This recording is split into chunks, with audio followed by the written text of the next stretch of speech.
Hello again, poker fans, and welcome to the WSOP GGPoker Bracelet Series. Today, the finale of the monstrous $20 million GGPoker online main event. Soon, one of our final table players will be owners of a World Series gold bracelet and a first-place prize. Hello again, poker fans, and welcome to the WSOP GGPoker Bracelet Series. Today, the finale of the monstrous $20 million GGPoker online main event. Soon, one of our final table players will be owners of a World Series gold bracelet and a first-place prize over $2.5 million.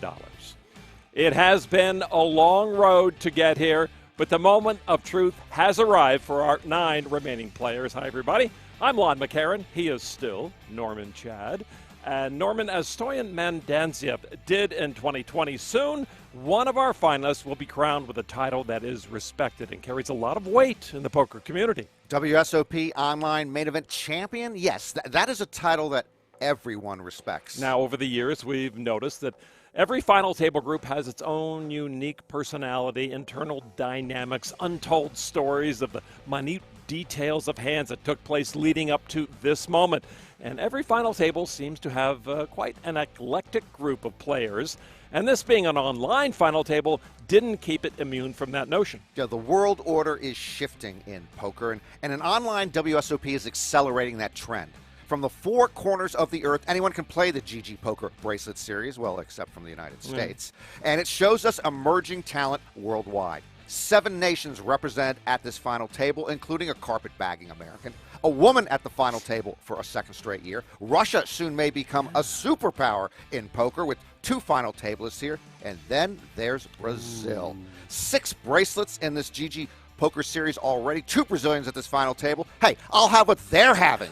I'm thinking, Lon, if I got a coach, learned Portuguese, and moved to Brazil next week, I could be watching myself at this final table next year. Nearly 4,100 players took part and took their shot at this main event bracelet. And if Norman had thought ahead, maybe he'd be one of them. 450 made the money. The men pay out $11,104. Here's a look at some of who made day 2. Yeah, and wow, I am glad I switched my 25% staking at the last minute to Anton Morgenstern from Common 34. The bubble, sir, is not acceptable. And Anton, I have not seen my taste yet. All right, let's take a look at a few more notable finishers. Mike Leah, 13th place for almost $104K. His wife is at our final table. Yeah, Mike, buddy, you found out firsthand and up close and personal, the future is female. And by the way, I told you all that the day 1 chip leader often does not do very well. Well, I was wrong again. Shaddenho almost final tabled this. And then there's Adrian Mateos, 81st place. Big deal. Yeah, exactly. He hadn't had much of a summer anyway. All right, so for several, the ability to climb the steps of the satellite system has paid off quite handsomely as we take a look at how some players made it bump, bump, bump all the way up the ladder. Yeah, and look at that. The only way you can usually turn $5 into $100K is if you date a Kardashian. Actually, I think it might be the other way around. If you're dating a Kardashian, you go from 100K to 5. I've never dated a Kardashian. I wouldn't know. Yeah, it was a 5K buy-in, so you need to see the steps, and it's a beautiful thing, the satellite system.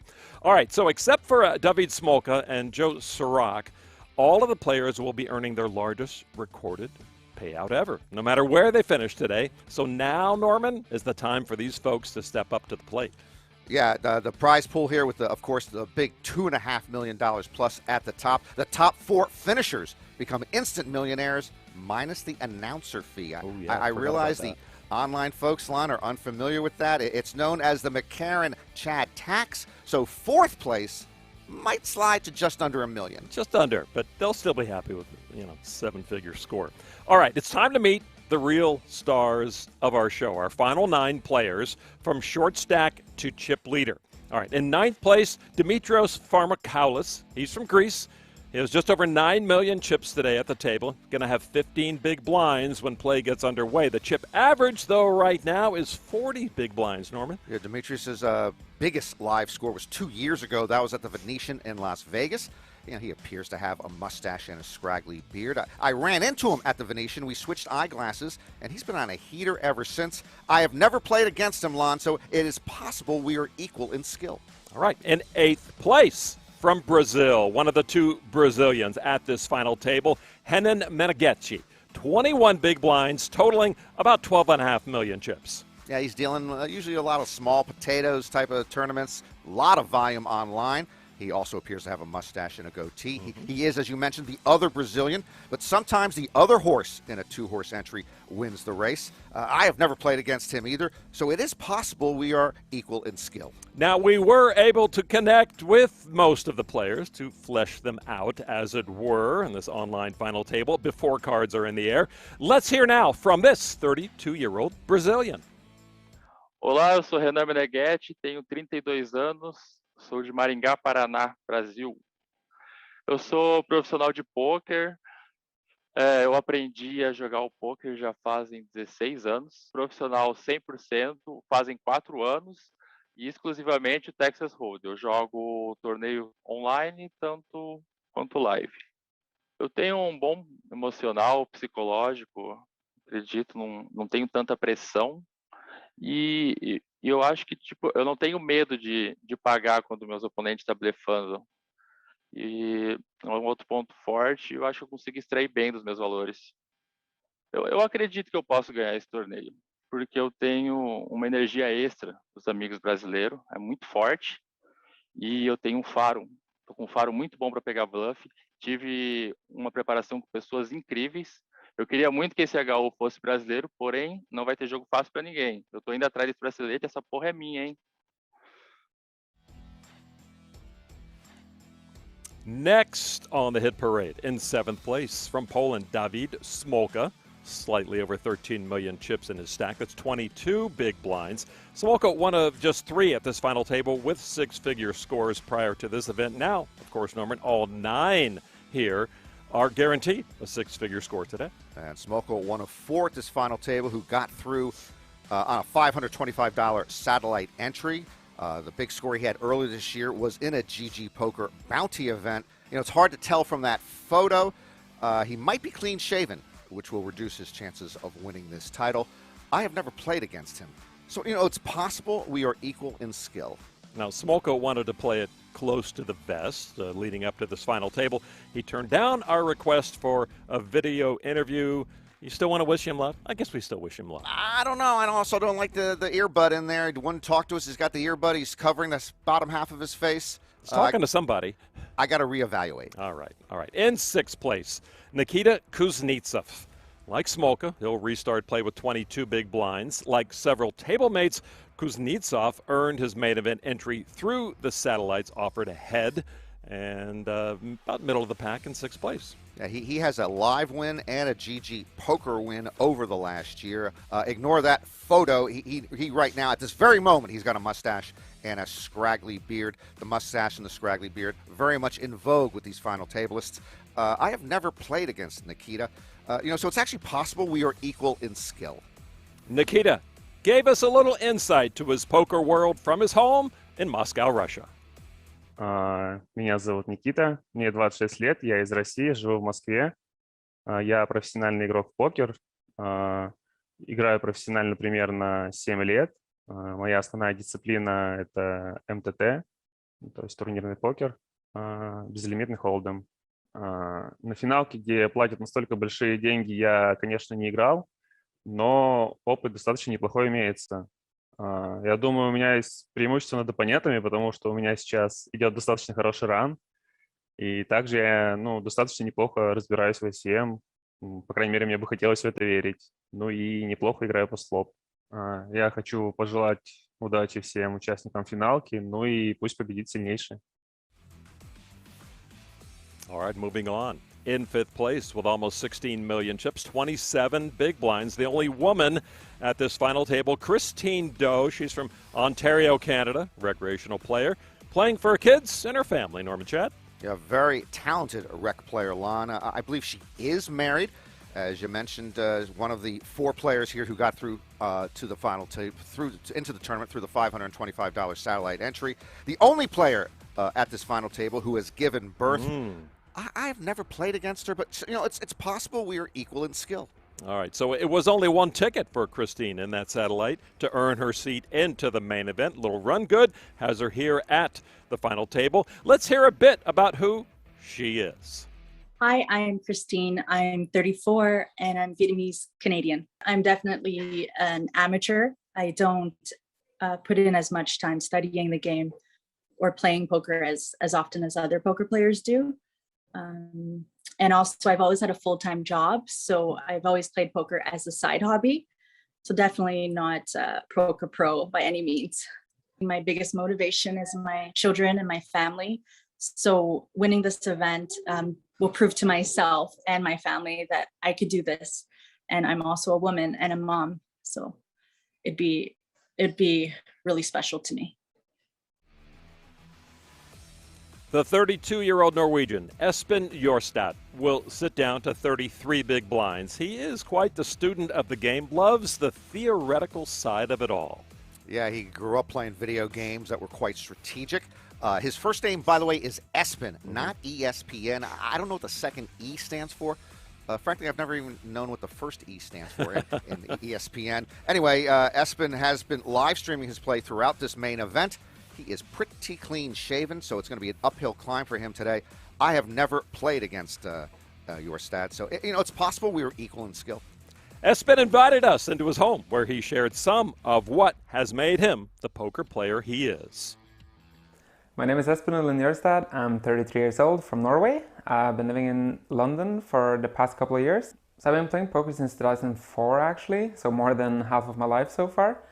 I think my strength as a poker player is a strong theoretical background. I used to play a lot of video games when I was younger, like Warcraft 3, which is a very strategic video game. So I think like a lot of the puzzle solving or problem solving abilities from video games have transferred quite well over to poker. I believe I can win this main event because I've been living inside of a solver for 5 days straight basically now, just taking breaks to meditate and sleep. Also, when I've been sleeping, I've been listening to Phil Hellmuth's book, Positivity, on loop next to my bed. And to be honest, I doubt any of the other players have gone this far, so easy final table.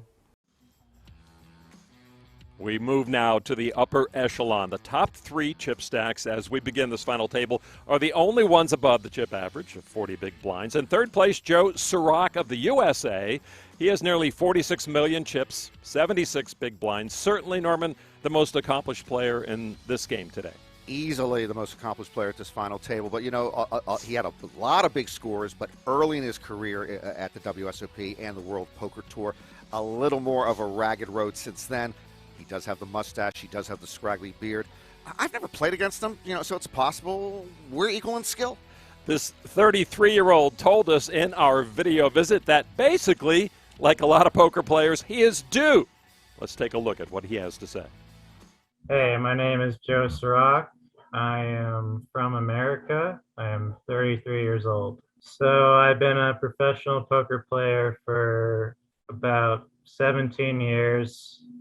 So my specialty as a poker player would just be focus, just always trying to be in the flow state, as they call it, and just studying like on breaks. I'm studying solving or using DTO or doing kettlebell swings, whatever it takes to just like make sure that my mind is right. So I think I can win the main event because I've been paying dues for the last few years, just losing a lot. And I don't know, it might be my time. With 90 big blinds and over 54 million chips, the second biggest stack. Another Russian player, this one from St. Petersburg, Alexey Van Dijkev, 28 years old. He's been a pro and poker coach during the past 9 years. And you see his biggest live score, 132,000. What the heck was he doing in Atlantic City in 2016 for that big WPT score? What does stand out here on this chart is his in-the-money percentage of 19% on GGPoker events. That's well above average. He does have the mustache. He does have the goatee. He did borrow that sweater from me 2 years ago. I guess it is his now. I have never played against him. So it's possible we were equal in skill. Van Dijkev gave us a taste of just how confident he is going into this final table when he took time away from studying poker to visit with our crew. Hello, I'm Alexey Van Dijkev, 28. I am Russian. I live in St. Petersburg, the best city in the world. I've been a professional poker player for 9 years. Last few years I didn't play much because I did a lot of coaching. Actually, one of my students won a WSOP online bracelet, and now it's my turn. I think my strength as a poker player is that I have a built-in crystal ball. So I see it when people try to trick me, which makes me very good at hero calling. I don't need to wait for nuts to win. I think I can win because I don't care about ECM.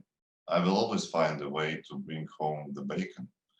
I want the bracelet, and I want it really badly. Other players should think twice, because if they fight me, they will only prolong the suffering. The magic is with me. The player everyone is chasing today, the chip leader, Brazilian Edson Tsutsumi Jr., over 60 million chips, 101 big blinds to work with, North. And that $525 satellite entry now puts him in a great position for $2.5 million. He's got the mustache. He's got the goatee. Nobody calls him Junior. I'll tell you this, I have never played against him, but my sense, Lon, is that I might be a better no-limit hold'em player than he is. Edson, 24 years old, has a lot of final table experience, and as he told our crew, lots of Brazilian energy to close the deal today. Meu nome é Edson Tsutsumi Jr., tenho 24 anos, sou brasileiro. Sou jogador profissional há praticamente 4 anos, minha especialidade é torneios e eu gosto muito de jogar torneios ao vivo. Acredito que uma das principais habilidades minhas enquanto jogador profissional seja manter o foco por longos períodos, a calma, a disciplina nos estudos.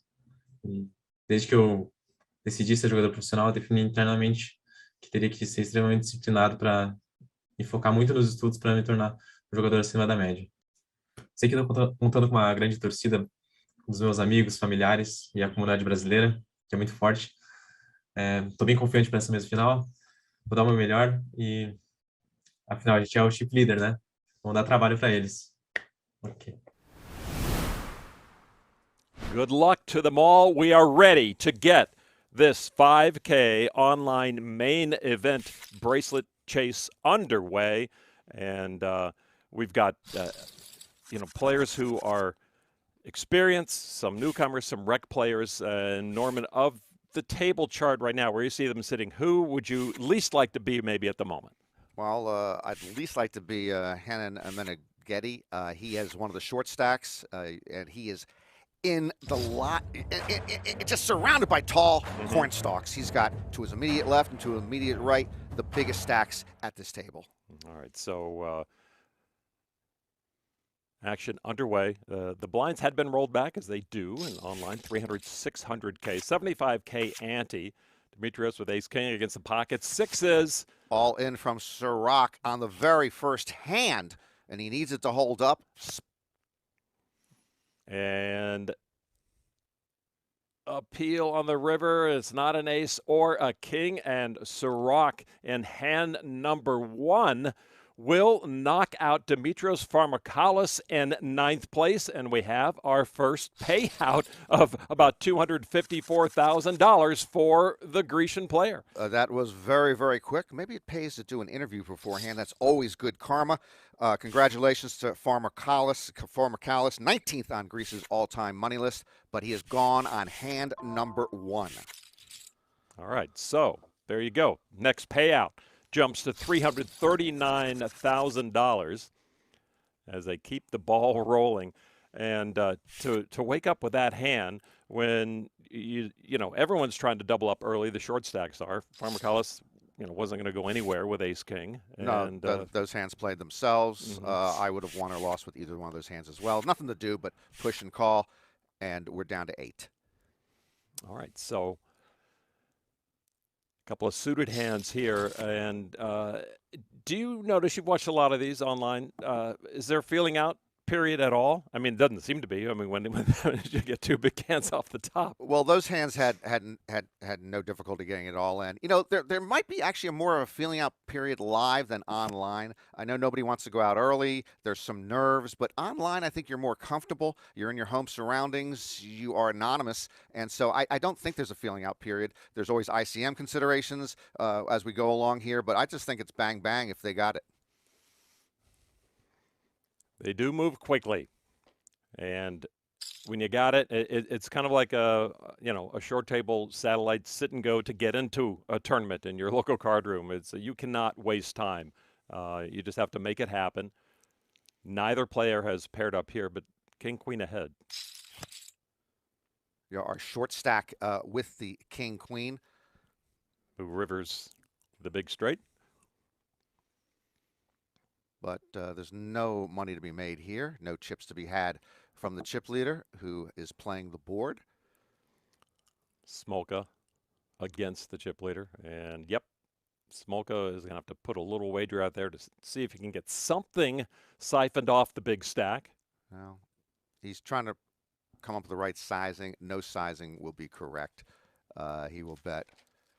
Edson will fold, and our lives will continue apace. Smolka starting the day in 7th place. Yep, and there is a quick fold. So Smolka gets healthier through the chip leader. Joe Sorak taking out a player on hand number 1. Joe Sorak with that first knockout, moving himself pretty close to the chip leader. Just like that, he goes by the Russian to move into 2nd place. Ace-Jack for Espen, Norwegian player. Your stat starting in 4th place.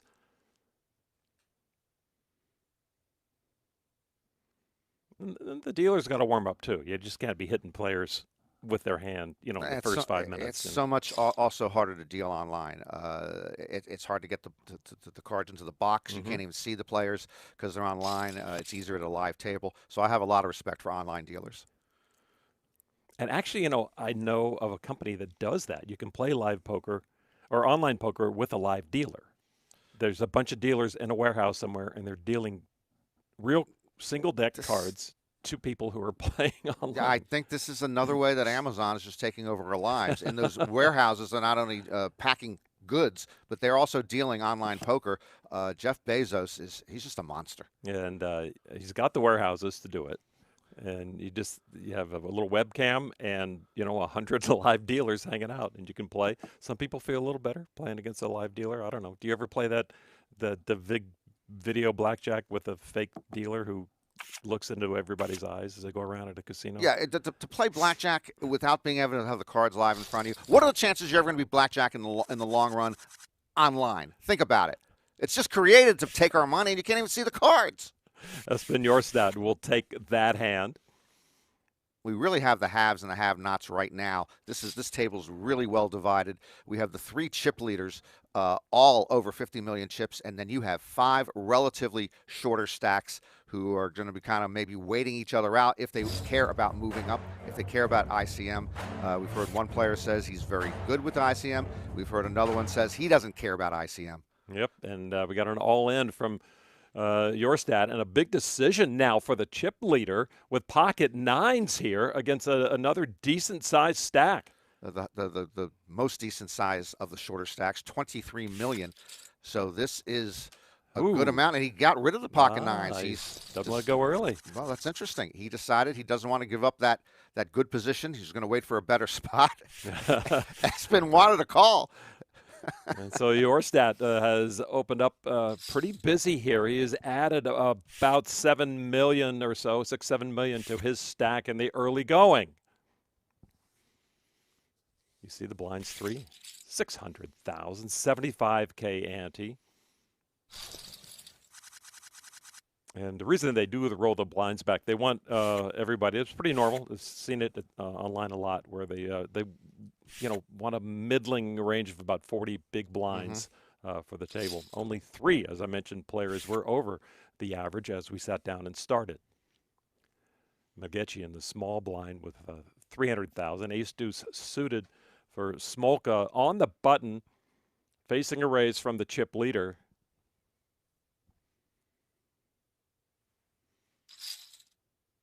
He's about 25 big blinds, and he's going to commit about a quarter of his stack right here with the 3-bet. The chip leader, at that time, was trying to bully in late position, and does not want to engage. Interesting. So Edson folding to a couple of playbacks at him, and everybody taking note of that. Sorak in the small blind with a pocket pair. Edson's going to fold this time. And this might just fold around to Sorak. Christine Doe from Canada in the big blind with King 7. Her husband, Mike Leah, finished 13th in this event. So Sorak going to make it a little more expensive to play. Yeah, a lot more expensive to play. I'm just going to take this pot away from Christine Doe. So Sorak now with 54 million. He started with just about 46 million.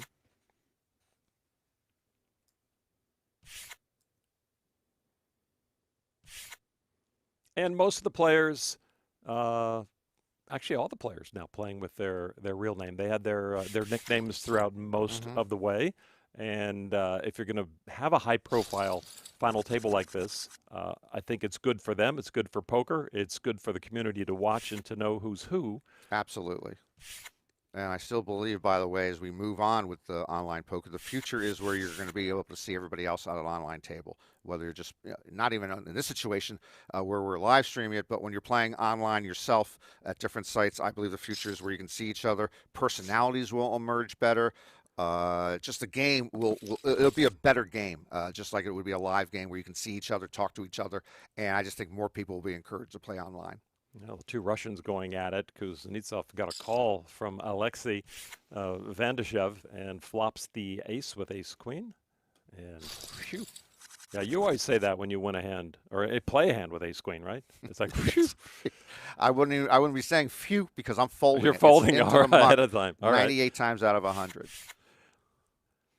So speaking, they had a heads-up event earlier this year, Norman. It was an online event, but the players were in the same room, and they were able to look into each other's eyes if you wanted to. And some guys had the unfortunate business of having to look into the eyes of Phil Ivey, who eventually won that WPT heads-up event. And that was just a taste of what you're saying, to have the live camera on a person wherever they are. They don't have to be sitting in the same room. Yeah, I'm not an online guy. And by the way, with that small pot just now, Joe Sorak has taken the chip lead away from Tsutsumi. And I would not have played online poker this past year unless it was Zoomed. And I said no to them, and they told me it's Zoomed, so we all could see each other, we all could talk to each other. It was a delight. I liked it almost as much as a live poker game, and of course, it moved a lot quicker. Do you like the chat version too? You're the chat king. Yeah. Plus you can talk. Plus you have the chat. And so I actually alternate between talking to these people or talking trash to these people or just making fun of everybody, and then in the chat I make fun of them. That's just a lot of fun to do. Now the few is coming from the harder from Kuznetsov. Luckily he had position on Espen with that ace flopping with the pocket tens. Check to him. He figured throw out a bet and take the pot with the tens. Yeah, he'll take anything he can get as Nikita at one of the short stacks. And every pot important. When you're sitting on a short stack, you're sitting on 20, 25 big blinds. Each pot makes such a big difference to you. Yep. Sixth place Kuznetsov started. On this one? Oh, yeah. Hello. Flopping the straight is our chip leader. It's middle pair for the Polish Dawid Smolka.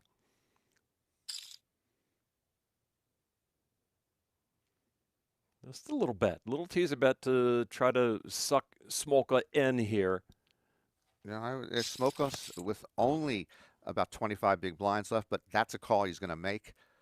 This is a card that might hurt Edson's chances to get more chips. Tsutsumi. Why is he going to assume he has an ace line? Why is he going to assume he has an ace? Because we always assume the other player. Oh, okay, I do. I'm the monster under the bed kind of guy. Okay? Yeah, why don't you sleep under the bed and you'll see there's nothing under there. Then I would be the monster under the bed. Oh, I'm not going to be on top of that bed. Yeah, nothing more to be made there for Edson. And with straight. that, he needed to win a hand, though, I think. I think he just, for his own mental sake, he had been played back at, had to fold. He needed to win a pot. He regains the chip lead. Now, after flopping the straight, he's got the ace-king suited. And he's got Van Dijkev with a pocket pair and a min raise. And these are two of the three biggest stacks. Yep, there's the 3-bet from Tsutsumi Jr. Now we'll see if Alexey, with the one of the only two stacks that can bust him, and right behind him, not going to be comfortable, gives it up, and he'll wait for a better spot. And so Tsutsumi retakes the chip lead after those couple of hands. Flopped straight, ace-king, and the 3-bet, and that got the business done.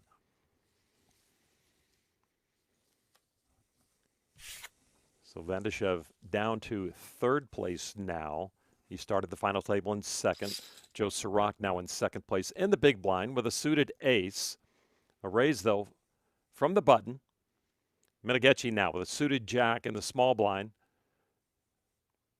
Under 10 million now. 15 bigs. He'll give it up. Sorak, certainly with the suited ace here, is going to want to see a flop. And he could even put pressure on that button raise. Joe's been an interesting figure in the poker world for the last many years, as again he shoves against the bigger ace. Of course, Smolka doesn't know that, and he cannot afford to make that call. So Sorak has come out here as a busy guy, trying to use his experience, use his resume basically to show, I'm going to take control of this table. And that resume, by the way, he has been an interesting figure because his resume largely was built when he was like a 22, 23-year-old. He was WPT Player of the Year in Season 10. He had a couple of World Series runner-up finishes back in 2009 and in 2010. And lately, it's been a rockier road for him. Yeah, Sorak said he modeled his game. He got started, though, by borrowing money from his brother, modeled his game against the early online cash game crushers and high stakes, dubbed himself the lazy Phil Galfond because he wasn't as good and didn't work as hard as Phil Galfond. Yeah, he does. I mean, he's one of the more laid-back guys on the poker tour.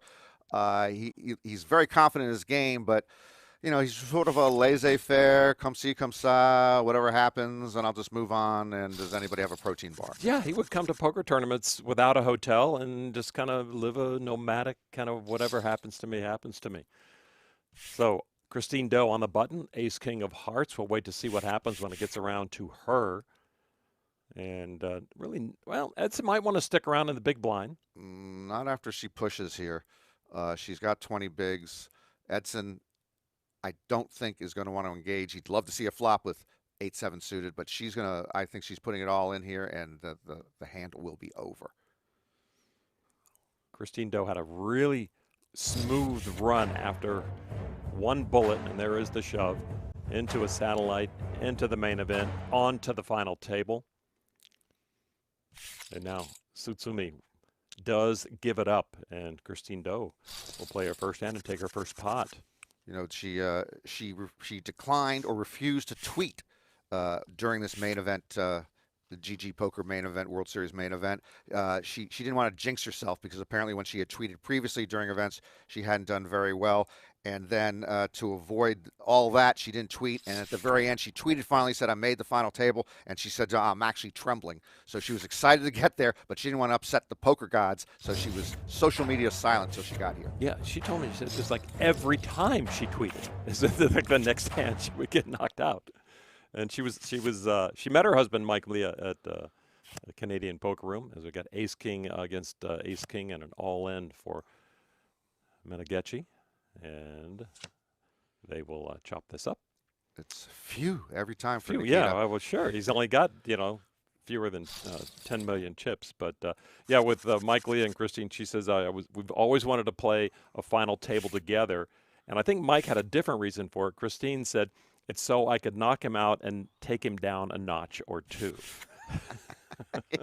He's always flying near the clouds. It's going to be hard to take him down. Yeah, indeed. We called his bracelet event down in Australia, I believe. His bracelet win. And a high roller event. Kuznetsov with pocket tens.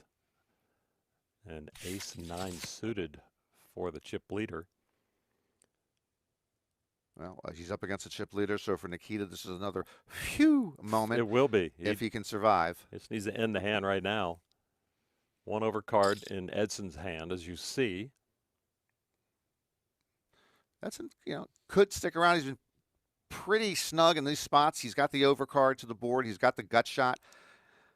He has the ace. Obviously, if it's the ace or the 9, he might think he's ahead.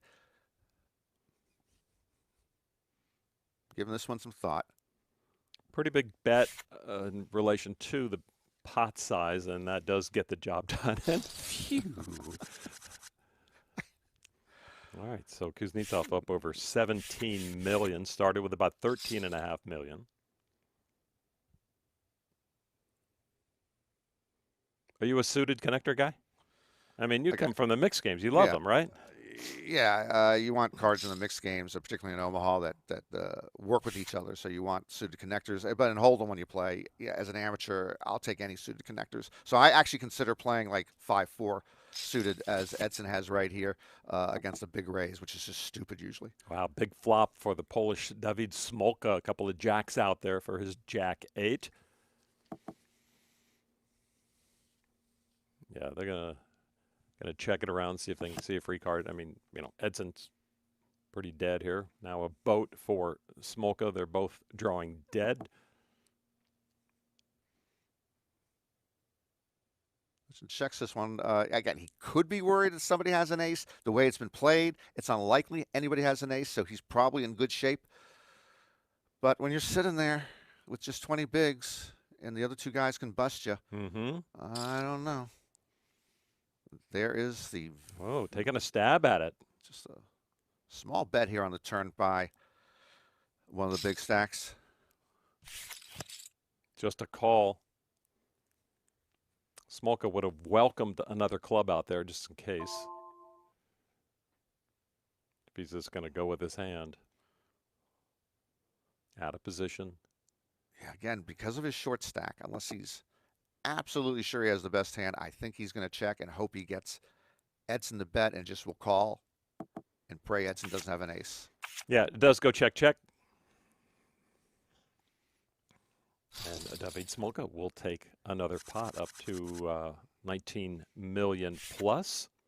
Smolka with this is his 7th GGPoker World Series of Poker online cash in last year and this year combined. He actually won the GGPoker $5,250 Bounty Hunters major event back in April. The interesting about that, Thon, he won nearly $300,000, but he only got $100,000 for first place. He actually got $180,000 plus on bounties. And bounties. He was he was just mowing people down. It was like a video game. That's just not my style. I don't know why. I have a bad style. Ace 10 all in. You don't like to get bounties? I do. I love to get bounties, but I don't. I've made a final table in a bounty event with 0 bounties. I never got a bounty. Yeah, that was a 4-handed event, so you could only knock out 3 other people. So I entered and made the final table immediately. The old Doral Brunson thing. When I played back in the days, you started the final table. All right. Folded around. All right. He's wearing it out. Well, yeah, you have only so many time extensions. With the talk emoji, there's got to be a limit on few. But he might few his way up the ladder, and who knows, Nikita might even win this thing with few. Especially if he thinks it's a lucky few now. At this point, it should be. Absolutely. All right, in the big blind with ace king. Christine Doe. Joe trying to take it from the small blind in a never trust a blind on blind situation. Yep. Hello, Joe. Thank you. No, for your money. Bye-bye, Joe. Hello. Bye-bye. Bye-bye. And now it's Joe with the ace king. Oh, this is a good confrontation because Christine this time has pocket tens, so this could be all she wrote, or she's writing a double up here. And you would literally mean she, don't you? When you say all she wrote. Oh, I wasn't even thinking of that. Yeah. Sorak has been very active and willing to put chips in the middle. And I'm wondering if just a normal size raise is sending a message to everyone else that I have a real hand and let's play it out instead of just shove and you guys fold. So Christine now with the pocket tens and the small blind. After Sorak with essentially the min raise, there's the shove, and now Sorak. Here's the call. And here we go, and Christine Doe at risk. Pocket tens at risk. And there's a 10 and the flop. Still out. So now a boat, and that is it. Christine Doe with the double up. So there's the first big double up for a short stack, and that just will feel so good for Christine Doe, up to $35 million. Her hands have been holding up throughout this main event. She's been doubling through the chip leaders, and she doubled through Adrian Mateos early on.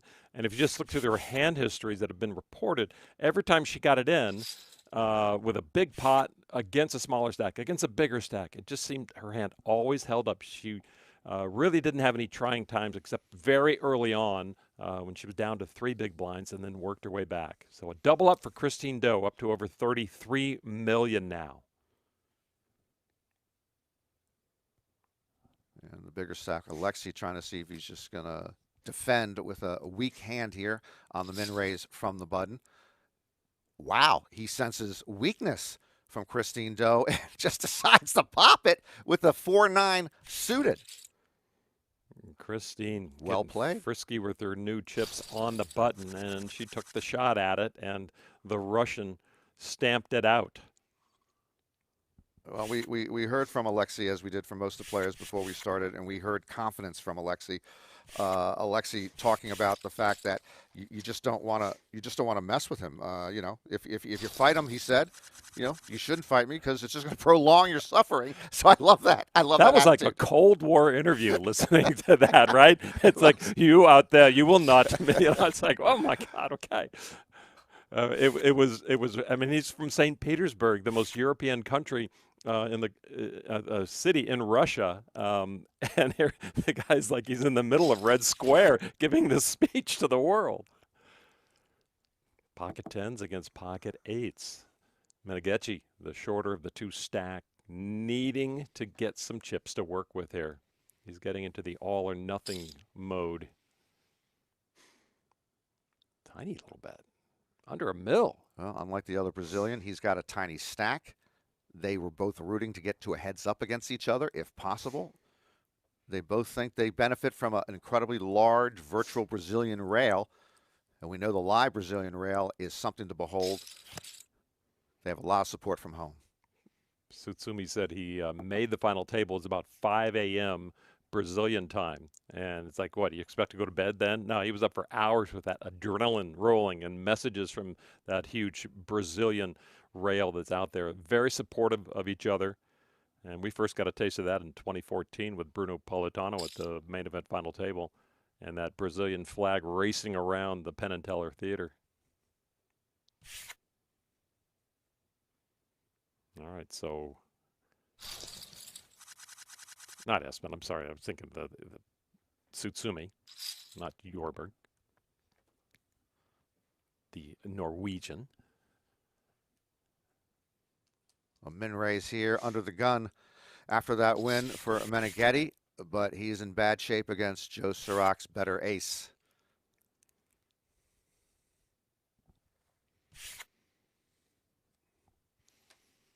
Smolka on the big blind gives it up. And now the re-raise back to Meneghetti. And he gives the, you upset me right there, and he has to fold that. And Nikita says, phew. Blind still at 3 and 6.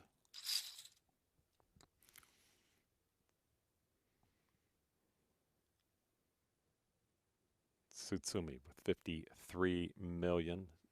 Still the top dog after about a half hour, 25 minutes of play. Your stat here with a pretty hand on the button. Jack 10 suited. He calls. The min raise plus 10%. Mm-hmm. Announcer fee? Yeah, that's just, min raise it, man. The 10% or the 20% afterwards, there's got to be some solver that's telling you where that somehow is beneficial to you, obviously, in terms of your chips. Great flop for Espen. A couple of 10s out there to match him up.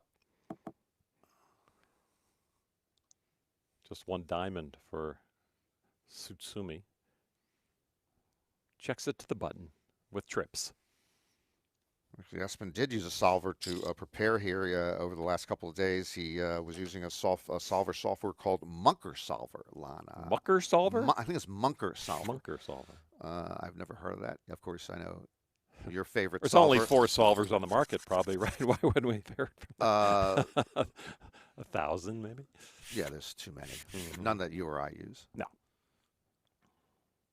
I need a solver to remind me where my car is in the parking lot when I get knocked out, because I'm so angry when I'm walking out the casino. See, that's because your poker solver is Jack Daniels. You get knocked out, and then you have no idea where you parked. I know people are out there moving my car. Bigger king for Sorak, still good here after the flop.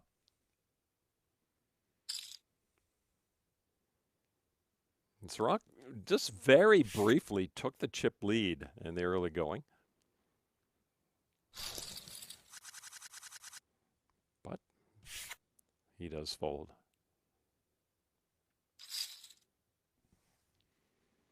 So Christine Doe didn't lose a lot. Down to 32 million now, and so she's reputation here being pretty snug at the table. See what she does with the big blind. Yep. So if she's snug, that would seem to be the opposite of her spouse. A lot of ways to diaper a baby. And actually, when they play online often, and they played obviously in this event online, they often have each one has a baby on their lap, and you can get some. That might cause some misclicks, by the way. She had her mom in the house when she was trying to make the final table, and she was hearing the baby crying in the background. It was distracting her from her play. She had to switch over to her iPad and move outside to play the final steps to get to the final table. Well, that means mom's not doing her job. Her mother needs to keep the baby quiet. You are so harsh. Well, I mean, you're trying to get to the final table. You bring in your own mother to take care of her grandchild, and it's like all of a sudden your grandchild's like, Sean Shakan behind you, and how are you going to concentrate with Sean Shakan yelling? I can't argue with that. Christine with min raise gets rid of Nikita in the small blind.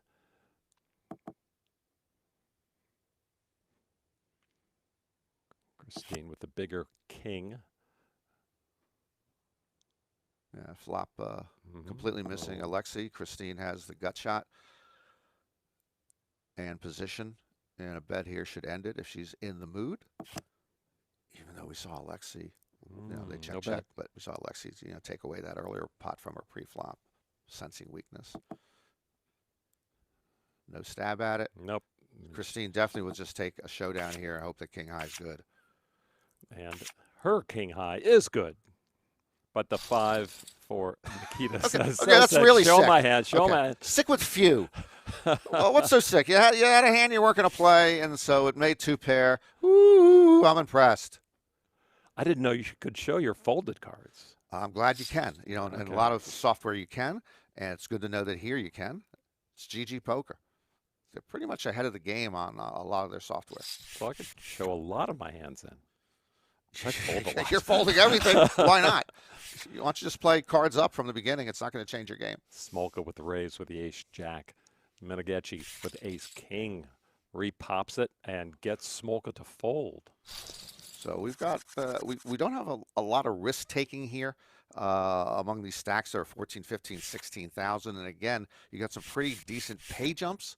So that has got to be a consideration. Next payout is 339,000, and following that is 452,000. There so you go. Yeah, over 110K. Just to hang around. And, of course, up top, around $2.5 million. You've got to come to the cage at the Rio to pick it out. Pick it up, I think. I don't know if they'll send it to you. Yes, they will send it. Yes, they will send it to you. And the cage at the Rio is not going to have that much on them. Which reminds me to let you know, coming up end of September, the main event live at the Rio. Going to start. And it's going to happen, as far as we know. Hopefully we can get the international crowd strong. Hope everything will be as safe as can be.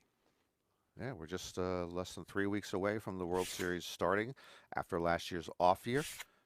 And then the main event, November 4th in Las Vegas, gets underway and unfolds over 2 weeks. And there'll be 22 official events that happen after the main event gets underway. So you don't have to be out there late. You can watch the main event and then play other events. There's going to be a 100K high roller event, two 50K events. I'm in. And then I believe there's a 250K super high roller no limit tourney on the 18th. It's 100, 200, it's $450,000.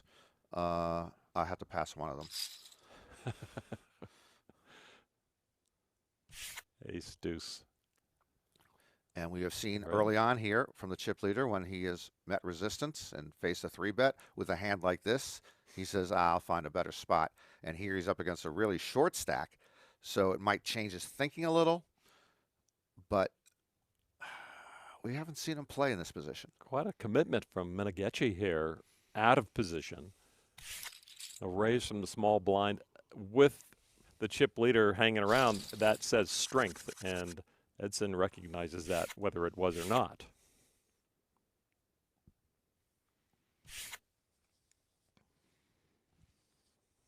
So Meneghetti now up to almost 16 million. So he's up a few milli from the start.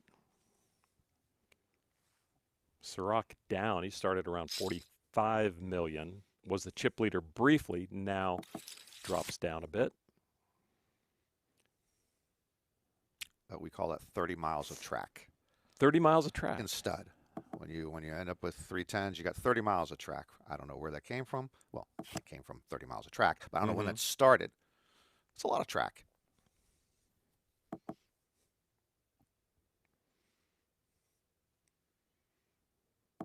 I did learn where the term 86 come from, though. It's a Vegas term from the old days. That'd be 86? Yeah. Yeah. Well, where'd that come from? the old mobster days in Vegas. You take a guy 8 miles out and 6 feet down. Oh, that's cool. I guess 96 was just driving too far. There was a spot. I guess there was a spot. There was 8 miles out. Oh, how many people could you pile 6 feet under 8 miles out? They're finding out now because Vegas is expanding, and now they're putting in developments out in an area where that was happening, and they're discovering how often that happened, actually. Oh, that's pretty cool. Yeah. Old Vegas stories. Gotta love it. Go to the Mobster Museum when you're out there. It's quite interesting. That's weird. The house I got right now, we had to do some work on it in the backyard, like you discovered. We found Fred Flintstone's bowling ball. So that was the original site of Bedrock, however many years ago. That's amazing. Was that the Columbia? The ball that he used the Columbia. It was kind of a 15-pounder. Yeah, it was. It wasn't it was an early ball. It wasn't an AMF ball. But yeah, it was actually in pretty good shape. Yeah. Bowling balls, when do they go bad, right? And by the way, because bowling was different back then, and we talk now about the two-handed bowler like Jason Belmonte, who doesn't even use the holes. Right. This bowling ball from Fred Flintstone had no holes, because back in those days, they didn't know how to drill the holes. So they were actually doing two-handed bowling before Jason Belmonte. Little-known fact. Huh. Interesting. And if you don't know, it's where you got your bowling style from Fred Flintstone. Oh, that's right. Yeah. Tippy toe style. Yeah. If you ever have the chance, you would pay money to watch Norman bowl. I tell you, ladies and gentlemen, it's at the and down the lane. You certainly won't pay money to watch me play poker, but yes, to bowl, you know, and especially if you're drinking or high, it's interesting to watch, or if you're 6 years old. We did bowl against Mataso one day. Mataso has fits at the bowling alley too when he loses. We found out. You know, that obviously carries over from the poker table. He, Yeah. he has fits everywhere in terms of, and he wasn't bowling well that day, and he was not happy. So Meneghetti with another re-raise against the same hand, David Smolka, both with Meneghetti with a bigger stack, but just a little bit to start this hand. Yeah, again with the blinds up, they're both under 20 bigs. They both want to tread lightly. Blinds are up to 350, 700. You claim they have the same hand. It's not. There's different. One has hearts, one has diamonds. Even though right now neither one neither one can make a flush from this hand. So we'll see how it plays out. We might see Nikita's hand in a moment, though. He probably folded a straight. All right, $1.4 million, both with, of course, overcards. Yeah. And Smolka's going to give it up. The power of position. Meneghetti, the shorter of the two Brazilian stacks, but he's confident. We heard him in his interview. This shit is mine. Uh-huh. Yeah, just like Alexey. I love that type of. I was like, whoa, okay. And, of course, the other players, and that was our own crew, so the other players haven't seen that. Those were not posted publicly until today when we showed them on the pre-show. So very interesting to see that, if they ever got to look at that. And probably most of the other players say, oh, I wish I'd said that. Yeah. So, bottom pair for Smolka, middle pair for Espen.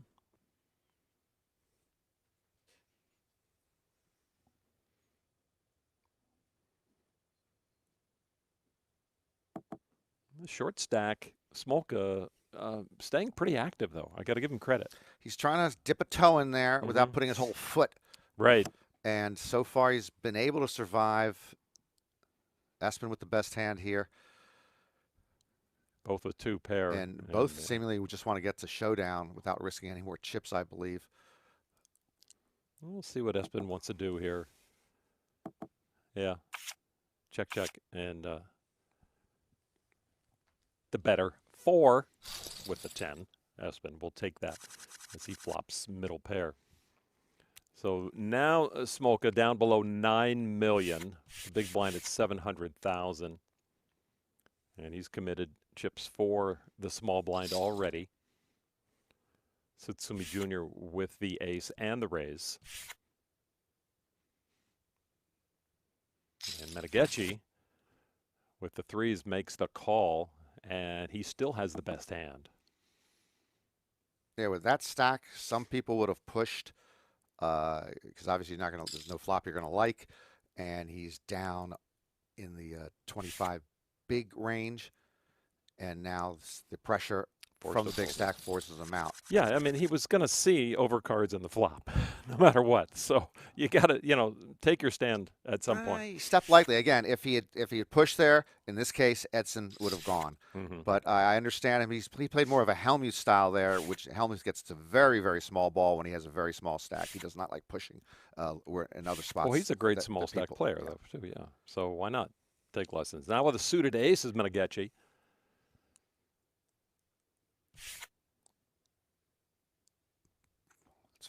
Pretty conservative there, but he was facing a raise. Oh, right, he was facing a min raise from early position, so he said nope. And what does that get from us? Yeah. Phew. Woo! Phew. Christine Doe with ace king again. We'll see if Tsutsumi wants to get busy with a suited queen here. Yep.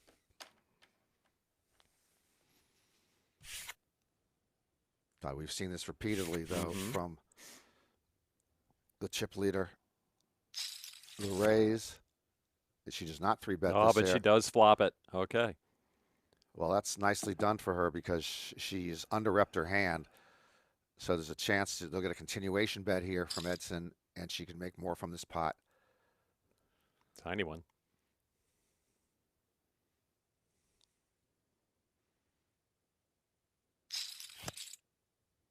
Just a call. Still, now with that call, I'm wondering if Edson, does he want to slow down a little bit? He might, because she was in the blind. The 6 and the 7, closer to her range of being in the blind, so they may have helped her. He does slow down. Oh, and then he pairs up on the end. So Christine Doe might be able to get some more dough out of Edson here. She again decides to check, see if she can Oh, get let's action go from check. him. Yeah, they got a little fishy maybe for him, and but still, Christine Doe takes it. So sick, Thank Lon. you, Nikita. Would have made 2 pair again. They made 2 pair on that other hand on the turn. All right, Nikita, we'll talk later. So Christine Doe, 3rd place now. She started in 5th. We had a knockout on hand number 1. Dimitros Pharmacolous from Greece, all in with ace-king against the 6s of Joe Sorak. The 6s held up. So 8th place going to pay $339,000. And Christine getting busy with 7 deuce suited here. And she's going to take it down, raising the big blind. Nice hand. No, that was a Mike Leah hand. Christine, you're hanging around with the wrong guy. She's hanging around with the right guy. Wonder if he's watching the baby today, just to make sure. I would have gotten a hotel room for Christine, right? I would have gotten a hotel room for Mike.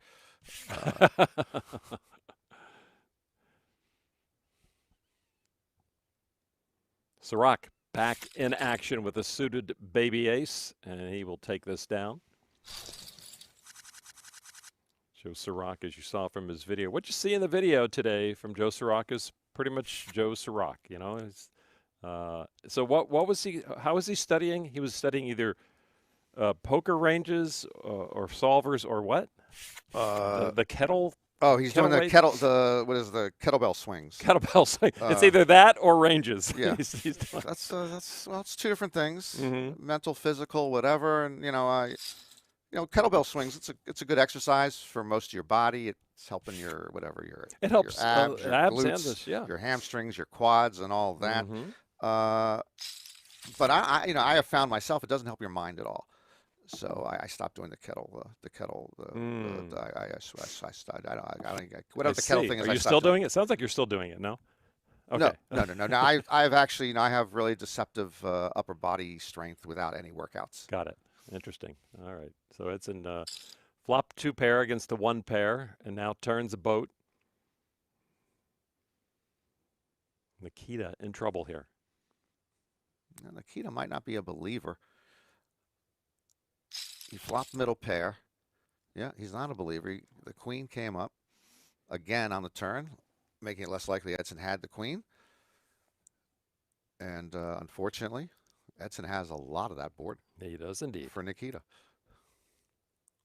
So can Edson extract anything at this point? Maybe a tiny bet.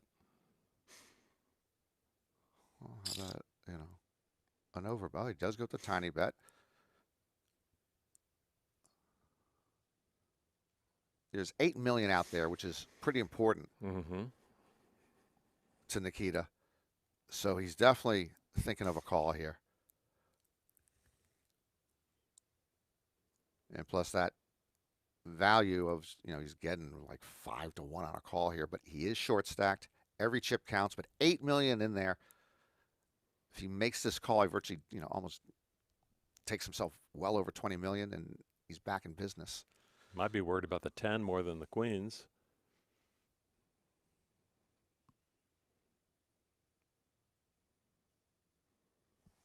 Kuznetsov with a key moment at his final table.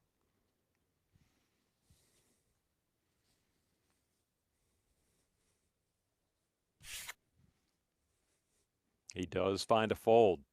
Good fold. Chip leader gets a little richer. Mm-hmm. Getting back to his starting stack at this final table of 60 million 4. Still a little shy of that. Kuznetsov, the second short stack at this table, just ahead of David Smolka.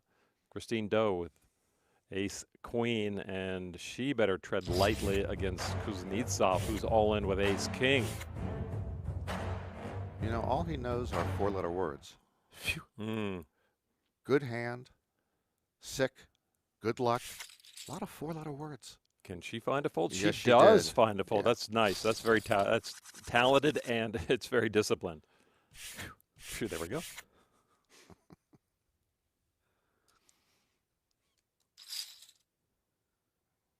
So Christine with the correct fold, preserving her stack.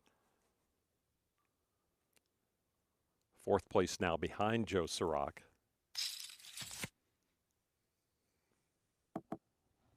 No, they both flop a king, but Alexey with the better kicker and the better stack.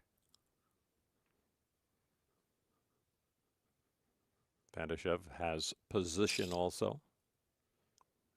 And Van Dijkev now with down to 10 bigs. This might be a shove moment for him, and With it's not going to be. Smolka with 10 bigs. Yeah, I mean, Smolka down to 10 bigs. This might be a shove moment for him, and it's not going to be good if he does it. Yeah, understandably, he does it, He and does he it. is in deep trouble. Smolka behind with the lesser king. Yeah, praying. He's got outs. It is another 9, and a 2 pair for Van Dijkev will bring us down to 7 players. David Smolka knocked out. And now a very healthy stack once again for the Russian. Started in second place, is still in second place, barely trailing our chip leader, Tsutsumi. Tsutsumi with 58 million, and you see Van Dijkev, who started in second place behind Tsutsumi. Joe Sorak started in third place. So now the payout, $452,000. And the bubble even bigger. It's a 50K or 150K pay jump to 6. So that's a $150,000 money bubble right now. And you just hope that the players can not think too much about that. Maybe Joe Sorak's thinking about that with aces. He just needs a dance partner now. Well, got the min raise from one of the big stacks. First time we've seen pocket aces at this final table.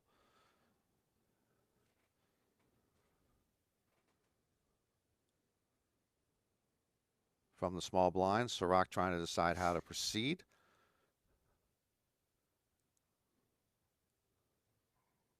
Does he want to win a small pot or lose a big pot? You read that book too, huh? Yeah. Okay. A reasonable 3-bet. Christine steps out of the way from the big blind back to Alexey Van Dijkev playing with house money. If you're playing with house money 3 or 4 hands, then you take ownership of it. So once you knock somebody out, you're playing with their chips. But then after a while, you get used to them, and now they're your chips. Well, he decided not to play with the other guy's chips, and we continue to see pretty snug play when someone gets played back at here. The way the hands are played out, 3-bet usually is taking care of it, and we see some decent hands hit the muck. And save for Sorak, safe to say, of course, none of these players have played for this kind of money before. So on one hand, yeah, it's all gravy. On the other hand, what could be? And Sorak trying to end, a frustrating part of his life poker-wise. He says he's not been running that well. And also, as I mentioned earlier, he's finished second at the World Series twice. In 2009, he was second in a no-limit hold'em event to Brock Parker, 3-time bracelet winner. And then the next year at World Series Europe, he finished second in a PLO event to Jeff Lissandro, a 6-time bracelet winner. He's trying to get over the hump and get his first bracelet here today.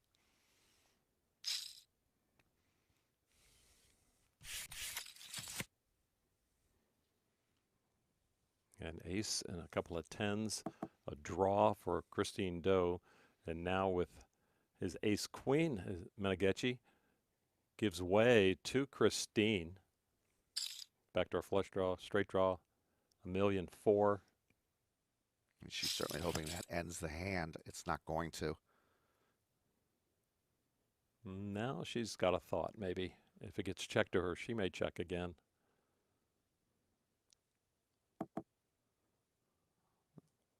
Six of spades, a very benign card. Her husband certainly fires here again. But he's not playing.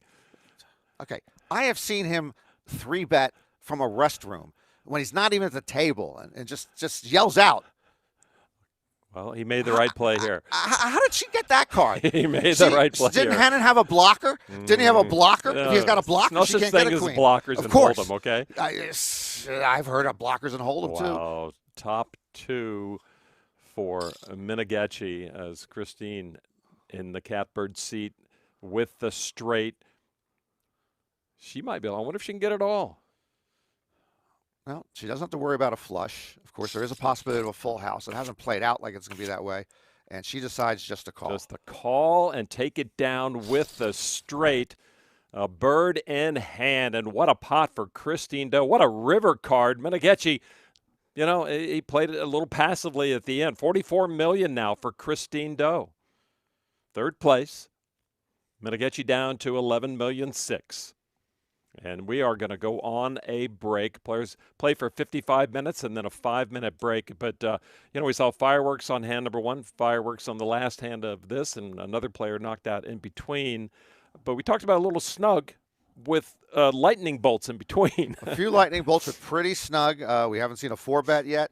3-bets usually have just ended the hand pre-flop. So we're pretty much in the same position where we started with the chip leader still the chip lead and Alexey still on his heels. All right, so this main event playing out in a pretty quick fashion as they do online. We're going to take a break for a few minutes. We'll come back a little bit before play gets underway, catch you up on things, and before the night is over, $2.5 million in a World Series Gold bracelet to one of our final 7 players. Back in a bit.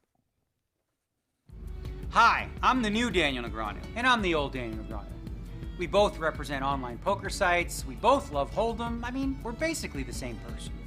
Absolutely, man. I used to love watching you play, the way you would read people, call out their hands, and then, of course, call anyway. Oh, stop. I'm blushing. But old Daniel, man, I gotta ask, man, what's up with this look you got going on here? You tired or something? Yeah, I'm tired. I'm tired of all these freaking beats I've been taking. It's freaking ridiculous. Look at this motherfucking hand. This motherfucker's calling the freaking turn with this piece of hand. Freaking absurd. Whatever, I don't even know why I'm so upset. I mean, bad beats, they're just part of the game, right? I mean, they don't really have to be. You see that? I took a bad beat, then GG Care took care of some of my losses. Hashtag, thanks GG. You think maybe I could borrow that laptop and play a little while? No, definitely not. Just say GG to that site you're playing on over there. You just think you're so clever. Nope, just a good read. GG, poker star.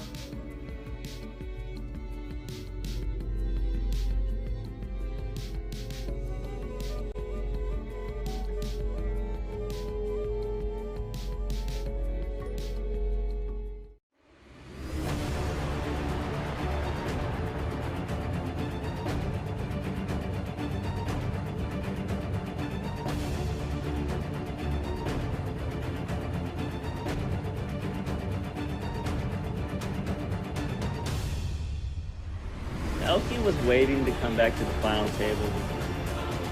Fedor hold stings. Oh my God. Michael Adamo is the best.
Welcome back to this final table of the 2021 GGPoker WSOP Online Bracelet Series 5K Main Event. Started with 9. We are down to 7. Some action plays, some tight plays, some good tight folds. And you just got to wonder if they're going to get into a flow, a little different flow. They've taken stock of their opponents, maybe change up their play a little bit. Anything could happen from here. Well, the blinds are going to take care of a lot of this. Again, we're talking about 3 players at the table right now, 20 bigs essentially or below. So as the blinds go up, we are going to see obviously a little more action. Joe Sorak was active in hand number 1, found pocket sixes, and knocked out Dimitros Pharmacolous. And later on, Van Dijkev knocked out David Smolka, so we're down to 7. And here at the better ace, Joe was ahead anyway, and he turns.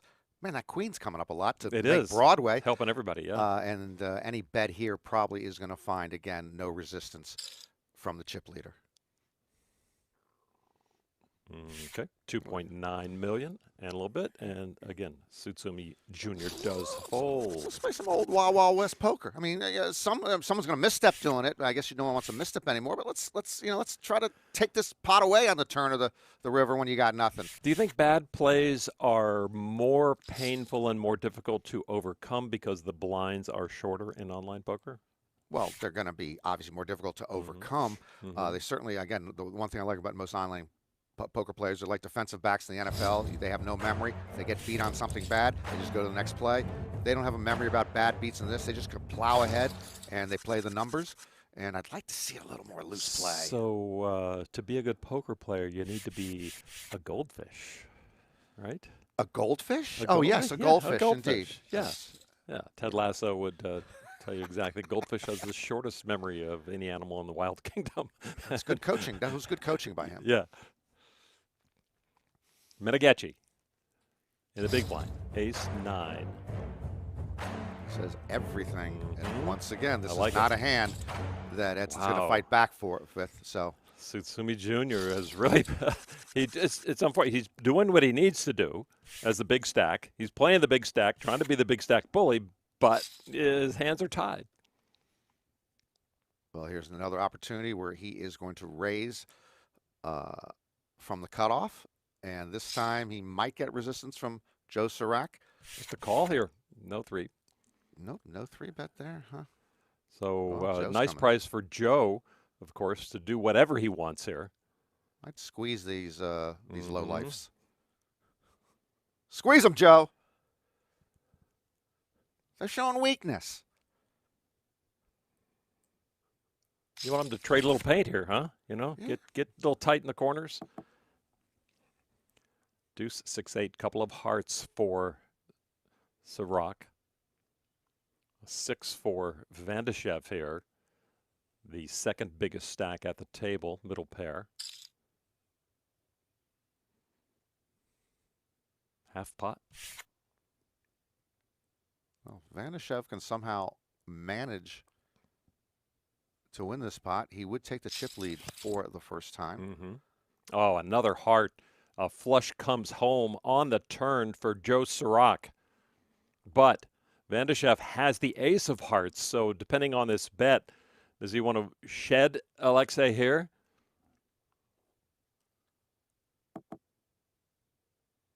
He does just check.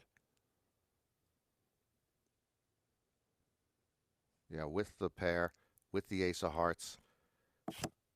Van Dijkev likely to bet. Oh, another heart at the end. The hand stolen away from Joe Sorak. That's just a big shift because Joe Sorak was probably going to take the chip lead here with this pot. Instead, he's going to take a hit. And he does check it over. And the right size bet would get called here. Oh, for sure. He's got the third nut flush, Joe Sorak. He's going to be calling a lot of bets here. Now Van Dijkev with 9.8 million in the middle. Do you want to go polarizing or you want to go just teasing? Well, either one gets called. If he puts in a value bet, it's going to get called. If he overbets the pot, let's say 10, 12 million, it's going to smell like it could be a bluff. It's going to get called as well. On all in, would not get called. There's the overbet. Yeah. Now a key moment for Sorak. How do you get away from this?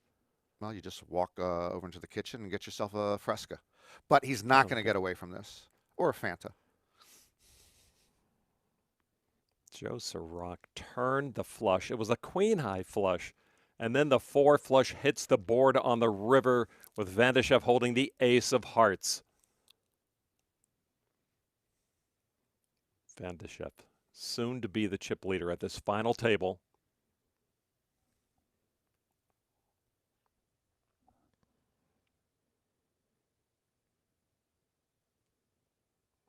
Joe, I can just imagine the look on his face. And he does find a fold. Joe Sorak with the fold of the tournament so far. There's not a world that we live in that I would have folded right there. That is amazing. Well done, Joe Sorak, as he just gets good luck and then bad luck. And that's pretty like a microcosm of his poker career, though. But he managed to get away from the bad luck there. Just unfortunate. He is left with almost $39 million, a very strong stack. It is stack number 4 right now at this 7-handed table. You know, if I'm Alexey, I'm happy that I won the pot and I became the chip leader. But if I end up seeing what Joe folded, the queen-high flush there, I'm a little unhappy. You are, yeah. You should have another $15 million in your stack. Van Dijkev now with over $59 million is our chip leader. Tsutsumi began this final table with a tad over $60 million as the chip leader. Van Dijkev started with $54 million. Christine Doe made the biggest move so far today, starting with about $16 million. She's up to over $42 million. She's got pocket trays on the button. Tsutsumi with the raise, with the suited ace. You know, I've had it with the min raise. It's either the min raise or the min raise plus 10%. I'm going to invent a game where we go back to 3x, where you can't min raise, or you only can min raise 5 times for every 2 hours.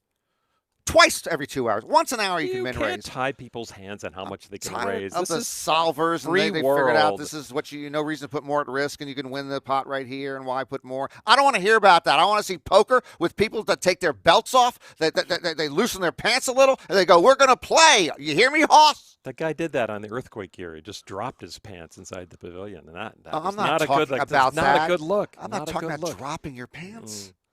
Okay, just loosening the belt. Just loosening the belt. Pair of 5s for Tsutsumi here. Has the better hand against the trays. A draw for Christine. Again, a small bet from the Brazilian.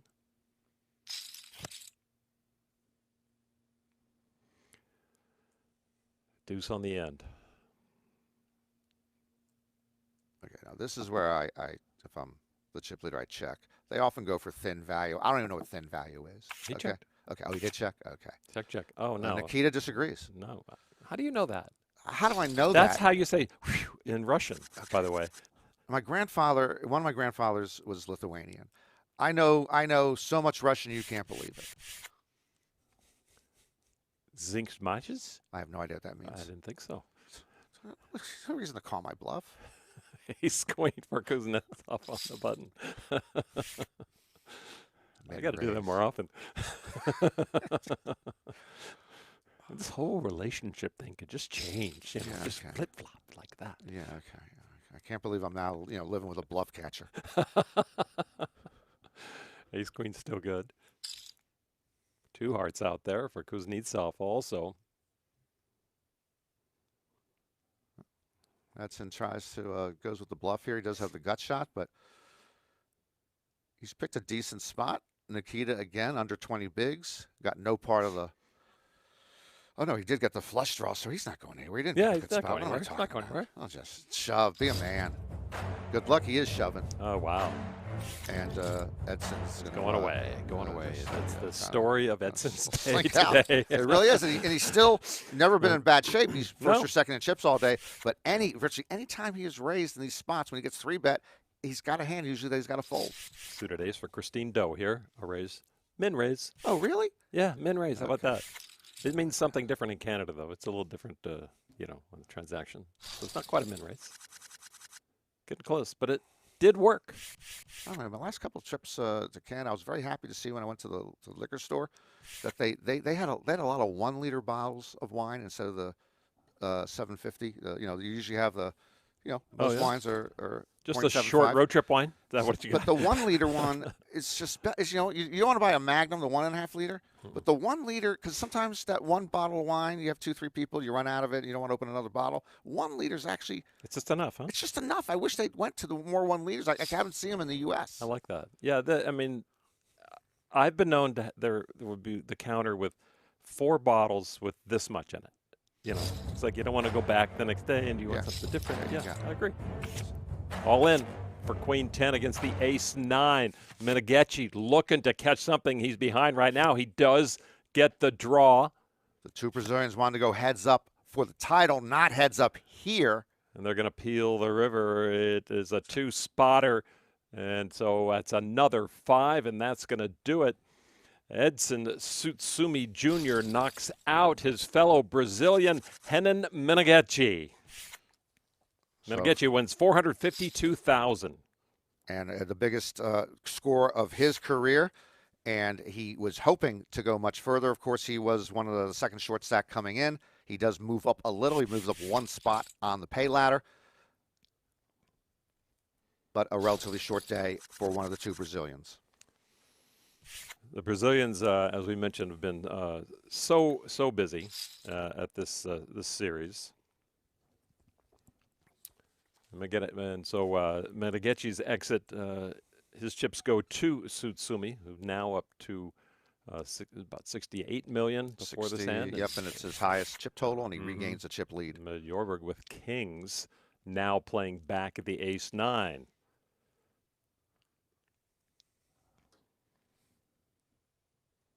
And this is the exact type of hand which the chip leader has been saying, nope, once you 3-bet me, I'm gone. Next payout, $603,000. And a pay bubble of $201,000. And forced to fold is Edson. So Jorberg got the hand, but he couldn't get company. I'm talking about the Brazilians, Norman. You mentioned in our open 6 wins so far in this GGPoker WSOP online series. Of the 26 events that we had finished before today, you look down at the different final tables, 3 Brazilians at the final table, 3 Brazilians at a final table, a couple there, 3 more, and they're scattered throughout this whole series. And they say the tax penalty to play in Las Vegas Live is so severe that they would just rather stay down there and play online, and it's working out for them. And actually, you know, think about it. Brazil's a large nation, 200 million plus. That's like sixth or seventh most in the world. It's almost a nation that has been a sleeping giant poker-wise. They really have a lot of talented poker players down there.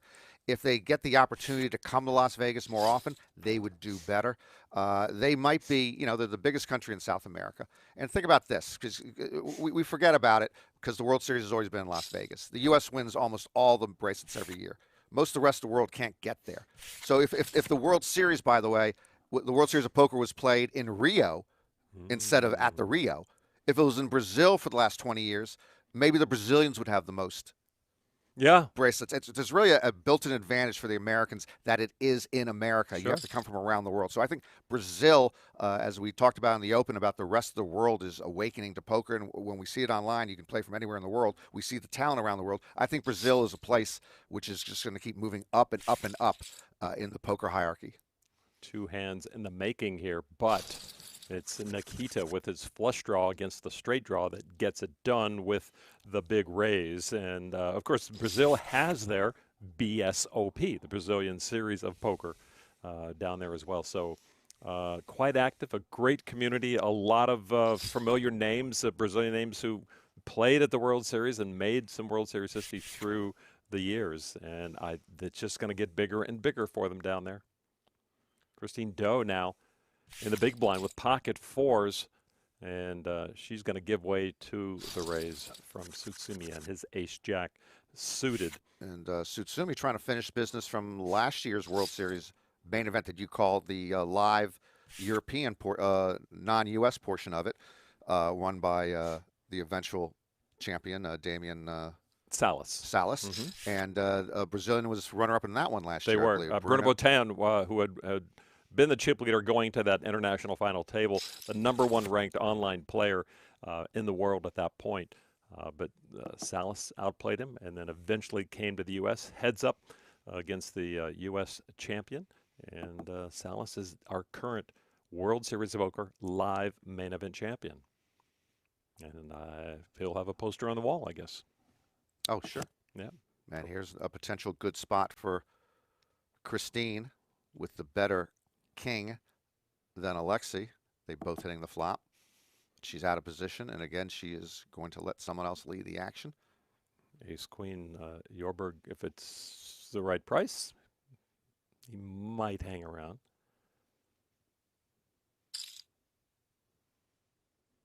$3.8 million from Van Dijkev. Yeah, Espen does get out of the way. So Christine now faced with the decisions. He has the king-jack. Got to feel pretty good about that. Yeah, I think she does. This was, again, out of position, a little trappy to let somebody else bet. She's, again, in great position now if this plays out right. And even a check raise might get called here.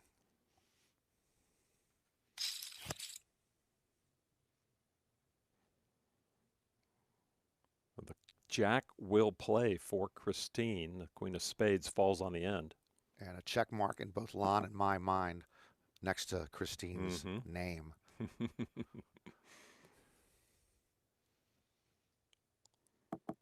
So checked again to Van Dijkev. Checks back, and with King Jack, Christine Doe takes that pot of over 12 million chips, and she now says thank you, up to 45 million.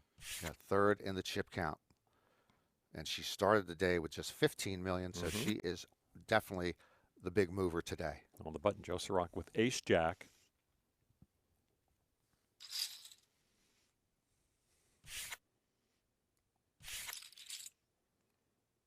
And his raise will take it down.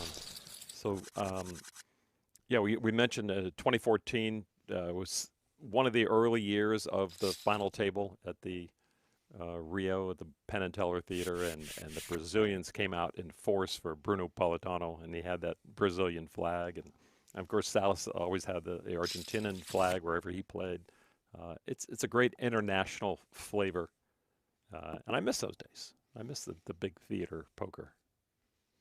No, it's nice when we have the international rails, the British rail, the Brazilian They rail. actually break the rail when they're out there. They get a little too tipsy and they break the rail, as we turned out. But yes, go ahead. Sorry. No, it's just nicer to see the rails when you're playing live.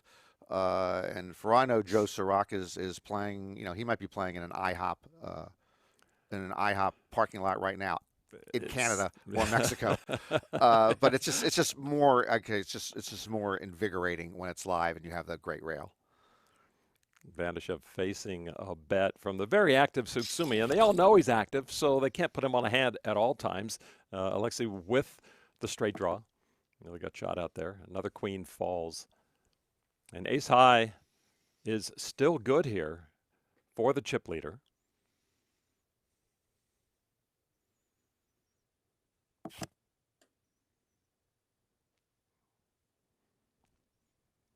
It should go check, check, and Edson will take it down. Well, again, we've seen very little people taking stabs in this spot, very little creative play. The king high could be good on this board, so I think he's going to check. And, of course, Edson would check behind him. Yeah, this time you want to bluff, but you know it's just not, it doesn't look good, you know, so you're throwing your chips away. Well, but the bluff here would work. Of course, that's only because I can see the cards. But, again, we just haven't seen that type of play at this final table. But a long time here. The two big stacks. There is 1.8 million. It's the value bet bluff. Yeah, it's the value bet bluff. If you make it look like a real value bet, Small bets can get through just as well. But there he got the call. He did get the call. And ace-8, ace high for Edson Tsutsumi Jr. will take that pot from the second biggest stack. Well, Alexey told us he doesn't have to wait for the nuts to win. He tried to win with nothing right there, and it wasn't good enough. Kuznetsov now with a min raise with ace-king. Any two cards here for a min raise, right? There's the ace and the flop. Got shot for Tsutsumi Jr. Nobody calls him Junior, right? Nobody calls him Junior. I thought I was pretty clear on that. You were. Gets the call. So now a flush draw to go along with the straight draw for Tsutsumi. Added outs to steal this one away if he wants to. But the ace is good for Kuznetsov right now. Ace-king.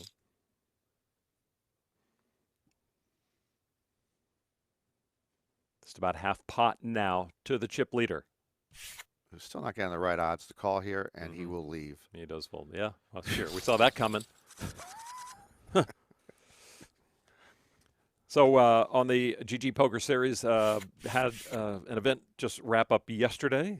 Their $1,500 50 stack. Faraz Jaka came this close to his first bracelet. Finished second once again. Faraz is a good guy.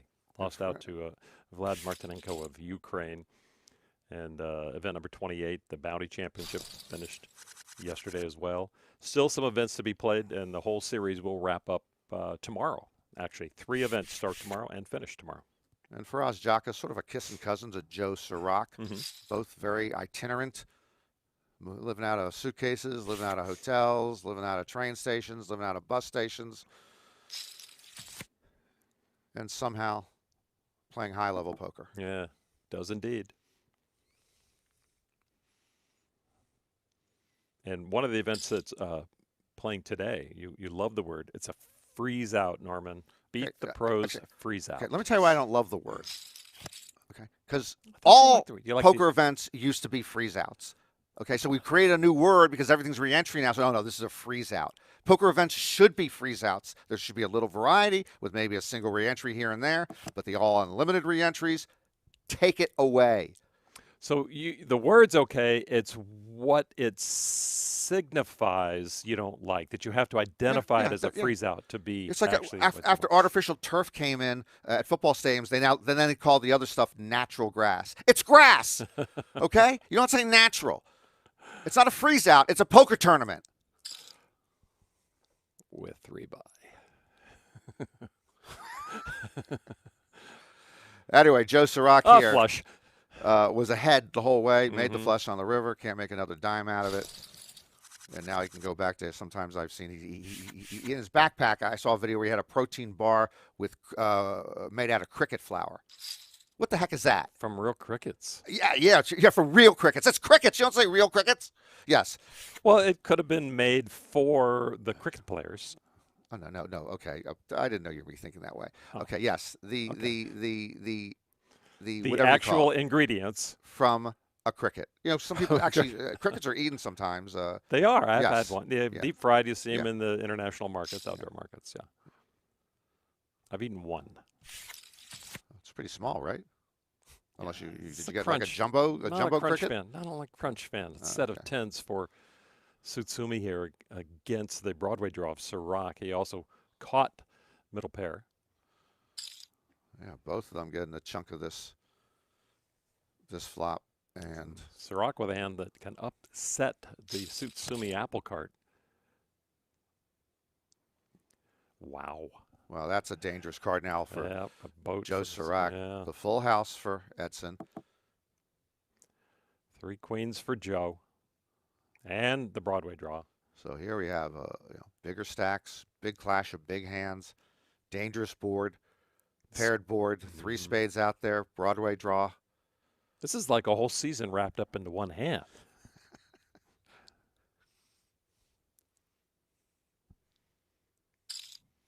Sorak with outs, though. $5.5 million.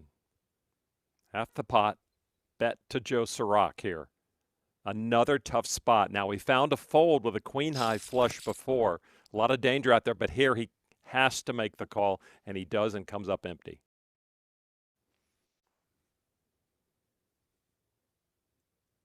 Joe down to $32.5 million now.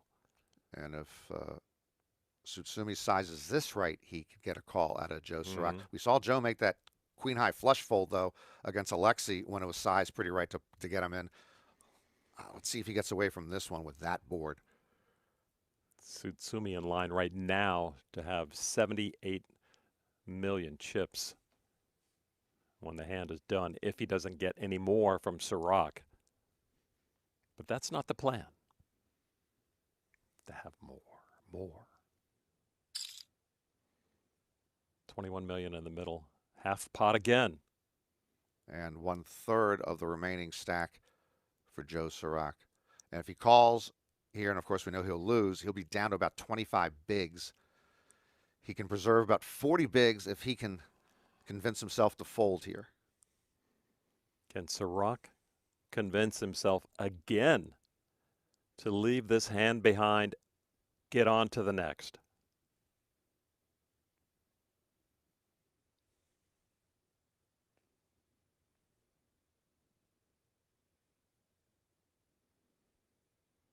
He might take his whole time bank here.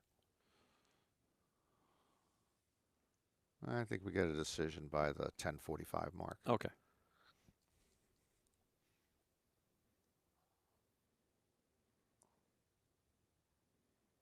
It's been pretty ABC poker from Tsutsumi, and Sorak has to know that.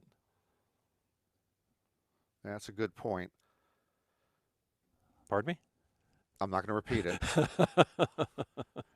And plus, it's only a good point to me. Thousands out there going, it's one idiot to another idiot. They have no idea of anything. I was wrong that he'd decide by the 11:45 mark.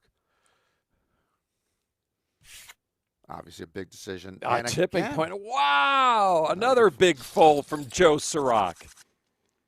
It's not the calls you make, it's the folds you make. Money saved is money earned. I have no idea who that is. That was in the steam room, wasn't it, of Rounders? I need money. All right, so Tsutsumi over 77 million. Now making a big raise with his queen 9 suited, folded around to Van Dijkev with a better hand. But Tsutsumi finding his stride maybe as chip leader. As his chip leader builds, he gets more bold. I wouldn't like playing this hand against the chip leader behind me. I don't like King 10 off out of position. King Jack's a little better out of position off, King Jack off, but I just don't like him. And there we go. Now we've seen that the 3-bet has shed Tsutsumi on, again, this type of hand where he says, nah, I'm not going to engage. So Alexey again might have found the right moment. And again, as I mentioned, Tsutsumi is playing with Sorak's chips for 2 or 3 hands That's an until he interesting takes theory. full ownership. We'll of have, you know, we're gonna have to survey this group to think if that comes into their mindset. You know, if one moron's theory comes into their mindset, that'll be scary. All right, so the leader with Ace Queen, it's Christine Doe now on the button with Ace King. Once again, a nice opportunity for Doe to make some dough. Just a call, though. Treading lightly around, you know, and the player that she is, you know, laddering up is fine for her, you know. I mean, she's a recreational player. She's not out there to make bracelet after bracelet after bracelet, you know. They're in it for the money. And a re-raise from Van Dijkev with 7 deuce. What is this? I'm glad that my butt is taped to my chair. Wow, Otherwise I would have fallen is off. this? Well, it's a squeeze play, but he's picked the wrong moment. You know, it's a, you know, he sensed weakness. He got a min raise and a call in position. And that Christine's done that before. Yeah. So, but you know, it's just he picked the wrong moment. Now, I'd see no reason that, again, from what we've... Oh, there we go. We have our first 4-bet? Yes, we do, from the chip leader. I'm confused, too, Nikita, and I can see the cards. Does Christine Doe with Ace-King want to get mixed up with the Russian and the Brazilian? She's got position. Well, that that 4-bet from under the gun tells her I could be up against, at best, and she's in great shape, but I could be up against aces, kings, queens, even though she has an ace and a king. And she does find a fold. Van Dijkev now does fold as well. And what a play by the chip leader. Boy, to pick up those chips without any flop coming out. Look how he's now doubled the runner-up in chips. Nicely done. Wow. Mr. Tsutsumi. Very well done. And that has really been the first time where we've seen him really stretch his legs as he stretches his lead at this final table. 3 players down, 6 left to go, $600,000 to the next player to go out. So it's $600,000 just to play badly. Oh, wow. That's a dream. And $200,000 more for the next player to go out. So a $200,000 bubble. Well, that was a nice read by Edson. He sensed that Alexey was doing exactly what he was doing.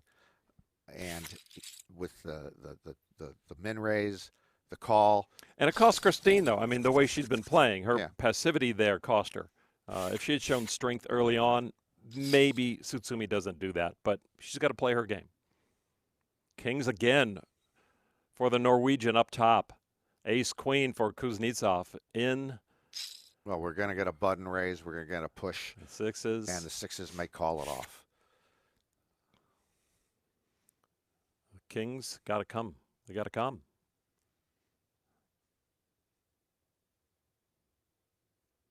Your stat, I'm sorry. That's been your stat. Pocket Kings again. And the re-raise. But he doesn't bring it all. Nikita Kuznetsov now. The Kings with the shortest stack by far at this table. Oh, and now we are going to have the showdown. Here we go. A misstep by Kuznetsov. The Kings at risk. I wouldn't call it a misstep. I would just call it a bad situation. Oh, and a king in there, and a queen, and a 10. No! Oh, and he needs a paired board. Does your stat. And it is a 2-spotter, and the set of kings is. No. Oh, wow. We've lost the Norwegian in 6th place and a payday of $603,000. No. Oh, that was tough. No. Nikita with, a questionable play maybe there, but it came through. It came through. And you're bereft. Yeah, I'm bereft. Again, I don't think it was a questionable play by Nikita, but then the flop, you flop top set. Mm-hmm. And then you're painful. almost, you're nearly dead on the turn when Broadway comes in. Oh, so brutal. Such a brutal last hand for Espen Jorstad. Yeah. Out is the Norwegian, $603,000 for 6th place. And yeah, you're right. I mean, those hands were big, and I'm not going to tell him what's right, what's wrong, but what a brutal board that was. And a set of 8s for Christine Doe here as she goes against Van Dijkev, who just turned top pair. She continues to be, playing soft, playing her hands slow, playing them carefully, trappy style. She should get a bet here from that fortunate king, or what would seem to be a fortunate king for Alexey. And Christine now again in very good position to ladder up some more on this chip count. Her style has been just a call.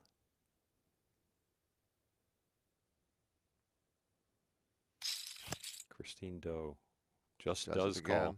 And she didn't want to see another club out there, but we know she's okay. Yeah, it was but it paired the board anyway. She's got a full house. Yeah, she's fine. It was runner, and he was drawing dead going into the river anyway. Well, she did want to see a club, actually. Yeah, as it turns out, just in case, he's looking at runner. And no money on the end. And Christine Doe will take that pot of over $17 million and move over $50 million before her small blind goes in. And now she is in 2nd place.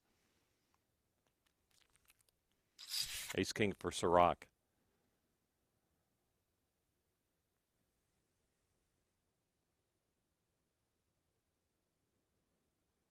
Doe gave up her small blind a weak ace for Kuznetsov. So it has been big hand against big hand. That was an unfortunate run out for the Norwegian. Jorstad out in 4th place. I'm sorry, in 6th place. And Jorstad, one of the emerging YouTube Twitch stars in poker. He started Overbet Express earlier this year with a couple of friends, and they've been chronicling everything they were doing. They're going to be going on the road for 6 months. He's got big viewership already, and that's the way to go, to just show the lifestyle of poker and just have people just sort of, get emotionally vested in you. Sorak forced to fold again to the bet of Kuznetsov. And though Sorak still has chips to play with, mentally he feels he's getting a little beat up out there. And sometimes you get defensive when that happens. You just have to take yourself out of the moment and play your game. Play poker. Don't get desperate. And you mentioned also final word on Espen Jorstad.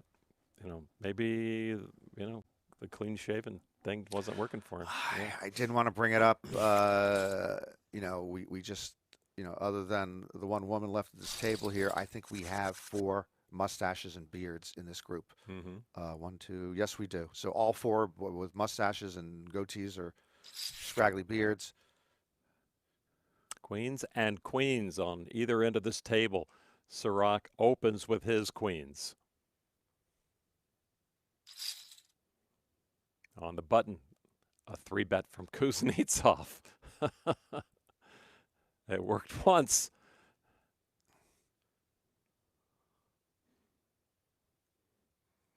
Van Dijkev. Is it Van Dijkev? I think it's, if it's not Van Dijkev, it's definitely Vanda 4-bet.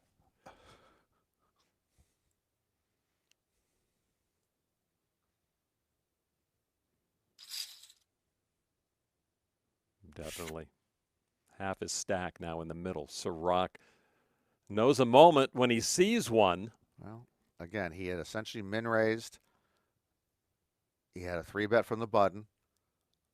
He has a very strong 4-bet from the small blind. It's a tough spot. Wow, he's tough spot after tough spot after tough spot for Joe Sorak here at this GGPoker online final table. Pretty much if he commits here, it's most his stack. It's kind of hard to call here and see a flop. No, exactly. I think he's going to decide by the 10-25 mark. It's going to come fairly quickly. You think so? No, I'm just joking. No, he's going to take longer. But this is just a key spot for him. Again, the other spots have been post-flop. And they're all looking for their first bracelet in theory, but they're all looking for a payday. And Joe has mentioned he's had tough times the last several years, and you talked about that.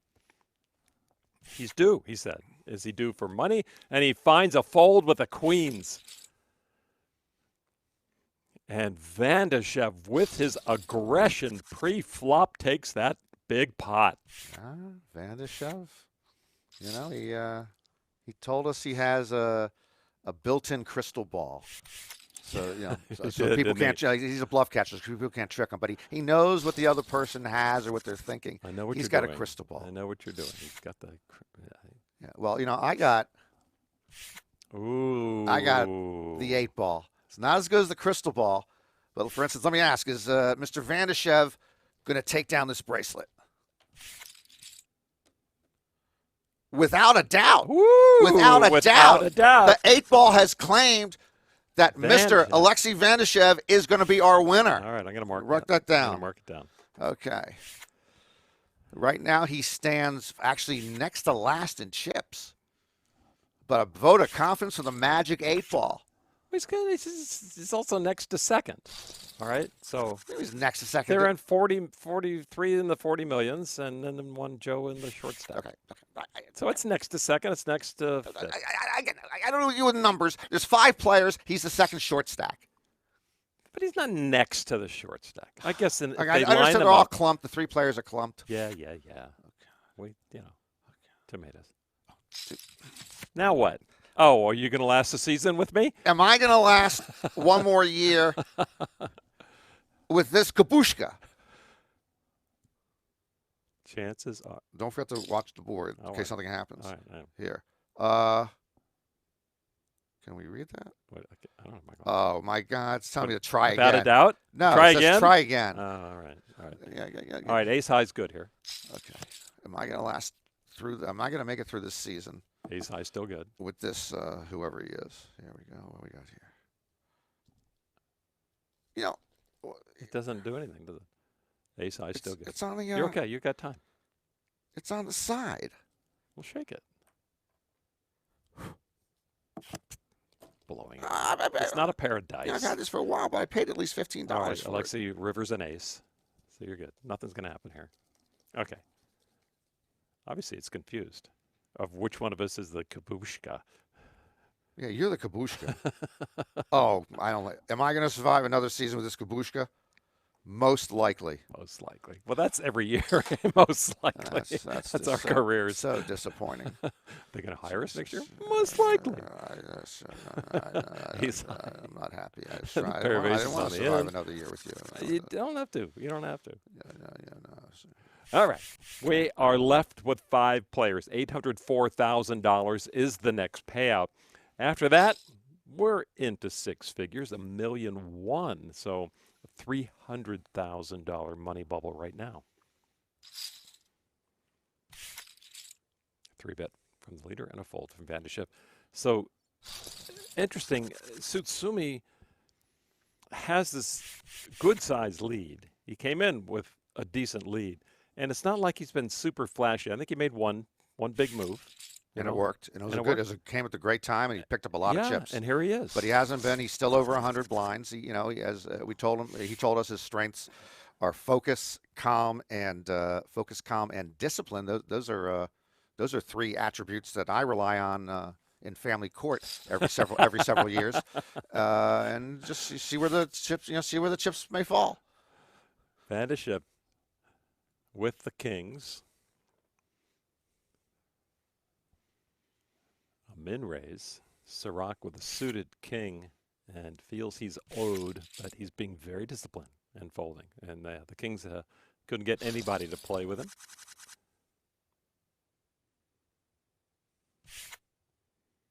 Another motley set of hands. You might have time tomorrow to play the Zodiac Autumn Festival. I know you do. You probably read, 6, 7 of your horoscopes every day just to figure out which dog food you're going to feed Blue. So tomorrow would be the Zodiac Autumn Festival. Okay. Here. I do not even know when my birthday is, so I would not know which zodiac sign to look for. How about Blue? Oh, Blue. She was born on May 20th. All dogs are born in May. There's that season, Christine with pocket tens, 41 million, guaranteed 800,000. Yeah, real money, as we like to say. Christine started a new business also at home, which is great for the environment. It's great for folks. It's a baby clothes recycling business. I know you know babies. You know people that have kids. An ace flops for the chip leader, a draw for Christine. But, babies grow out of clothes in weeks and months. You can get her clothing, ship them back, and get new clothing on the next size when you ship them back. And then they're all sanitized and sent out to somebody else. So it just goes around. That's an interesting business, and I wish her well with it. I can't believe you had to explain to me that babies grow out of their clothes in a matter of weeks. How stupid do I look? It was just... No, you don't answer that. No, the crystal ball? That's only just yes and no questions. Okay. It's not going to give you some treats. He looks pretty damn stupid to me. So ace 4, ace is up for Tsutsumi. And Christine's got to wonder, and he just trying to be the big stack bully here. And she manages a fold as well, and the chip leader gets stronger. And planning here for this final table, Tsutsumi said he didn't really want to change anything. He just wanted to keep his same routine. He told Will Schilleber of Poker News that here in Brazil, he says that we have a famous phrase, and the phrase means on a winning team, don't change anything. Oh. So he wasn't going to go get coaches. He wasn't going to try to do something, try to do stuff that's above the rim. Just keep doing what he's been doing. So that explains a lot of things when you're on a roll with good jokes at the main event in the booth, and that's kind of what I'm feeling. You haven't changed all week. Chances Do I have are- to survive another season with him? Sorak takes it with a raise with ace-jack. He's now got pocket eights. He'll get some action from Van Dijkev, who actually is the one who's going to get action. Blinds at 4 and 800,000. 100K from each player. Just a call from the pocket eights. Christine had the eights earlier and flopped a set. Now suited with an 8-5. Yeah, I have no discipline here. I'd be calling. I knew she was going to fold. I'd be calling with the 8-5 suited for a minute. It's one with three-way action. Yeah. You get some Half a odds. blind. This flop is going to get her in trouble because she would have hit the 5 and she's still behind the 8s. But yeah, I would have called there. But it's a bet on the paired board from Alexey Van Dijkev from Russia over to Joe Sorak, who maybe has been to Mexico, but he's not Mexican. He's USA. Red, white, and blue, the flag should be. That's true. But I think it's virtually no chance he hasn't been to Mexico. Oh, I think, yeah, he's like the James Taylor, just let's go down to Mexico again. And actually, he's number one, and I'm not making this up, he's number one in New Mexico. Right. All time. Oh, yeah. All-time money leader. Born in Albuquerque, right? Yeah. Originally from Albuquerque. So he's been to the newer Mexico. He's got to have been to the older Mexico. Mm-hmm. Just seems like, Colorado and Mexico kind of have a similar. But do you understand what these natural grass and freeze-out people would do? Once New Mexico became a state, they would start calling Mexico Old Mexico. See, that's stupid. And the pocket eights will take it. And I will take that a step further. And you know this firsthand, watching New York sportscasts, they still say the New York football Giants. Yeah. Yeah, that's there's almost an excuse for that, but yeah, it's kind of bothersome. It's the Giants came west. The San Francisco Giants came west. It was 58, wasn't it, or something like that? And so there's only one Giants in New York right now, and they're in New Jersey. Yeah, exactly. Aren't all the East Coast teams in New Jersey now? I think so. 7-8 suited, worthy of a call of the big blind, and they're going to go to the flop. Van Dijkev with the ace-jack as a better hand right now, but the flush draw for Tsutsumi. He loves to stay busy now, and he forces the fold from Van Dijkev. Tsutsumi in his full stride now, just chipping away at everyone. I wonder if he feels like there is some money bubble tension out here, kind of like a final table bubble or an actual money bubble. And he can just start, stealing from everybody. It kind of is going in that pattern right now. And it's understandable. And he's got his chip stack. He's got more than the second and third stacks combined. And we know we have the 3 stacks now, the 4 stacks, pretty clumped up, all within 10 million. So he can do that when he wants to. And whenever I see this happening, I can't help but think of main event champion Joe McEachern and what he did when we were 10-handed at the main event. And he just raised every hand, and he just wiped the heart out of that table as all were in such desire of making the November 9 at that point. So with ace-queen, Kuznetsov is the one re-raising, but he gets re-popped by Van Dijkev with king 10. That's a man who's got heart. He has shown heart. 5 players left, 2 of them Russian. They're the ones raising and re-raising in this pot.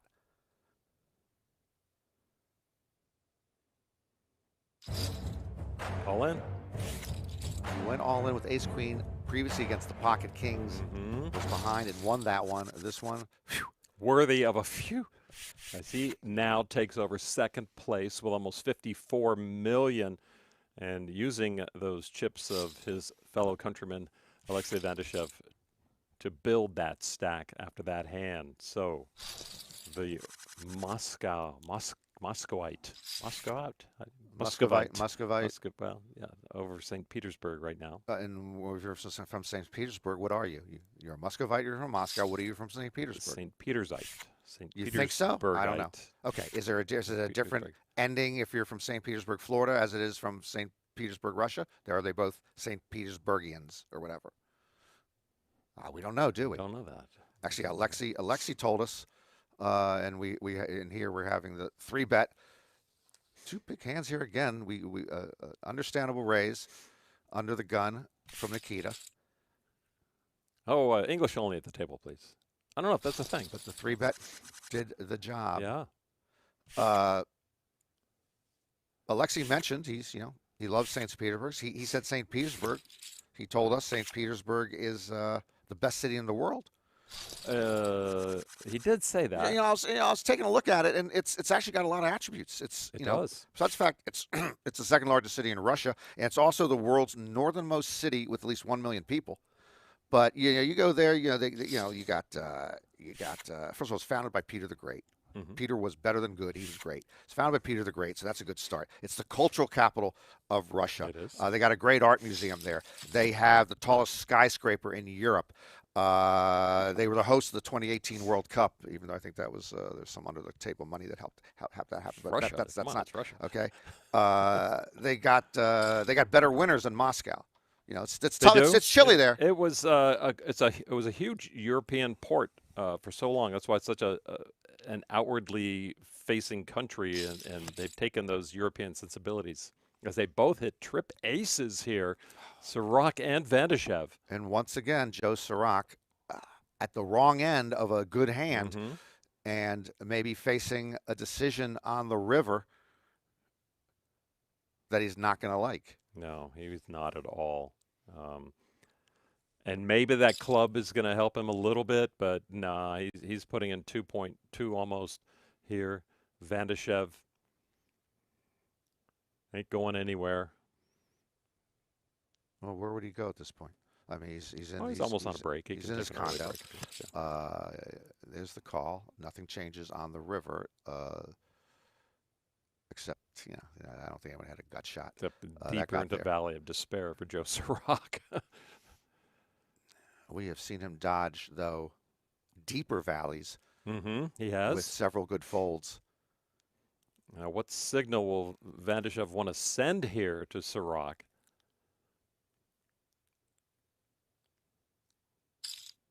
Maybe a weaker signal. Yeah, that's virtually small bet. Equal stacks. Mm-hmm.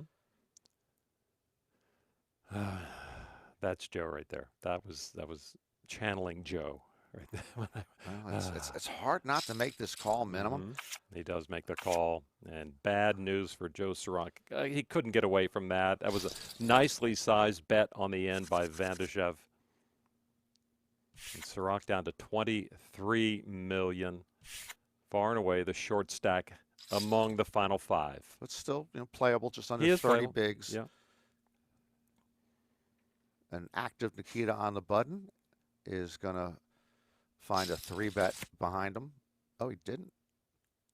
Oh, it's going to get him paid off. Anyway, a 7 on the flop for Kuznetsov as the pocket 9s check it over to Kuznetsov.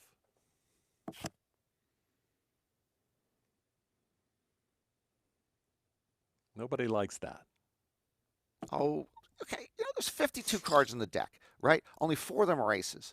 So what's the chances one of these 2 guys, has one of the other 3 aces? You choose to play aces. You choose to be in a hand with aces. It's not like the people who weren't dealt an ace aren't in the hand. Maybe they are. I didn't see all the folded cards. Nikita gets the job done. So the Russian's much more aggressive in general today than Edson has been as the chip leader. He has really been controlled. He's continuing to have a big chip lead, but much more active are the players right to his right. And just to put a bow on it, St. Petersburg. If you want to go to Russia, it's a nice entree to Russia to go to St. Petersburg. Oh yeah, mm-hmm. Yeah. Yeah, like I said, art museum. It's beautiful. It's on the water. It's on the Baltic Sea, which is like is like the number 2 sea in the world. Number 2. Yeah, right behind the Mediterranean. In fact, I would take, besides the fact that I don't like St. Petersburg, Florida weather in the summer, humid and rainy and all that, I might take St. Petersburg, Russia weather before St. Petersburg, Florida weather. And I'll take the Baltic Sea, being on the Baltic Sea, over being on Tampa Bay. Would you take the St. Petersburg, Russia winters over the St. Petersburg, Florida summers? Yeah, that's a close call because those summers are brutal, and I know those winters get pretty chilly. Yeah, okay, so that's a close call. But overall, I think I'm taking St. Petersburg, Russia for better food, nicer people probably, wider roads for one. Wider roads for sure. Yeah, they got the ballet there. Their ballet theirs had Nureyev and Baryshnikov. Those are heavy hitters, big hitters. Who's in the St. Petersburg, Tampa Bay, Western Florida ballet? Marty. Absolutely. All right. The players have played 55 minutes. It's been a very active 55 minutes. The ball got rolling a little bigger, a little quicker that time. It did. Well, we had big hands. We saw a little more activity with some interesting plays, and we saw our chip leader Edson Tsutsumi build his chip lead to the best part he's been all day. Indeed. So players are going to be on break for another 4 minutes. We're going to take a short break, come back, and we'll keep this 5K main event final table playing on until a winner is given a gold bracelet. Back in a bit. Hi, I'm the new Daniel Negreanu, and I'm the old Daniel Negreanu. We both represent online poker sites. We both love Hold'em. I mean, we're basically the same person. Absolutely, man. I used to love watching you play, the way you would read people, call out their hands, and then, of course, call anyway. Oh, stop. I'm blushing. But old Daniel, man, I gotta ask, man, what's up with this look you got going on here? You tired or something? Yeah, I'm tired. I'm tired of all these freaking beats I've been taking. It's freaking ridiculous. Look at this motherfucking hand. This motherfucker's calling the freaking turn with this piece of hand. Freaking absurd. Whatever. I don't even know why I'm so upset. I mean, bad beats, they're just part of the game, right? I mean, they don't really have to be. You see that? I took a bad beat, then GG Care took care of some of my losses. Hashtag, thanks GG. You think maybe I could borrow that laptop and play a little while? No, definitely not. Just say GG to that site you're playing on over there. You just think you're so clever. Nope, just a good read. GG, poker star.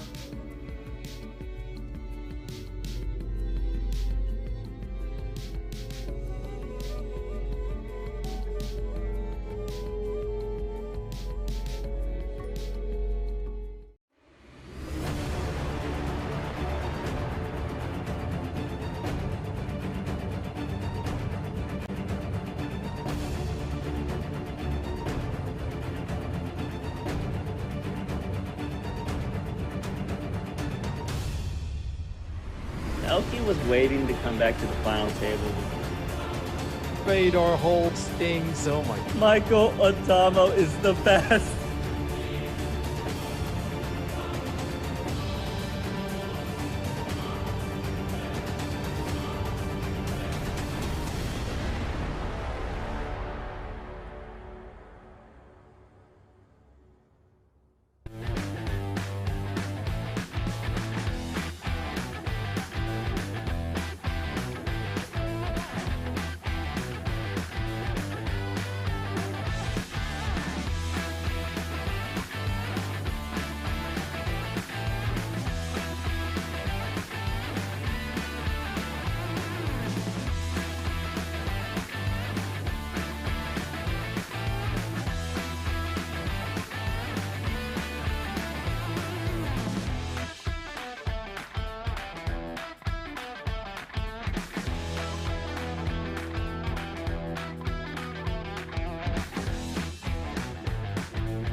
And welcome back to our final table, the 2021 GG Poker WSOP Online Main Event final table. Down to our final five. The biggest mover, of course, our chip leader is still the chip leader, but under that, Nikita Kuznetsov started the table 13.4 million, and right now 57 million. So, you know, that game still to be decided. Joe Sorak has come down. Christine Doe is up. This could be a very interesting blind level, 400, 800,000, 100K.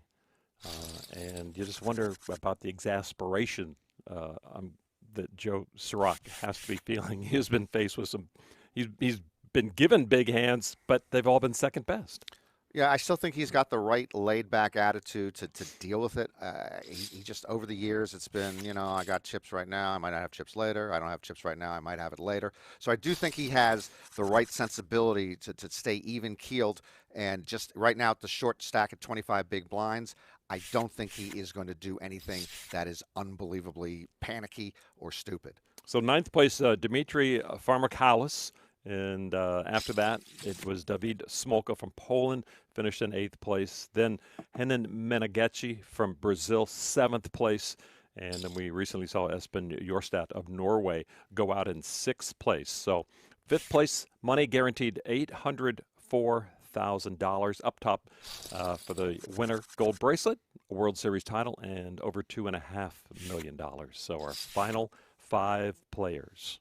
And it's a great five. We have the Brazilian at top, Brazil and Russia with 2 players still left. Brazil and Russia, as I mentioned at the top of this live stream, 2 emerging superpowers in poker, and they're going to have to be dealt with for years to come. Great players coming out of both.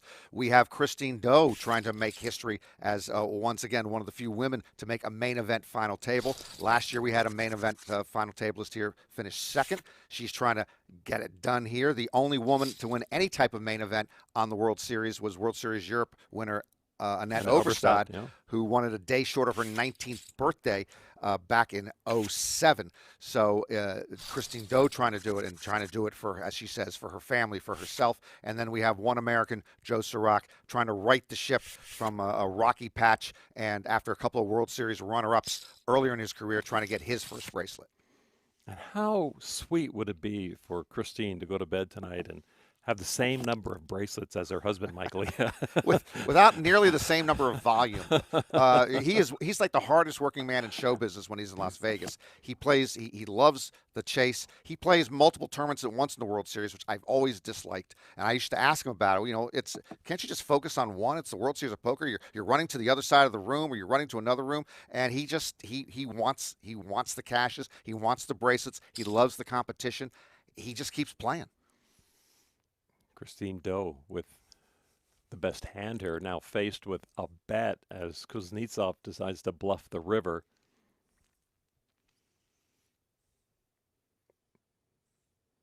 And of course, if you don't know Mike Leah, you might know the online name Go Leafs Go, eh? Yep. That's him. Pocket nines. Think about what happened in the hand. Yeah.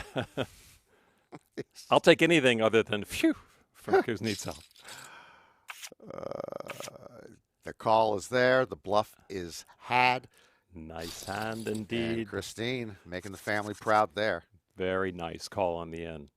Yeah, I talked about Magdalia being the hardest working man there. The only thing that slowed him down was fatherhood. So they've had 2 kids in the last couple of years. And so neither one gets to play that much. And Mike is just, he's a volume consumer of poker. So he's had to cut down his game a lot, and maybe he's helped Christine then improve her game. I'm sure, yeah. I mean, poker players talk poker, and I'm sure she's helped him, as mentioned earlier, with the diaper service.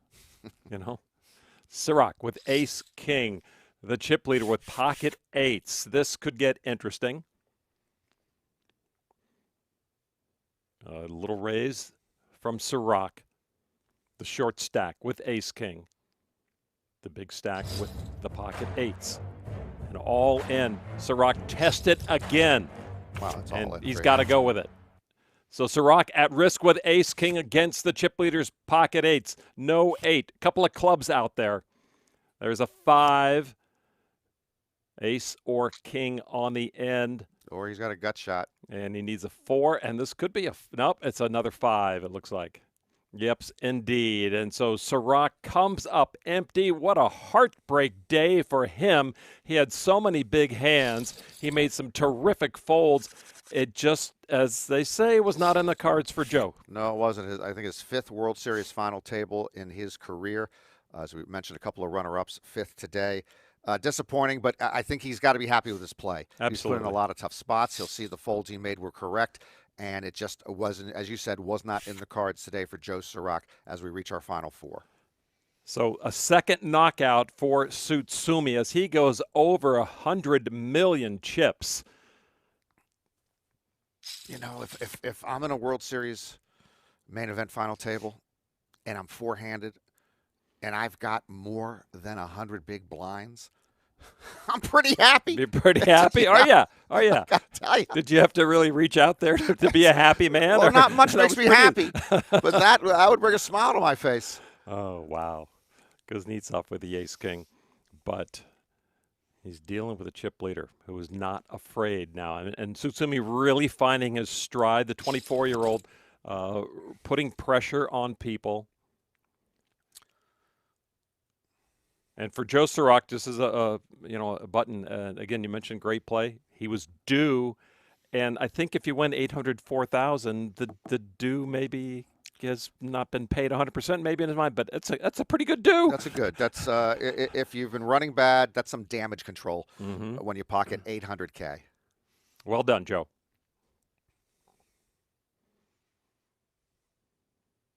So ace king good here. But neither pair is up other than the 9s on board. And it does go check, check, and ace-king will take it down. Kuznetsov still making strides, as mentioned. Started in 6th place with just over 13 million. Now firmly in 2nd place. Blinds up. 501 million. My favorite blind level, Norman.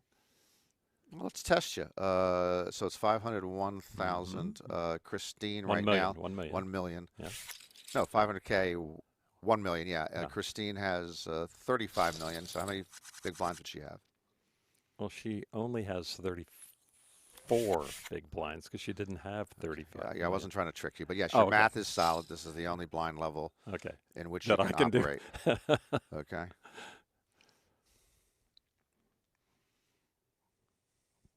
Kuznetsov just limps with a queen jack. We haven't seen any limping, have we? We seen a limped pot yet? We won't. But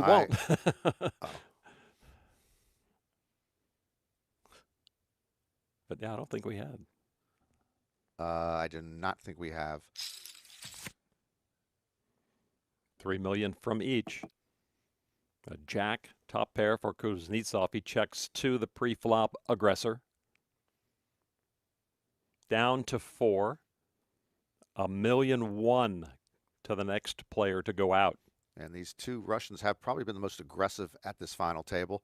Of course, we heard from Alexey, who just says that he doesn't care about ICM. He's out here to play. He's out here to win. And Nikita told us that he's very confident in his own post-flop play. Right now, he's got the best of it as we go to post-flop. Do you think there's a Boston-New York thing going on between Moscow and St. Petersburg, and which ballet is the best? It's a different culture, but there's always, in every nation, north, south, the two biggest cities, east, west, always have something going on. So, yes, I think there is. And here we see Alexey with the continuation bet when he whiffs the flop. And Nikita with top pair will not be leaving this pot, so we'll see how it plays out.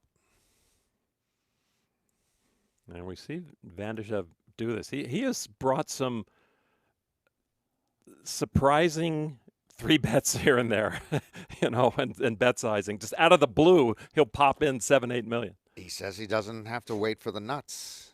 He's got that crystal ball. And actually, in no limit, aggression is usually rewarded.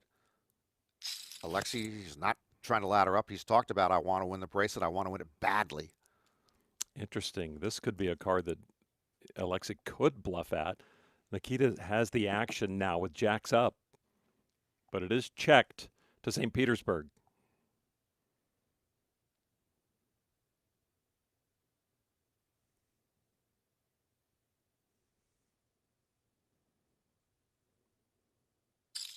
The pay jumps are so big. There's 400,000. What type more. of bet is this? What type of bet is this? This- Explain this bet to me. Well, it's not a misclick. I'll tell you that much. But I don't understand. I don't understand his bet sizing anyway. And that's not a stretch. So he's bet 1 million into a pot of 18 million. Wow. So much to bluff at. It does go check, check, and the pair of jacks with the sixes on board for Moscow's Nikita Kuznetsov will take that from his fellow countrymen as Van Dijkev now drops down to 26 bigs. See how I use that already? Right. Oh, wow. Right off You the can bat. do. How long is each blind level? I don't know, actually. Okay, so okay, just more or less you return to being a 12 minutes. you return to being a moron in another 15, 20, 25 minutes. You don't even know how long the blind levels are. Pocket nines and Kuznetsov will take it. That's not a few, but I guess it is with everything. ace on the board. Yeah. So now 83 million, almost 84 for Nikita Kuznetsov. The chip leader with 90 or 100 million basically is not running away with it by any means. The two shorter stacks, Alexey and Christine, have a lot of work to do. You mentioned earlier Nikita with the biggest move up today. He started with 22 bigs. He's quadrupled his bigs as we go down to four-handed. How many bigs does he have? Okay, we're still on 81 bigs right now.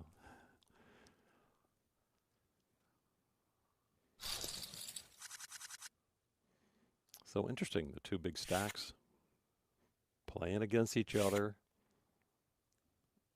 It's nice to go over the 100 million mark, as Sutsumi just did. The 2021 GGPoker WSOP Bracelet Event Series coming to an end. 33 bracelets up for grabs in this series. This is event number 27. They'll close out the series tomorrow. And here is the 5K main event. Stoyan Madanziev won it last year.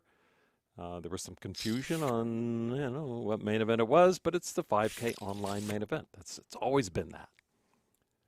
Pocket nines are best for Kuznetsov against the ace king of Christine Doe. And there is the ace on the end, both with a heart. Christine, what a great turn card. Again, she has played the ace king very softly today. Now she gets virtually the best card she could get. Top pair and nut flush draw. Kuznetsov with a 9 of hearts, and he wants to come along just in case. But it's the 5 of spades on the river. Christine Doe is good. Can she get more, though? No, she checks it. Again, as a rec player, we have seen several spots today where she just has declined to try to get some value.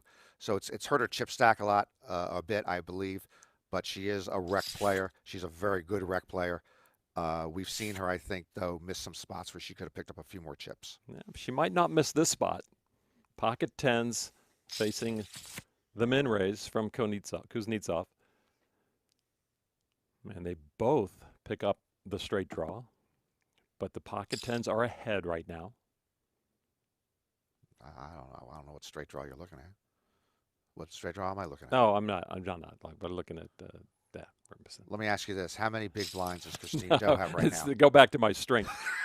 I knew a straight draw was coming. A straight draw was coming. Nikita needs her pocket tens, and she would need his jack. But you knew the straight draw was coming. Another 9.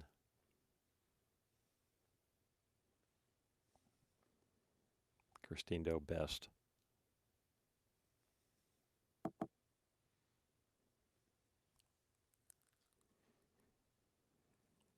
Now we're faced with the same situation from the last hand.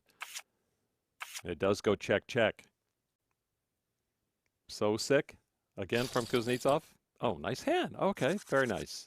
That's better. Again, Christine with the best pre-flop hand here in the small blind. A weak ace. But I would retire so sick from poker vernacular. Thank you. I mean, obviously it was used forever live. It's now part of the online emoji thing. I would just lose it, and we would be we'd be a better society if we lose so sick at the poker table. Kuznetsov testing Doe here again. Doe just limped with the ace-5 and does fold to the pressure. Thank you. Deuce 7 on the button. It just feels like it's a waste of a button, you know? There's another one coming around pretty quickly. Yeah, that's true. Yeah, They're that's coming why, out very quickly you know, now. I hate when they run back from the restroom, especially in a cash game. Like you know, they're running back for the hand that's going to change their life in a limit cash game. Please. Ace deuce all in, Van Dijkev. It's $2 million a round right now. It's a very short round, as it were. So the short stacks have to stay active. Four-handed play. It's not one where you have to sit around and wait for a big pocket pair. Here we've got a small ace against queen 7. All hearts out there. And a very nice flop. Once again, the chip leader getting the flop exactly what they wanted. No, he's not going to get any more chips unless, again, Alexey decides to get cute, but he can't really get cute on his short stack. Talk amongst yourselves for a second. I talked to myself I got a good deal today. I got it. Because nobody else wants to listen to me. I can't tell you how often Blue walks out of the room. Oh, again from Van Dijkev. He got cute. And again, to his credit, again, he's sitting on 25 bigs. This is not a bluff that a lot of people would make because you have such few chips left. So he's got to have a strong hand, one would think. Unfortunately, he's run into a guy who's got the second, flop the wheel, the second nuts.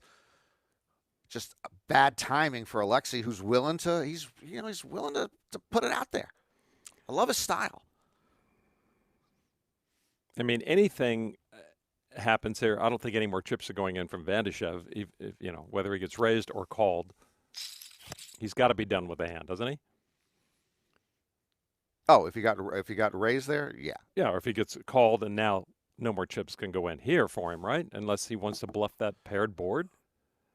No, he just checks.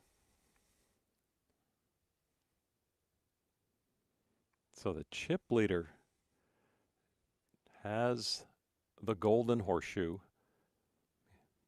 Played well when he needs to. He's had a few moments, has Tsutsumi, where he just, had played the big stack very appropriately, finds his spots. He's picked up some big pots, but just very steady here and there. And, as they say, card distribution has been a good thing for him. Half pot and Van Dijkev's charade is over. So Van Dijkev down to 20 bigs.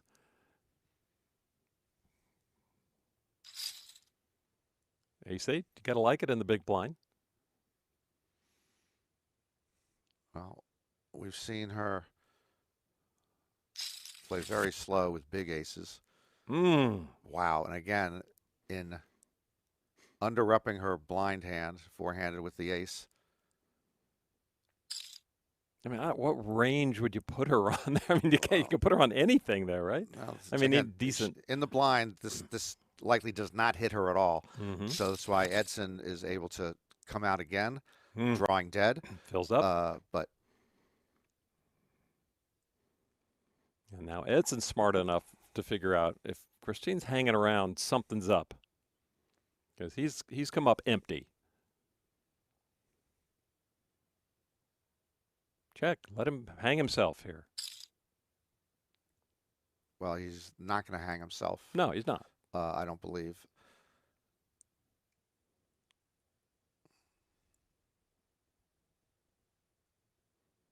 $4.5 million from Christine Doe. Now there is the fold. A nice flop, a nice pot against the chip leader, Christine Doe, solidifying her stack a little bit. $47 million. Alexey Van Dijkev, the definitive short stack now, just over $20 million.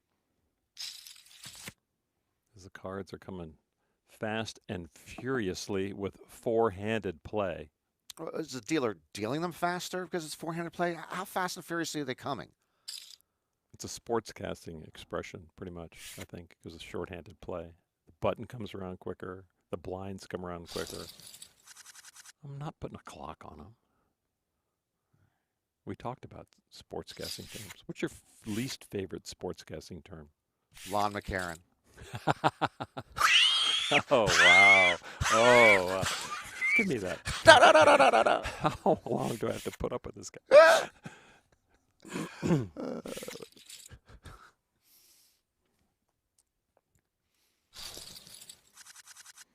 So you're saying that if we could have a webcam on these Final Four and see their faces while they play, why not? It's, again, on every front, it's an advantage.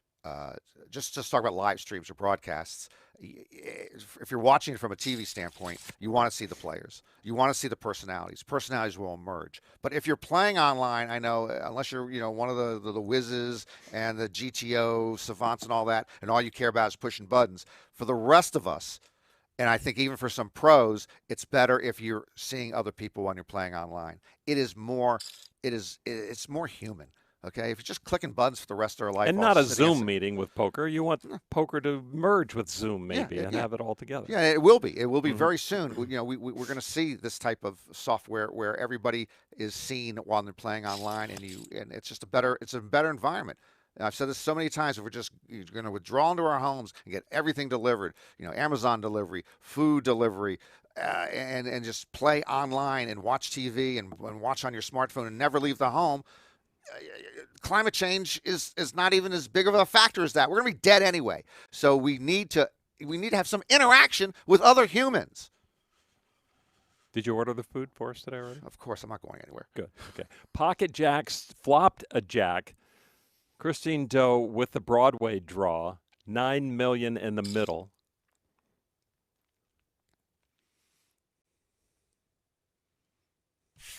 I'm not sure Christine would continue here. No, she does not. That's just not her way. Didn't want to give up those chips at this point to the short stack.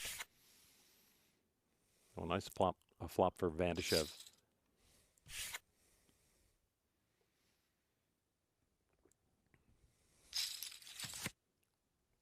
Edson's going to raise, and Edson's going to get out flop by Kuznetsov with middle pair.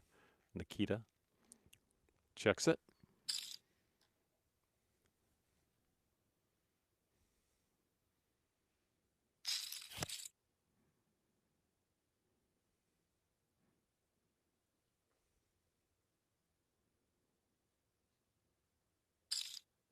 The four-handed play gets very active. Again, a lot of pairs are good. You like to flop something, but high cards come into play as well. And Tsutsumi, gets out of the way. That's outworn as well. I mean, it doesn't mean anything anymore, right? Phew. I know he's trying to be funny and all like that, but That's fine. That's fine by me. How many emojis do they have? I don't know how many. I don't know, but it's my 17th favorite four-letter word. Okay. Nice hand. Those are two four-letter words I don't like to hear. They're not in top 20? No. There you go. And that time, Alexey just showing that he had the ace. And Alexey, he's the short stack right now. The Magic 8 Ball, of course, told us earlier that he's going to end up winning. Even if he doesn't win, I do like the fact that he's been the guy playing the most poker here. He's taken his shots. He is, as he said before, he has no fear that, if you got to think twice before you fight me because you're just going to prolong the torture. He's willing to, as Amir Vahidi used to say, if you want to live, you got to be willing to die at the poker table. He's willing to die. Big stack, small blind raise gets it done. Again, 1.1 million to fourth place. So we're into the seven-figure scores, the golden level for any poker player. It's, $1 million score. That's a good thing.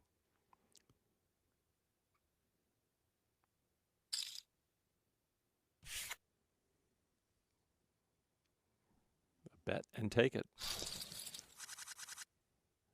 So Tsutsumi has these other players maybe just playing to level up. He's going to test them. You know, you raise every hand, as we talked about Joe McKeon did so many years ago.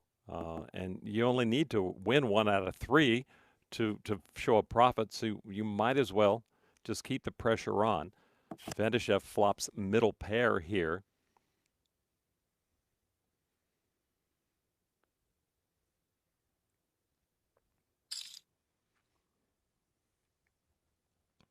And we'll see if Tsutsumi does he know when to get away? And he has been forced to fold. We saw him early on.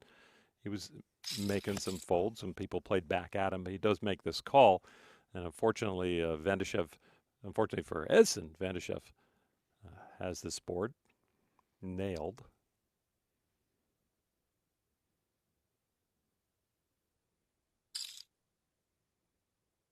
Well, yeah, calling that turn, Edson might have had some thoughts of obviously stealing it away on the river. The 8.5 million right there tells him, I don't think I can steal it away on the river. That is a good portion of Alexey's remaining stack. He can't get him off it unless he had nothing. And again, Alexey is capable here of bluffing. We've seen in a short stack situation, which nobody else would do. Edson taking a little more time here to wonder if the king high will be good here with the 2 pair on board. I think he will eventually reach a decision. I'll let it go. Wait a minute. He's going to eventually reach a decision. You're not going to say what he's going to do? I said he'll eventually reach a He's decision to gotta let it reach a go. decision. To let it Oh, go, to let it go. I said. Oh, sorry. Okay, to let it go. I try to use one syllable words so you can understand. All single syllable words. Hi, Lon. How are you? Did you order food? Order is a 2-syllable word. He did call. He did make the call, and it was crushed. And a nice pot for Van Dijkev there as he moves up to almost 40 million. And that is good for second place from the short stack to third place. I'm sorry, just even with Christine Doe. Boy, he got an extra 8 million on the river there as Edson thought it was fishy. He thought he was up to no good. Yep. King, queen suited and the raise for the chip leader. He'll collect that. So, in the big blind with ace-8, Christine Doe's had success with that hand against Edson, facing a raise. Does she want to play back finally? Maybe mix it up for her. It would be a late time in this final table to start mixing it up, different than the style she has played so far. She does flop. Ace is up, but the paired board could slow things down. But so many times, and we saw this again when it was blind against blind with her and him, she is under-repping her hand. You can't put her on an ace. And this is Edson, the youngest player here at 24. Christine, the oldest player at 34.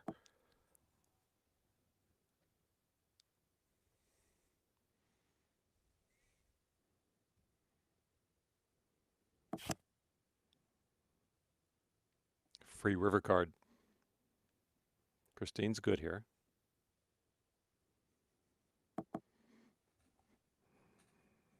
And a check from the chip leader, Christine Doe.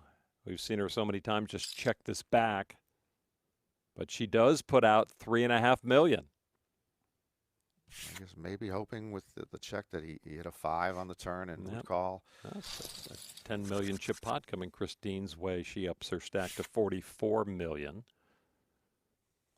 Couple of kings here, Russian and the Brazilian. The Brazilian raises back to Kuznetsov now. Nice dynamic developing between all these players.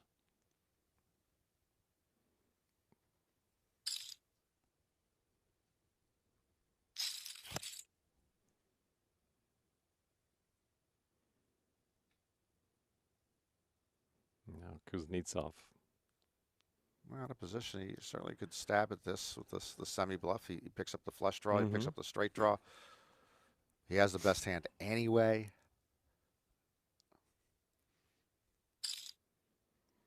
Tsutsumi has shown no interest in this hand.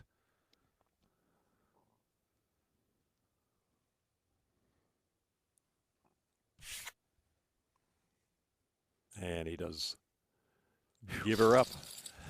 So now Kuznetsov up to 74 million. Edson had been up to 104 million, down to 85. And the pocket jacks are going to win with everyone folding.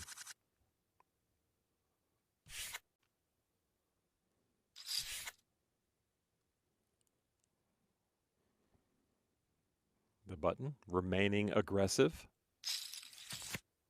We'll find a caller. Middle pair for Kuznetsov. Big miss for Tsutsumi.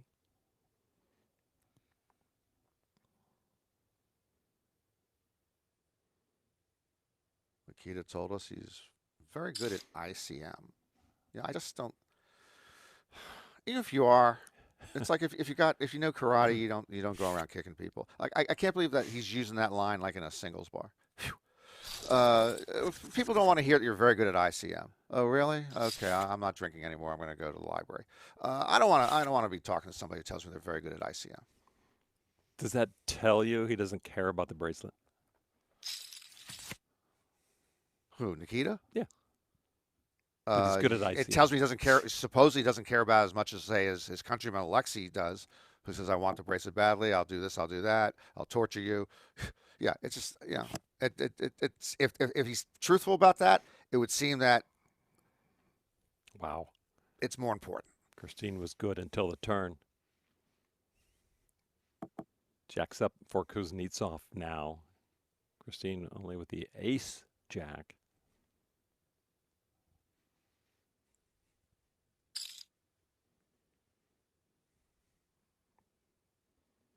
Likely to get called here.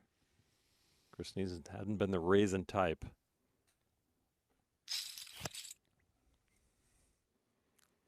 So Kuznetsov with his two pair comes from behind and takes the lead on the turn.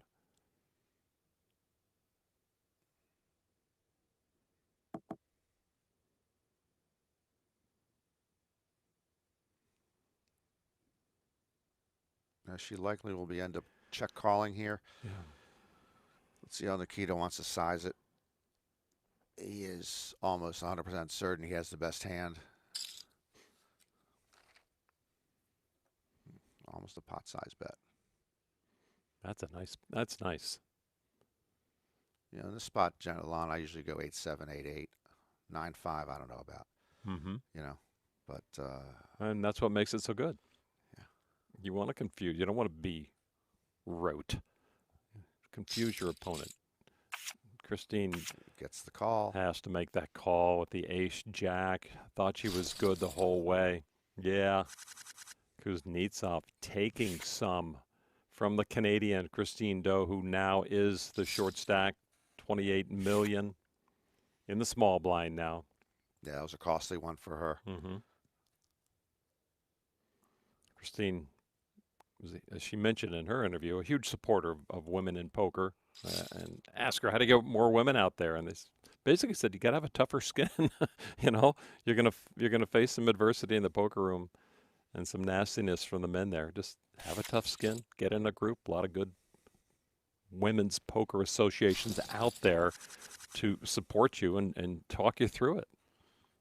And actually being a woman here, and she talked about it in an interview, you know, winning this bracelet would mean even more. And she talked about it for herself, for her family. She says, you know, I am a woman, I am a mom.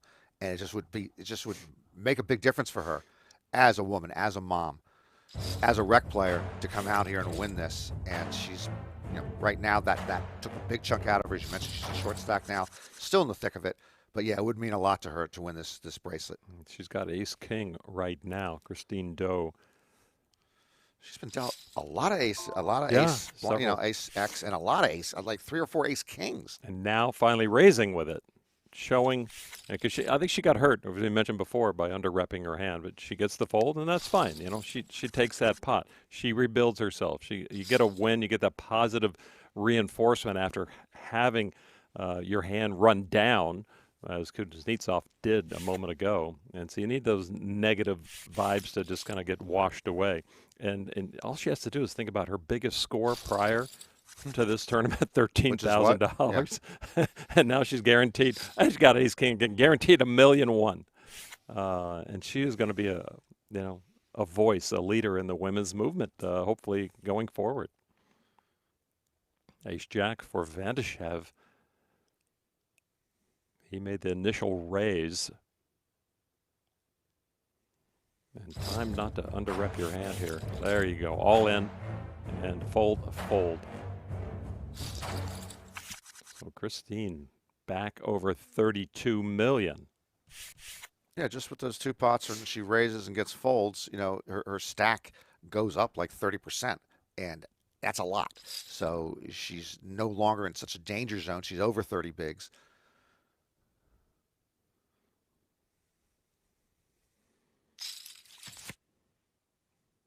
And you really have to gird yourself for final table play. I mean, it is so different from the rest of the poker tournament. As you can see, Kuznetsov, raising pre-flop to 5 million with Jack 7 or, whatever hand you're up against. You just never know. I mean, the guys are going to be out there. The ladies are going to be aggressive as well. And it's just like push the button, it's difficult. If that's out of your normal personality, to be aggressive and to play back at someone, but it is so critical to success in poker. Well, Alexey getting cute here. He just, from the small blind, limped in, induced the raise, and then he went all in, and it's over. And it's OMG from Nikita. Nikita snap raises with his 5-6. I just like that he does snap of. I was going to say he snap emojis. They're plentiful and they're quick. He's got the table so covered on emojis today. Oh yeah, my goodness! And he's the chip leader for the first time today. Kuznetsov started in 6th place with 13 million. Now over 96 million. He's a no-limit hold'em guy, Nikita, tournament guy. That's pretty much it for him. Middle pair for Van Dijkev. Still ace high for Edson. 2nd place, Edson. Tsutsumi. Queen's up now, Van Dijkev. Edson drawing dead. How dead? I don't know. How dead can you be? Well, dead plus 3.484 million chips. Yeah, it's less than dead. Negative dead. It's like being upstuck, Phil Locke's invented term from years ago. And even deader now. Well, both the deck has turned on our longtime final table chip leader. And some of his plays and decisions in this level have also not worked out for him. He made the hero call against Alexey. Here he finds to give up. And from over 100 million chips not so long ago, he has lost about 30% of them. Tsutsumi with jacks. Time to get some back. I don't know if he'll get some back. If a re-raise here is probably not going to be met with a call, but Kuznetsov does call and set up jacks for Tsutsumi. All you got to do is check and hope you get action. And he did get action from Tsutsumi. I mean, Edson's just got too much of that flop. So he gets exactly what he wants, as Nikita does get aggressive as the chip leader.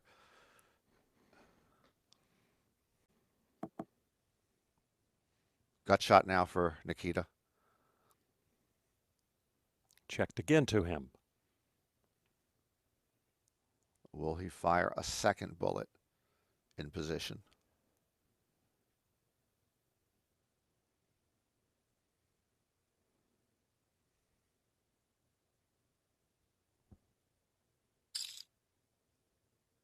He does indeed. Over 6 million now.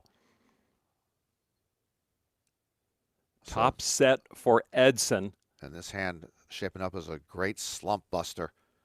Well, flip the tables on the chip leaders. Again? Yeah, he will regain the chip lead if this goes to showdown. Third heart out there. Nikita missed his gut shot. Has never had anything. This is where you figure, can I take him off a one-pair hand? And so sometimes you fire the third bullet, saying he's calling me with one pair. Of course, he's calling with a set, but let's see if he's got another bullet in him. I love it when they do. It's the only way you can win the hand. He knows it.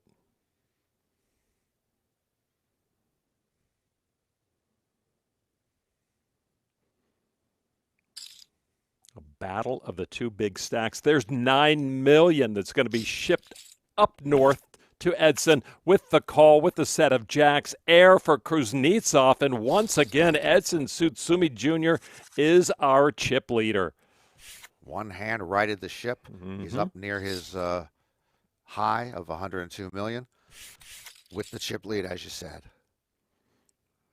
Van Dijkev. Take that little pot with King Queen. We're playing some poker now, Lon. We're playing some poker now. Only Lexi was doing it earlier. We've seen Tsutsumi start to play some poker. We've seen Nikita now firing 3 bullets with complete squadouche. And Christine, while taking care of 2 infants, is playing more ABC poker.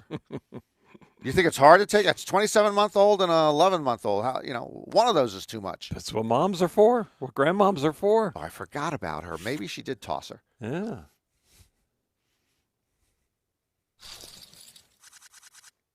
She posted a funny picture today. She told me she had a wedding to go to yesterday, and she just wanted to study. She's been so nervous leading up to this final table. It was Christine, and I told her maybe the wedding is a good chance just to get away from everything. And said, I don't know, it's tough. She said, how can you not think about this, right?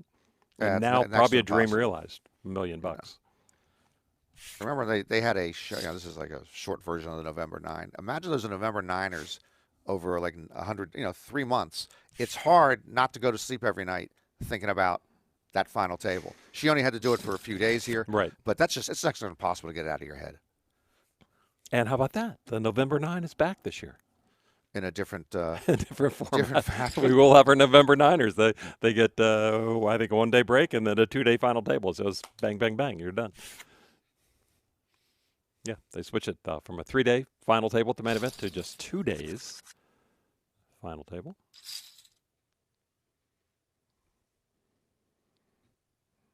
The blinds are up, which means that we will not be getting blind updates from Lon McEachern until next year.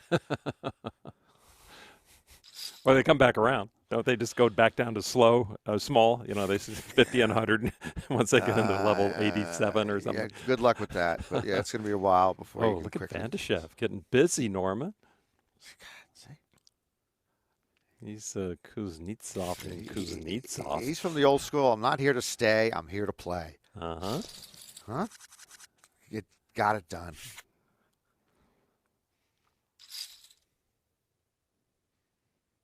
I mean, our good friend Bernardly.com has mentioned this stages and then even earlier stages of the main event. It's funny money, you know. It's just like people don't have a concept of what they're playing for, so that could affect how you play. Because it's all good. Whatever happens today to these 4 players from here on out is great. $1 million payday. Yeah, you want more. You want the prestige. You want, but yeah, what are you here for? Why are poker players in the game? Well, they are in the game to be in the black instead of the red. They are in the game to make money. So even at this point, when it's funny money, and you say, "Okay, I'm going to have a great day anyway," we're still talking of pay jumps that are like 400,000, $500,000. That alone is funny money. So I think that it's in some of their minds. It has to affect the play, and affect their play. But with the blinds at $1 million too, the big blind $1 million too. How many hands do you have left? How many, Norman? Tell me quick. How many hands do you have left? Help me. Well, for Christine, you've got like in the high teens, right? You want the M? She is down to 20 bigs. Oh, the M is different, right? The M is different. Yeah, you're looking at 400, 650 in blind and antes even, and 600,000 and $1,200,000, $1,800,000. So you're looking. Well, that tells you how many hands you have left if you if you do the M. Yeah. I know that's the only letter of the alphabet that you're really strong on. That's on all my towels. Pocket deuces for Van Dijkev. Christine Doe in with a king queen.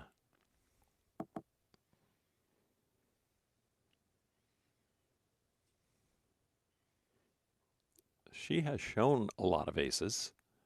She's had a lot of aces. This is a tough spot for her to show with, they call it the poker courage with that short stack to fire out. Van Dijkev just got counterfeited. Oh, that's just a great finish for her. Yeah, her queen will play. Her king will play.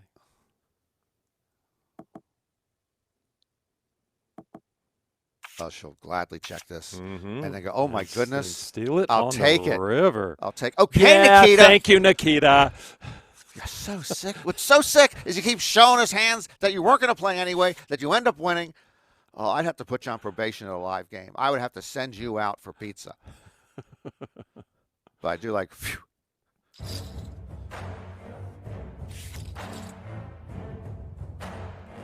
Ace 9 for Tsutsumi. He's going to take that. Christine feeling fortunate.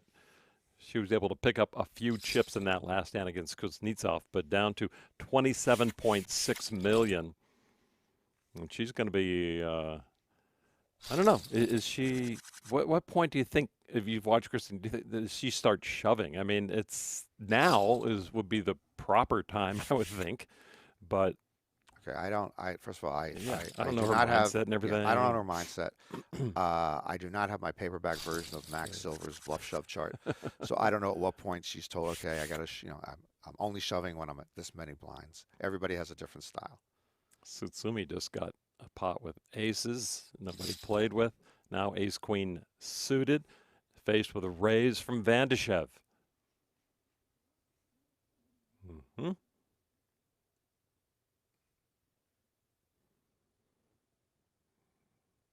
Ace queen suited is a pretty hand. You're in position with the bigger stack.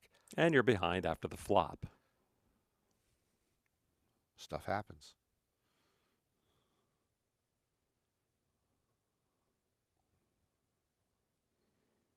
Yeah, I'd want to bet here if I was Alexey. You got your top pair. You want to protect this against a big card coming out in case your other players playing, Jack 10, ace queen, ace jack. Big pot, almost pot size bet. And that's a big flop bet meant to shed this type of hand.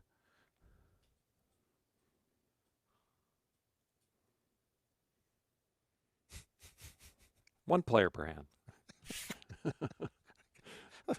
And a fold. But see, Nikita adds life to the table. Yeah, even though we can't there are hear humans him sing. there. Yes, there are humans so there. So I'm fine with it. Van Dijkev now with king queen on the good end of the card distribution lately, four-handed with $1.1 million awaiting our fourth place finisher here in this 5K GGPoker WSOP online main event. Edson Tsutsumi Jr. was the chip leader going in with $60 million. He has taken a couple hits, not been the chip leader, but he bounced right back a moment ago and took the chip lead back from Nikita Kuznetsov. So he is firmly in charge once again.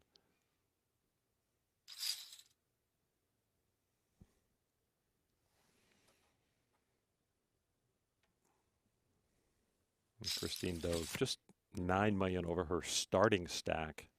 So deep into it, yeah. And so she's got some thinking to do.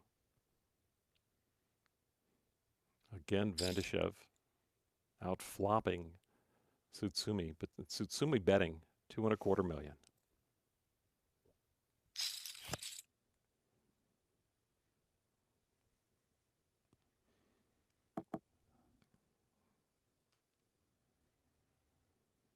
So a top pair, he checks, picked up the flush draw. Let's see if Edson with bottom pair continues. He says not. The jacks are good for Alexey.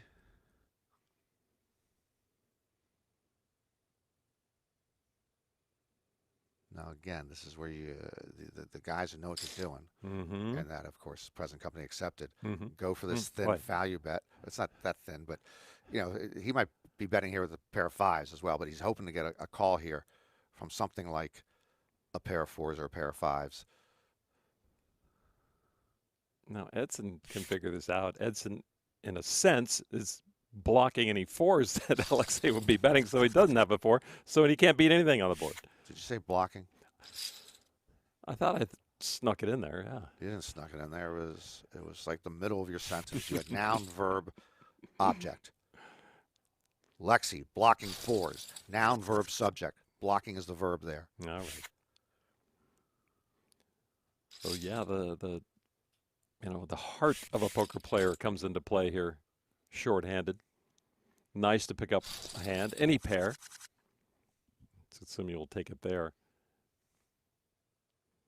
And as Christine, you don't know, but you see with the board and all the hands out, King 7, four-handed, is the best hand. It's just how do you play it? I mean, and she's not used to playing these hands, these tournaments deep. A rec player. Okay. Were you going to play King 7 no, right there? I wasn't with, either. With I'm just saying it's eye-opening for folks who are watching this. And again, I'm the guy who, as you know, believes they're monsters under the bed with every other opponent. But King 7 was good.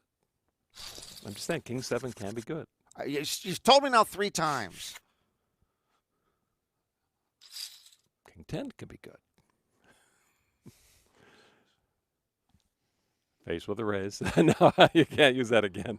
We have the answer. We already have the answer to the 8-ball. There you go.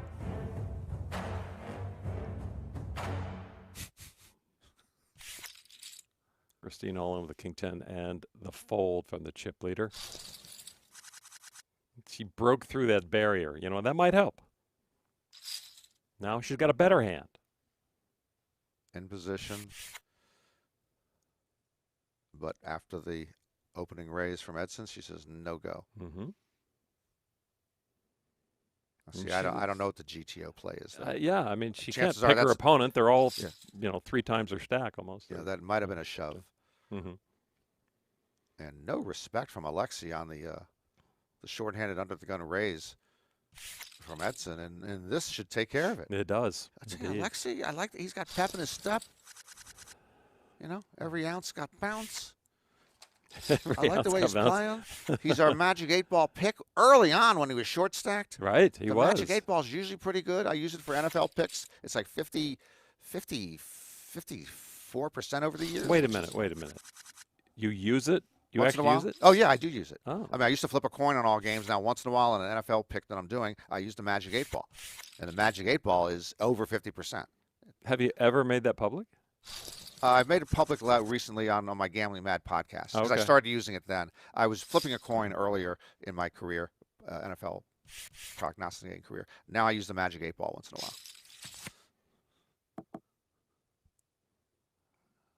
King Treg comes up big here. Alexey has the action. Gets a call.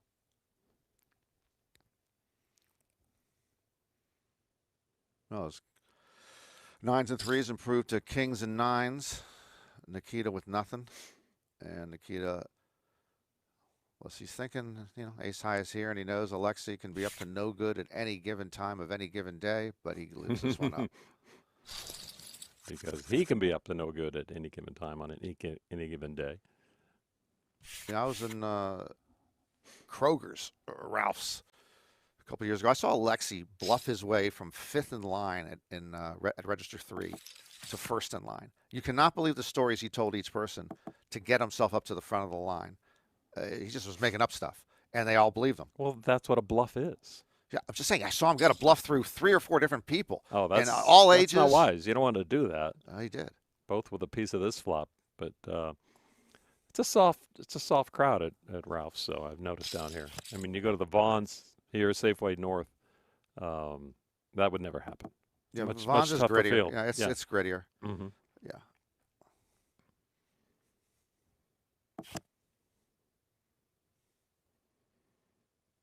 All right, so they're left with what's they're left with. Check from the pair of eights. Check back. Russian on Russian violence. Running hot is Kuznetsov. By the way, I don't know all the GGPoker emojis for talk, but there's dozens. Now, my only problem with Nikita is that he's using them frequently. He's probably used only 5 or 6 different ones. I'd like to see him mix it up a little. Again, there's range. You know, you got to balance your range with emojis as well. So I think he should do that. All right. Do you think that would help his poker game? Sure. Or just help what you see? Both. All right. Fine. That's fine. So, all right. So as we look at it, the chip leader we saw step in a pothole, but then turn around and take it all back from Kuznetsov. So Kuznetsov and Van Dijkev pretty much tightly grouped Russians there in second place. And it's Christine Doe on the short stack right now with 22 million, almost 23 million. So, you got to wonder when Christine says it's time to pull the trigger. Well, she's under 20 bigs. I think it'll be easily dictated by her hand. I don't think she's going to be pulling the trigger with anything less than pretty good holdings. Mm-hmm. Yeah, big pay jump, as mentioned. Still, 1.1 million guaranteed to the next player go out on that $500,000 pay bubble. So we're going to step aside for just a minute. Back with more of this 5K online main event final table. Come on back. Hi, I'm the new Daniel Negreanu, and I'm the old Daniel Negreanu. We both represent online poker sites. We both love Hold'em. I mean, we're basically the same person. Absolutely, man. I used to love watching you play, the way you would read people, call out their hands, and then, of course, call anyway. Oh, stop. I'm blushing. But old Daniel, man, I gotta ask, man, what's up with this look you got going on here? You tired or something? Yeah, I'm tired. I'm tired of all these freaking beats I've been taking. It's freaking ridiculous. Look at this motherfucking hand. This motherfucker's calling the freaking turn with this piece of hand. Freaking absurd. Whatever. I don't even know why I'm so upset. I mean, bad beats, they're just part of the game, right? I mean, they don't really have to be. You see that? I took a bad beat, then GG Care took care of some of my losses. Hashtag, thanks GG. You think maybe I could borrow that laptop and play a little while? No, definitely not. Just say GG to that site you're playing on over there. You just think you're so clever. Nope, just a good read. GG, poker star.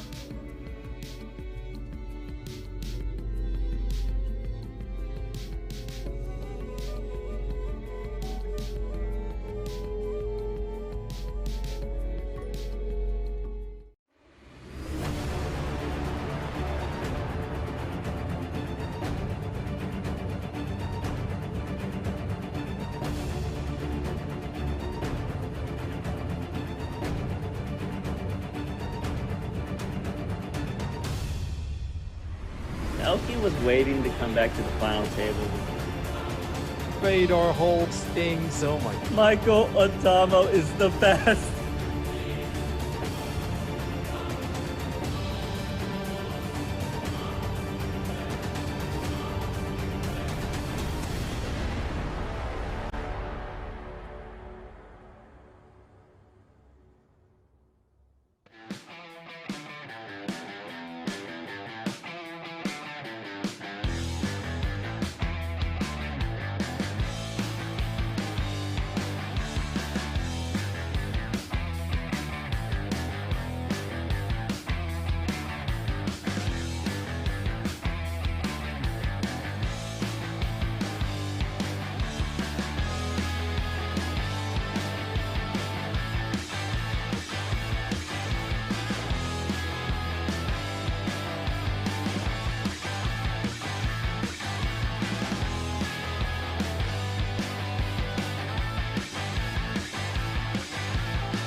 Welcome back to this main event final table of 5K GGPoker WSOP Online Bracelet Series.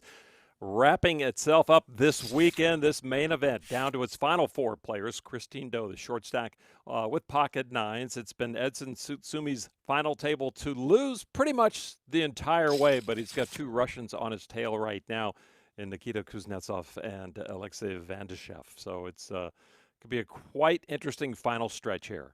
And we got one of our answers to one of your questions earlier about Christine Doe, who does not shove there with pocket nines. She does the min raise. She did not shove with under 20 bigs left. So we know that she wasn't going to shove with that medium pair in that spot. Pretty fortunate flop. She does put out $2.5 million, but she knows as well as we that any of these players are capable of playing any 2 cards, even at this stage. Maybe Van Dijkev a little more than others because he's got that crystal ball.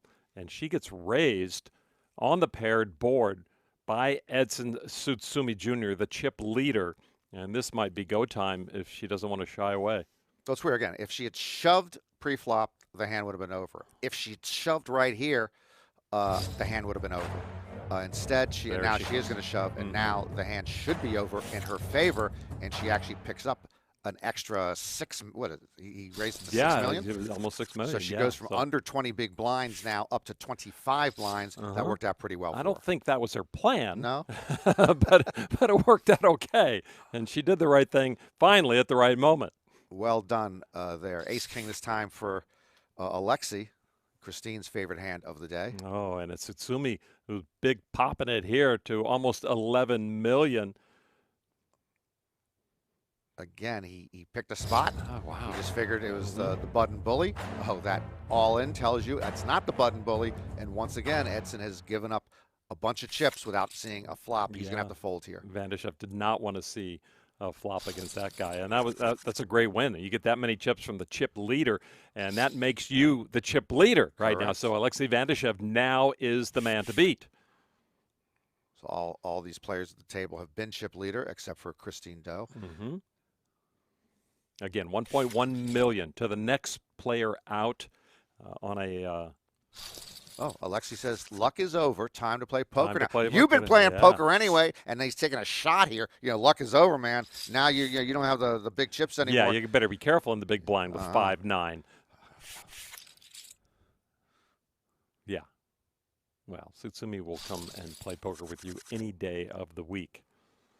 He has that Brazilian samba roll going down there. And I'm sure he's got an incredible virtual rail. They got to be really excited as he's come down to the Final Four. They might be in his room. Who knows? Oh, that's true.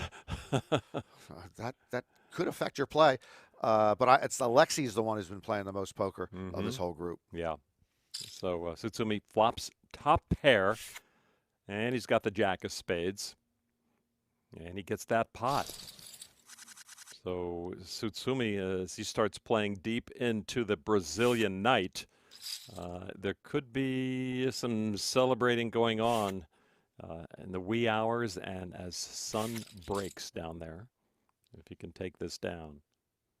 So ace 4 with the raise. Small blind for Christine Doe. The blinds through the break still 6 and 1.2 million, 150K. Is the ante. Pocket deuce is no good here. Go bang, bang. You know, it's like put out a bet after the flop. Christine looking for a hand, looking for a moment, but it's so hard when that button comes around quickly.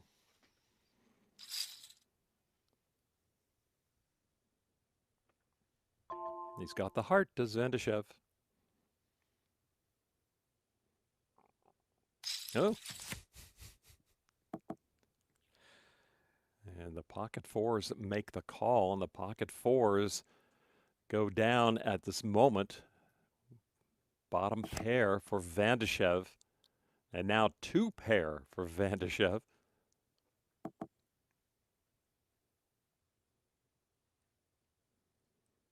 This will be a nice little move against his fellow countrymen. St. Petersburg with the best of it against Moscow.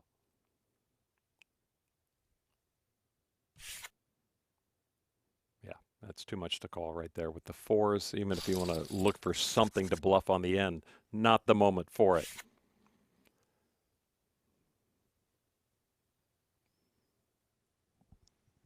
On the button, Kuznetsov, Queen 10.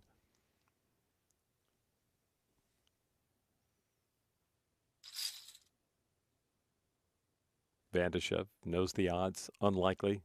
The big blind has a hand. What are the odds? The odds are pretty long. But we know the king 6 is best. Odds are pretty long. That's why you bridge. What are the odds that Sutsumi flopped the flush draw? Because Alexey's betting again.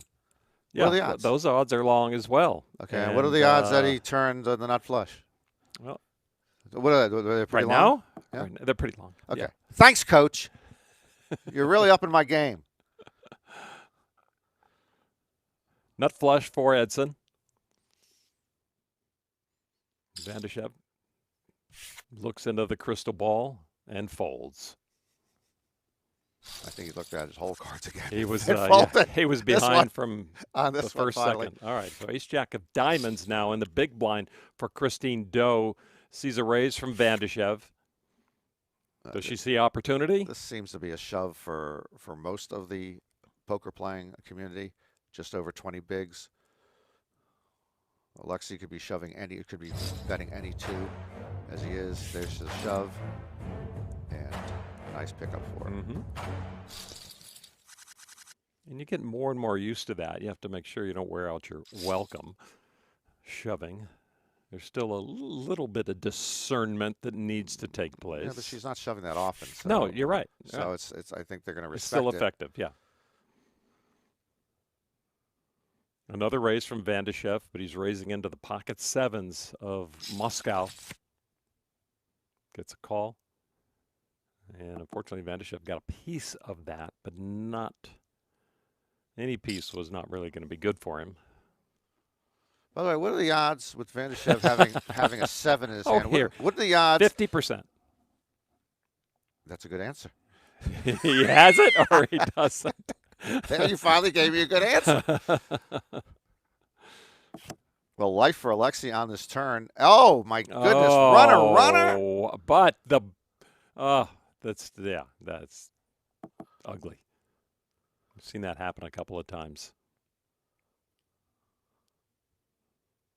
I'm trying to figure out what Nikita's emoji will be after this hand. I think he might give respect to his fellow countrymen. Good hand. He might go so sick. That's I true. mean, even if he doesn't get to see the hand, even if Alexey bets and he folds, and it's hard to see him fold. 11 million, he put in a big, almost pot-sized bet. So it's hard to see him folding, but it's Alexey. Yeah. He's shown the ability to come at you from every angle. He's told you to your face that you want to think twice before you fight him because you're just prolonging the torture. He wasn't sure what was going on there, so that was his emoji. He wasn't sure what he had. Not sure if you're bluffing, not sure if you had the nuts. He's sure about his hand now. Automatic raise from the big stack, who is now the second stack after that last hand. Van Dijkev is the chip leader.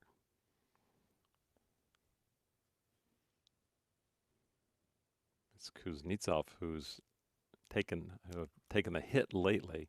Pocket tens here now, going to try to get some more chips in. Here he goes, all in. Nope, just 24 million.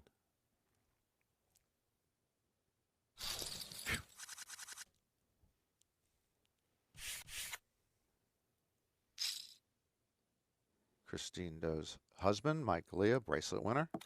13th in this event, 4,000 entries. They both made it that far, and they never played at the same table together. Even when they made it down to 2 tables left, they were at separate tables. What do you think about the family, friends? You can't really help that. I mean, early on, isn't there a thing where you don't have to play with the Yeah, it's the again, there's husband no. you can get Even moved? I don't know if the tournament directors, guide rules has anything about that, but It's like discretion on their it's part. yeah, all rooms do it differently. But down the stretch, it's like whatever happens, happens. We Well, can't be moving you around. Yeah, down the stretch, you pretty much have no choice, I think. But it's fun.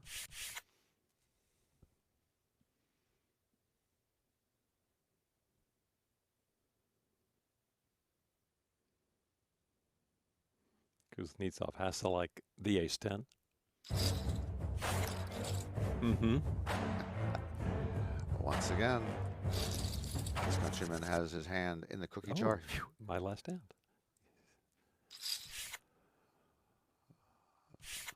Blinds are up, and that puts Doe under 20 bigs. I'm not sure that even Tsutsumi is looking at his cards. He's got an automatic raise. Raise call anything before I see my cards. That's one button I think he's got. Suited Queen 10 for Van Dijkev as he keeps the pressure on. King 7 makes the call. Queen for Van Dijkev. Very fortunate flop. Well, I know he's behind, but I like his starting hand more than King 7 off. Well, yeah. You know, I mean, he is behind, but now he's not behind. It's a pretty card. And again, not trusting. The Bandu was right. Tsutsumi makes the call, just floating that flop. I mean, he's got nothing.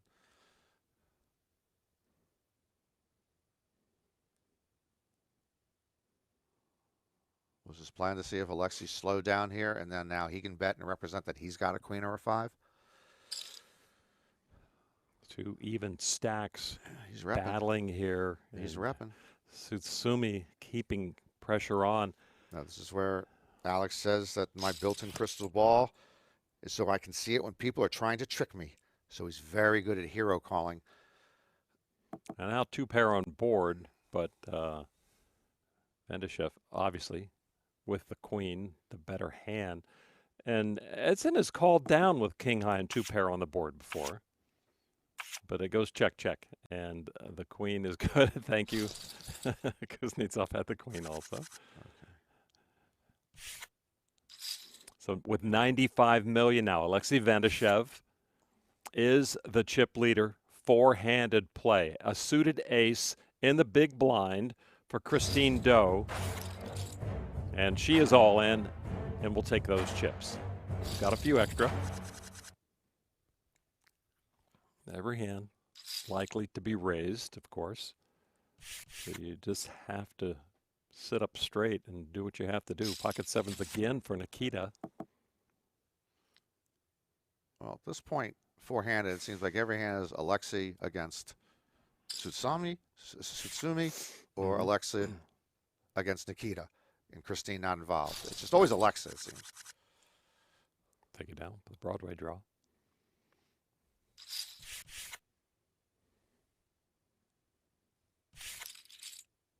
This will get through. Tsutsumi from Brazil, trying to keep Brazil's hot hand going. There were 2 Brazilians at this final table, 2 Russians at this final table. And not an all-in. That could be signaling a little extra strength, perhaps, from Christine. But it still gets the job done, and she'll take it down uncontested. She's over 30 million. A little more than 20 big blinds. I guess there's a 50-50 chance you would be correct with that. Either I am or I'm not. Another pocket pair for Nikita. King Jack worthy of sticking around. And again, a Broadway draw for Alexey, but he's behind. He did this a moment ago. Let me flop my set. I think that's basically what that was saying.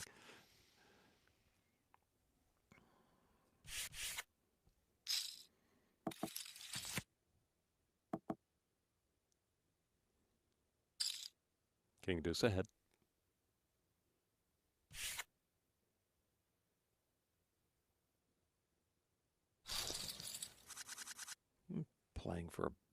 about 3.5 hours. Not quite. I guess about, yeah, 3.5 hours. Ace king for the Brazilian.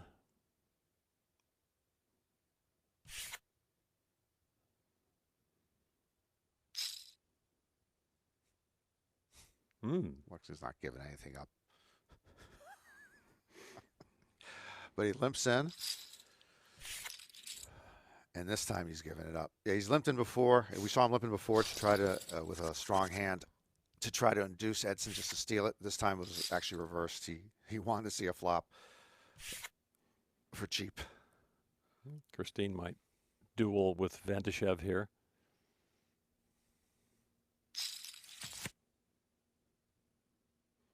And Van Dijkev with top pair. It's a big miss for Christine. She does have the king of hearts, but unfortunately, Alexey has the ace of hearts if it gets that far. She checks it. She'll check out. Yep. That's too much. Alexey's last tournament win nearly 4 years ago.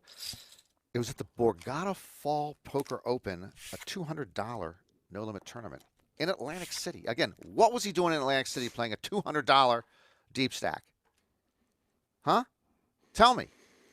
He's from the greatest city in the world, he said. St. Petersburg. Why is he going to Atlantic City?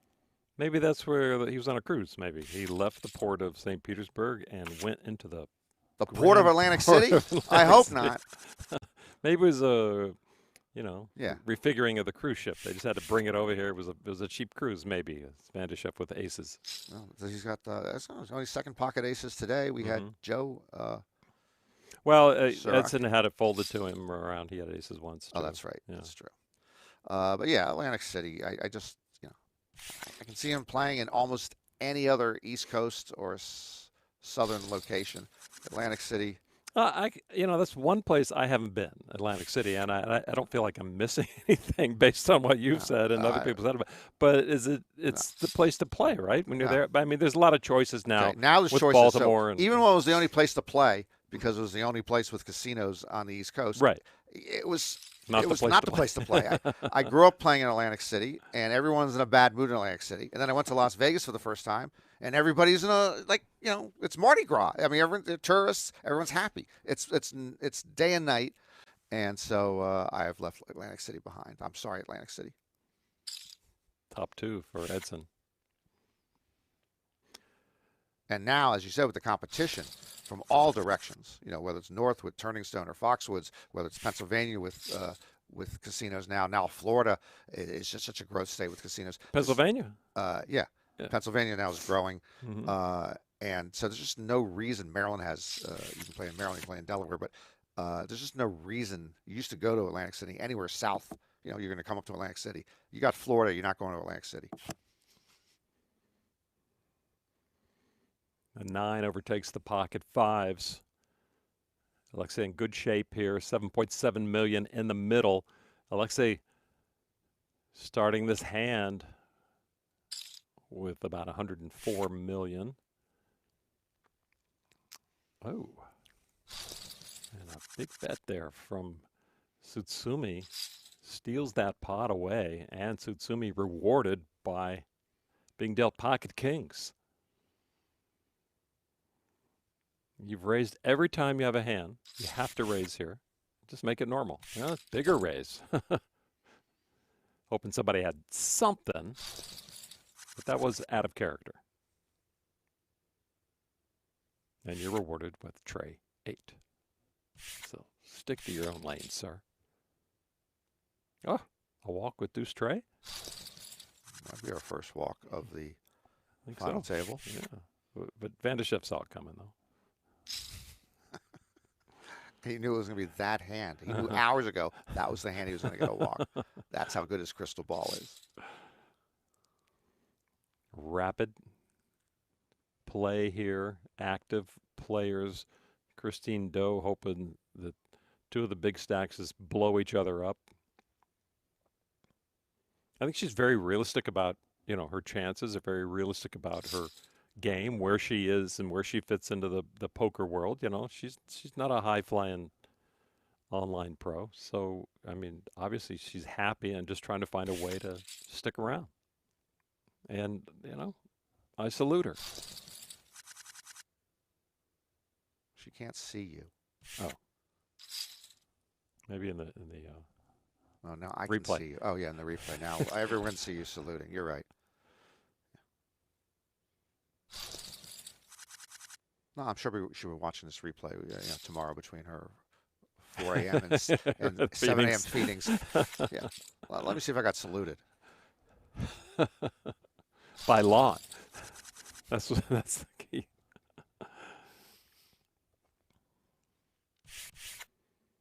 I mean, yeah, you have to somehow overcome the monotony of bad cards too, but it's so expensive at this point to fold. You're just forced to play, and that's the beauty. That's the whole blind system is.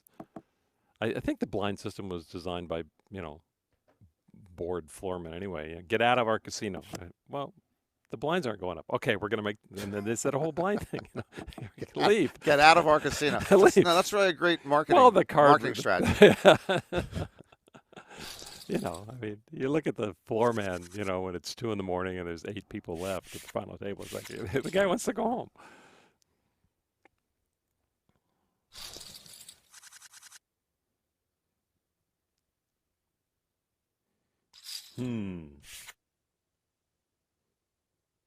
Interesting decision for Christine here. Yeah, does she want, you know, her guess would be I'm flipping for everything right now with just about 12 or 13 bigs left. Whatever. And most people would flip here. Yep. And gets the fold. And from Christine. A lot of things Nikita is not sure of, but he does say, I know ICM play, and he does say, I can outplay a post flop. Another shovelable hand from Christine on the button, an ace for Alexey with the big stack and the big blind. Yeah, this is very shovelable. There it is. Maybe, nope, does not get the call. So they respect her and what her range is. And maybe if it's on, you know, on the fence for Van Dijkev, that he wants to keep that short stack around to keep a little pressure on Nikita for the ladder up. I mean, it's a good thing when you're a big stack to have a short stack out there. You know, I've always said. How have you? I've always said. Hold on, let's sit by the fireside and have our cigar and hear your wisdom. I don't want to hear always the next levels thinking it's better to keep the short stack around. I've heard this a million times. I'm sure it's true. But when I'm the big stack, I've always said it's best if I end up with all the chips. So I'm not trying to keep any stack around. Let's eliminate this person. Let's eliminate that person. Let's whack them all. Let's take care of all family business today. And I go home with the big stack. Did you kill Fredo? Fredo. Can I ask you about your business? He's not going to make Connie a widow. No. No, it wasn't Fredo. She wanted to know. She wanted to know if did you kill Connie's husband? Sonny. No, not Sonny. That's his brother. Oh, that was the brother. Connie's husband. They were sending out to Las. You know, they told him we're sending out to Las Vegas. Oh. Here's your ticket. You got a really nice. I think they got Economy Plus. I think he never made it to the airport. It was Fredo, I think. Huh? Wasn't it Fredo? No, Fredo's the other brother. Okay. Oh, Connie and James Conn beat him with a trash can. Beat him with a trash can. Yeah. And actually, when they were seeing it, I remember reading about this when they filmed that.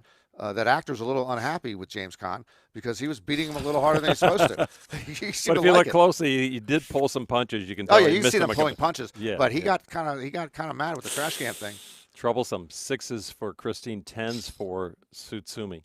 Oh yeah, yeah. This is troublesome. Small blind, Christine. So.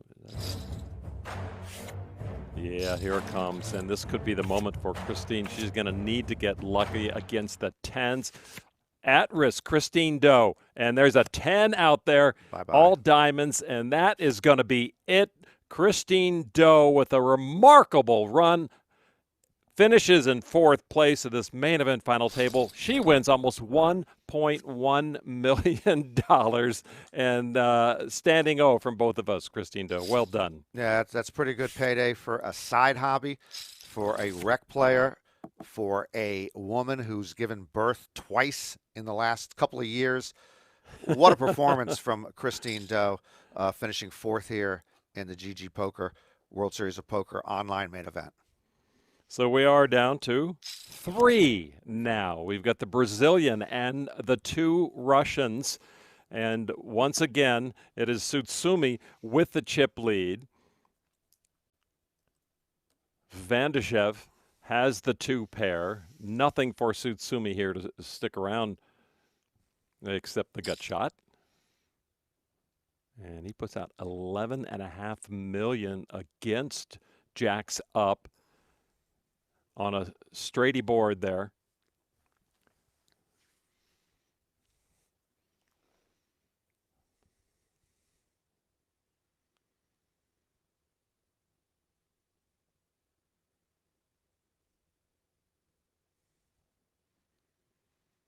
Thinking about it, the 2 big stacks clashing here. One with a hand, one with possibilities, and it does get through. He gets the 2 pair to fold. So $120 million now for Tsutsumi. Van Dijkev took that hit. Kuznetsov, the definitive short stack right now. Now he's the one that has to look for a hand. Of course, we've seen him. He'll play more hands than Christine did in her position, but he's in a similar position to where she was right now. Yeah, he's down to just over 20 bigs. Christine was the one nursing the short stack for a good long time. None of these 3 have had to do that for quite a while. Of course, Edson and Alexey have had large stacks all day long. They started 1-2 in the chip stack. Payout right now, $1.4 million to misplay your hand to get knocked out. Okay. A couple of diamonds out there for Van Dijkev. It's the 5s and the 4s on board for the chip leader, Tsutsumi, that has the best hand right now.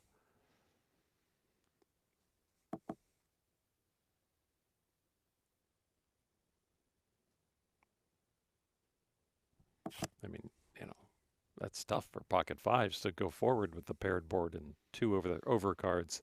Deuce on the end. Keeps the pocket 5s as the best hand. But it's the worst hand betting. 1/3 of the pot. I don't think that's going to get it done, but it's not the worst hand. It's Alexey. There is the call. He's just capable of doing it. No, you like that, and yeah, I'm sure that's good advertising for him too. It is, because generally part of that plan is when I've got the nuts, finally you're going to call me down because I've just been showing nothing. Yeah, and I'm going to take a big pot. Okay, 21 million from Ace-4 suited, and Kuznetsov will take that. Kuznetsov made a WSOP GG Poker online final table last year. He finished 4th in a $500 deep stack, no limit.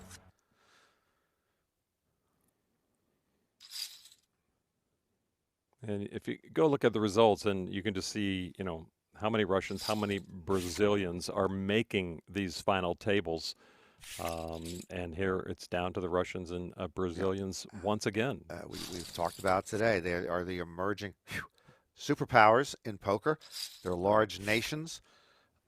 They have a lot of poker players. Just so as recently, I remember when Jeff Lissandro went to Russia 20, 25 years ago to teach them No Limit Hold'em. He was there for several months or longer, and he was introducing No Limit to the different underground Russian places. And Jean-Robert Ballon, right? Jean-Robert Ballon there as his fish. So it was a great scam going on. Maybe they got their money back. But anyway, so it wasn't that long ago. We're just talking about in the last generation that the game was being introduced. And now the Russians are a force at the World Series of Poker. As we've talked about the Brazilians, a force at the World Series of Poker. I have a friend who plays a lot of online poker where they can legally, and usually they come away with an expletive followed by Russians. You know? That's true. Just yeah. I don't know. I mean, is it because there's so many rubles to $1 or something? I mean, it's just like I don't know what it is about the money that is crazy. Both of the 10 flush draw for Van Dijkev. He's ahead in the hand anyway. That turn helped him, and the diamond on the end gives Alexey the flush. And Tsutsumi can just pack this one up and move on to the next.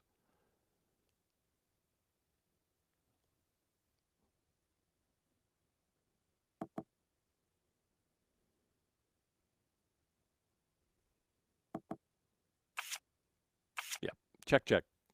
I had it.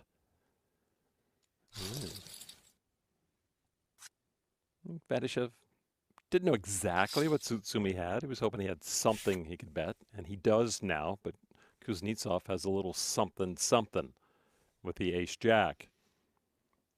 But this has been a largely, as we talked about, like nip and tuck final table. Think back even when we had the full Ooh, table. wow, an ace-10 all in.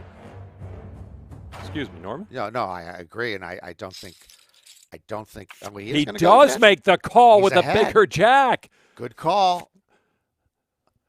So, and there's ace-10 for does not get rewarded for the good call. He needs a jack. And they're going to peel it, and it is a 6, and that is it. Oh, my goodness. Tsutsumi shoving on the shorter stack and then came through with the bigger flop, and we are heads up. And we start heads up with Tsutsumi with a 2-to-1 chip advantage. The two individuals who are 1-2 in stacks when we start the final table are 1-2 as we go heads up. And again, another, we saw the tough beat that Espen took earlier, actually against Nikita, and now the tables are turned. Nikita with the good call. He had the better hand, and he is slayed by that 10 on the flop. 4 knockouts for Edson Tsutsumi Jr. at this final table. His tally now 161 million to the 77 million of Alexey Van Dijkev. So the Brazilians on the cusp, the Russians right on the doorstep as well, but Van Dijkev with more wood to chop.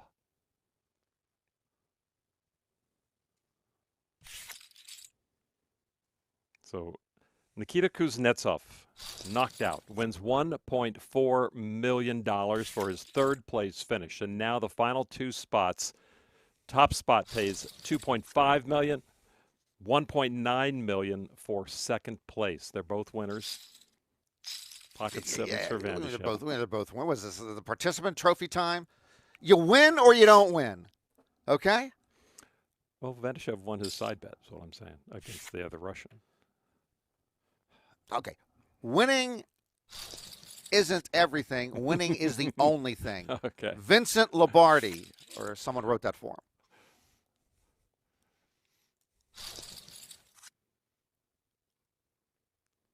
So here we go. Ace-10 against King-10. A raise from the King-10.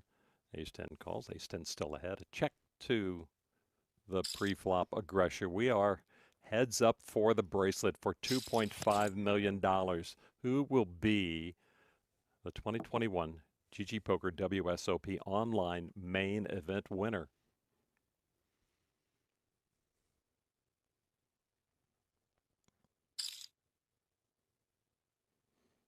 Edson takes a stab at it here on the turn. Has picked up the gut shot. Looking for the jack. Or not. He's still good. Ace-10.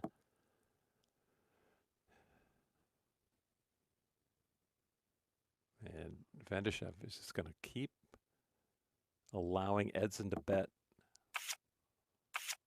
But he does check it back. So we've seen Edson up and down, willing to give chips away, but he always seems to find a way to get them right back Well, I would hate to play heads up against Alexey Van Dijkev. Why? Again, when the guys are tricky, when guys are aggressive, the shorter the game gets, the more dangerous they get. And just it's just to their advantage when it's a short game generally. Now, Edson obviously is extraordinarily skilled, but I just, myself, the style that Alexey plays, he's going to kill me in any shorthanded game. Well, he's not going to kill Edson here, who flopped trip aces, a deuce on the turn, and deuce is a bet of over $4 million from Van Dijkev. The top two stacks coming into this final table, the two remaining players. We're actually drawing pretty thin here. Thin as in 86? Yeah, 86. Brazil and Russia, and we've talked about today. Brazil, despite sort of a late start at doing well at the World Series, 9th all-time in bracelets at the World Series, 7th all-time in earnings, 4th in total cashes. Russia, which again, didn't even know low limit hold'em pretty much till 25 years ago, 6th all-time in bracelets, 6th all-time in earnings, 7th all-time in cashes. And they're just getting started. And I emphasize again, it's a big advantage for the Americans. Okay, so Brazil now has 25 bracelets. The USA has 1,300 bracelets. Okay, we have better players. We might have had better players, but the fact of the matter is the World Series has always been here. If the World Series, if you just flip it around, the World Series was based in Brazil. If it was based in Eastern Europe, these numbers would be so skewed, I can't tell you. So I know we like to think of American exceptionalism, and even when it comes to poker, but the fact that it's always been in the United States, it has been American-centric on every front. It's got to be somewhere. So, yeah, I'm just saying. But there's World Series Europe. That doesn't mean, just imagine if the World Series again was in Rio de Janeiro right now or in Moscow, and there was World Series America, and they had a smaller little thing in America for 15 bracelets every year, huh? How many bracelets would we be winning? Can you imagine if it was down there in Rio, instead of every year you and I looking more and more bedraggled after the World Series, we go down to Rio every year, and we come back looking younger and younger because they are the capital of plastic surgery. Yeah, okay. It's hard to put this in the top 10 of most ridiculous things I've ever heard you tell me. Oh, Lord. Talk about ridiculous. The pocket nines went down in a hurry. Oh, they sure did. They were gone on the flop, and they're dead on the turn. Not dead, but next to it. Next to it. They're dead to it. They're dead to a two-outer. But he could, I was going to say, he still could get more chips out of there on the turn, because the pocket nines stand to be good here most of the time with this board. Wow, what a killer run out so far for Van Dijkev. Does he want to get away from this?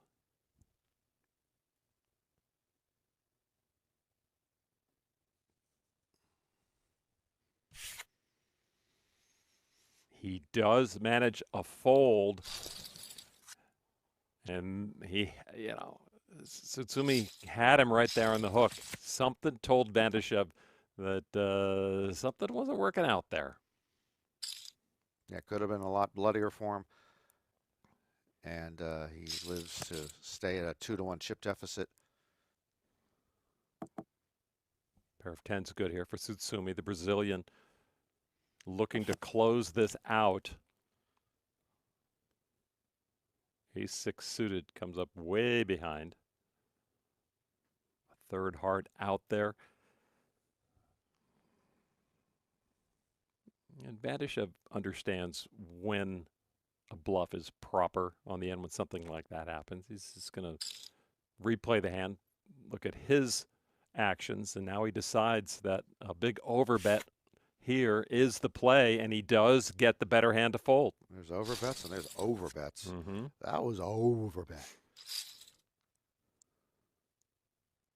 I'd like to remind you all that early in this final table, the Magic 8 Ball was asked if Alexey Van Dijkev would or would not win this bracelet. He was short stacked at that time, right? Not short stacked. I thought it was Kuznetsov. Huh? Huh? No, it was Van Dijkev? I thought it was Kuznetsov was going to win. No? No, it was Alexey. Oh, I'm wrong. Okay. No. They did it. Oh, okay. Yeah. We'll have to go back. We'll look at the tape. Maybe I'm wrong. Am I misremembering? I don't know. Maybe I'm misremembering now. Never mind. I'm sorry if I put you in doubt there. Now I'm in doubt. I don't know because I could misremember.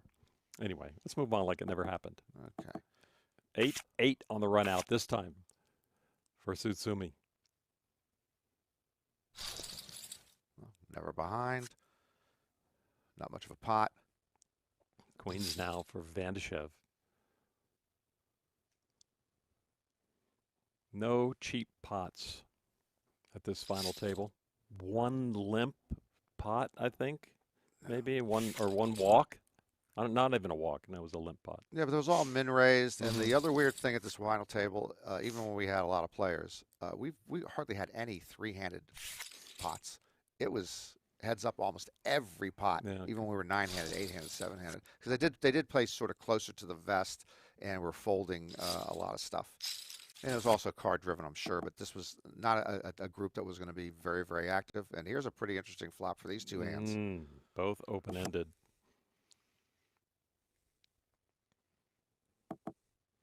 Pocket six is good.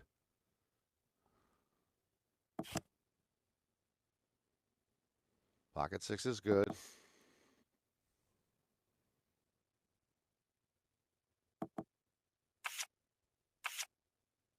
Yep, pocket sixes, good. That could have been real ugly.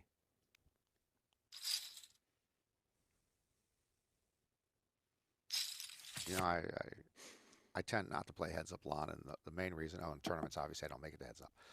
But in my life, you know, when I'm playing, I don't like playing heads up because, you know, I like to skip the blinds. You know, take a walk. And this is ridiculous. They make you put a blind in every hand. Dodge the blinds? No, I just like to take a walk. You know, like go out and, you know, have a smoke, have a Fresca. I don't smoke. I don't drink Fresca. But I just like to go out and wander maybe, get some fresh air, and skip the blinds once in a while. But in heads up, they make you put a blind in every hand.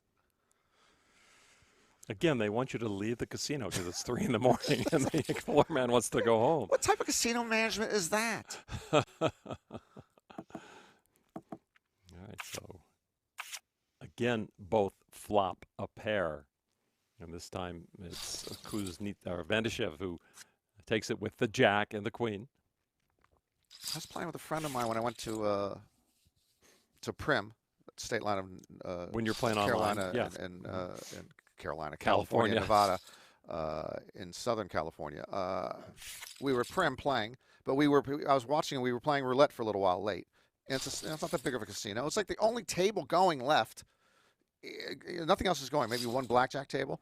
And it was about 1:30 in the morning, about 1:45, and the table's full. And it's been full for a while, and a floor man comes up to us to tell us we're shutting this table down at 20 minutes. Really? And we go, it's what you might be, what you're saying. He just maybe he didn't have the staff, maybe he wanted to go home. But it's like the only action in the casino, and you're telling us to take our chips and go home? And not that much action on that state line either. No, that's why I was surprised. Boy, oh boy. Again, both flop a pair and some draws there for Edson. And he comes up empty. Pair of tens now for Van Dijkev. Ooh, big bet. Hoping. Edson doesn't believe him, of course.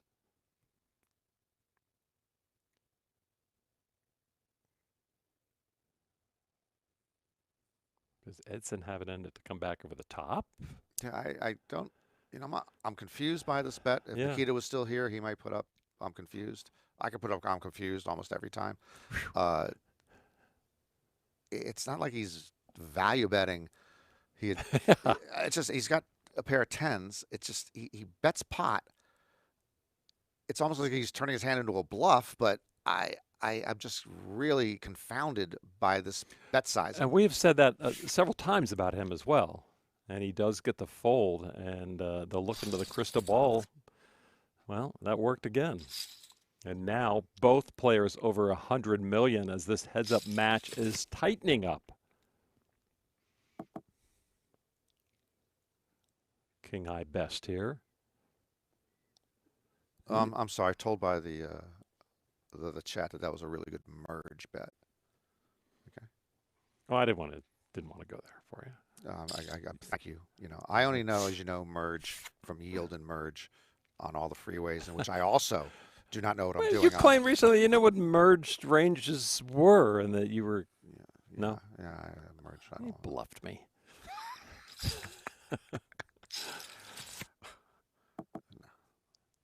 Ace 9 against 4-9. Big money on the line. Big money already won. Runner up, $1.9 million. Winner, $2.5 million. And the title of main event champion here in the GG Poker Online Series. 4,000 entries. Again, both you just mentioned get 1.9 million minimum here, and then the winner gets another 600 grand. 600K heads up in progress.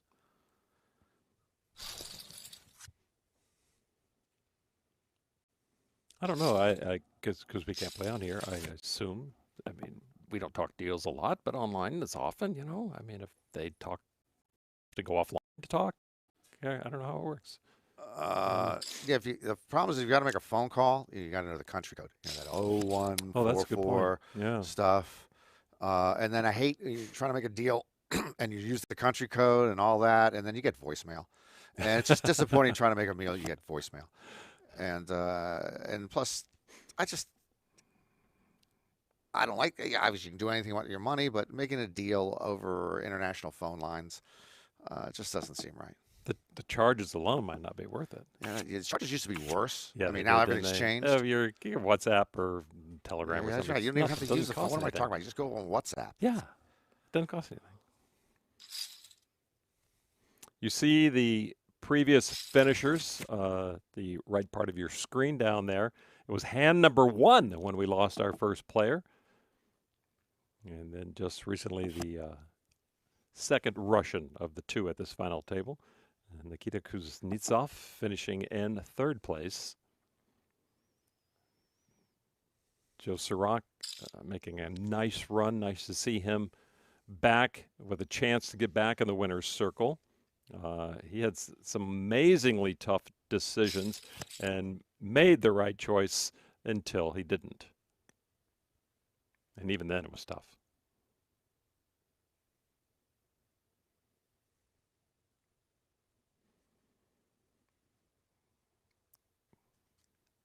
This is chop pot if they can get there.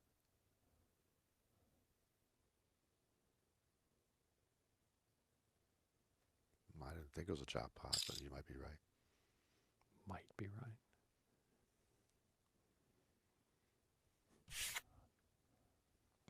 Oh, and Edson takes it. He takes it. Playing the board. Playing the board. Yep. Kinda. He had a king. Yeah, no, that was the nuts.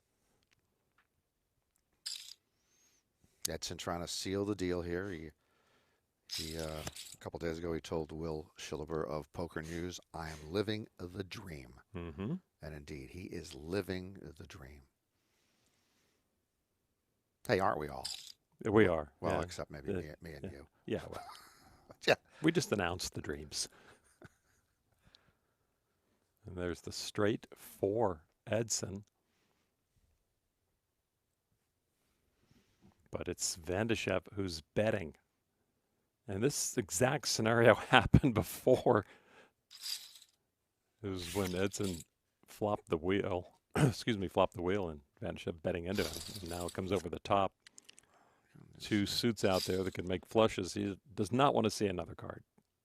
You know, Alexey is willing to take, big steps. Sometimes you're going to, step into a pothole. Mm-hmm. He's taking big steps. Like you said, we're playing poker now. Luck ain't involved. We're playing poker now. And he is a dangerous poker player with chips. He's a dangerous poker player shorthanded. I'll give you an announcer tip here since, it's just amongst us. If he wants to steal pots, he's willing to step in potholes. You can go with that. You can go with that. You can use that. Yeah. I know you don't do a lot of stuff with the language. Yeah. I don't do a lot of stuff with the language. That's interesting. That's interesting. 6-7 against Trey 9. And look at Van this. Dijkev at it again. Yeah, you gotta love it. Yep. Mm-hmm. How can you not root for this fellow? I think I'm Wow. rooting for both. I'm not rooting against Yeah. either one, but I just can, love his style of play. It's very active, but he's in second place. You know, He's maybe in second place out polish the of crystal ball. 4,000 people. Oh, so 4,000 now it's entries. okay to be running deep but not winning? No, said you it's want all to about win. the win. You got to win. And again, he's willing to die in his You're right. in his ability to try to live. You're right. I just like the style. Want to see a flop. Got to see a flop heads up.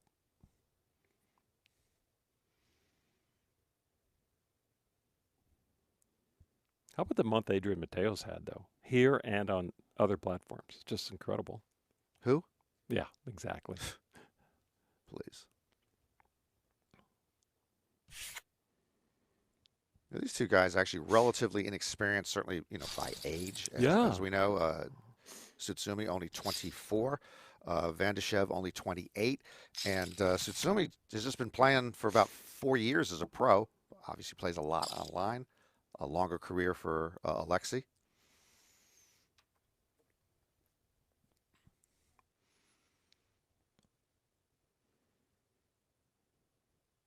Yeah, it always amazes me when I hear them talk about how long they've been a pro, and I do the math correctly, subtracting the years from how old they are, and they all start when they're 17 or 18. I mean, obviously tennis pros and golf pros, pros can start early. Overseas too, they can play. They can play at a younger age, but it just seems that they're calling themselves a pro, been playing professionally or seriously from the time they're a teenager.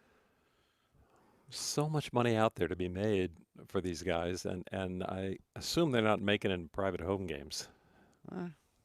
There was so much money to be made for us as well, Lon, when we were teenagers. I mean, I had a pretty good paper route, and if people had tipped better, Yeah, why don't they tip? I wouldn't. They don't. I'd still be in that game. And you were in the business when you were actually having to pull the thing, a perforated stub off, and hand it to them at the front door and take cash from them to pay the piper, right? And we also didn't. I wasn't driving a car delivering the paper, No. as the people do. Not just throw it. We're putting it up in their front door, and you're pulling the little wagon with the papers. And you had the little P or whatever notation, like they want it porched. Some people call it, I want it porched. I want it porched. And so if you do that for them, you think you get better tips. But I didn't. And that Sunday paper, such a Sunday paper just took it just made my back bad. What paper was it? Huh? What paper was The it? Washington Post. A real paper. Do you all know what newspapers are? You told me you work for the Washington Post. You delivered newspapers for the what? That's your on the resume. I work for the Washington Post, but you delivered newspapers to the Washington Post. Sometimes you read in sports like some guy who started off as like an let's take AC Richmond or whatever. Nate started off as equipment manager, and now he's an assistant coach. Okay, sometimes in the newspaper business, you start out as a paper boy, and then later on, you actually become a journalist. That's what happened to me. So you were ink stained from the early going. And it did come off on your hands. Yeah, I was ink stained as a kid. Just folding the papers and putting them in. Did you do rubber bands, or did you? Some guys had a method to fold the paper where they didn't need the rubber band. I thought that was so cool. It would come open sometimes when you hit. Yeah, I'm not giving away the secrets. You may remember. I remember on Seinfeld, Jerry.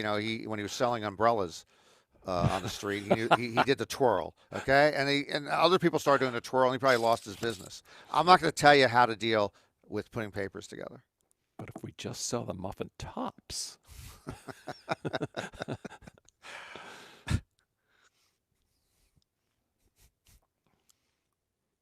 About where they started, Van Dijkev has picked up a few chips on Tsutsumi. But again, he's betting into the best hand.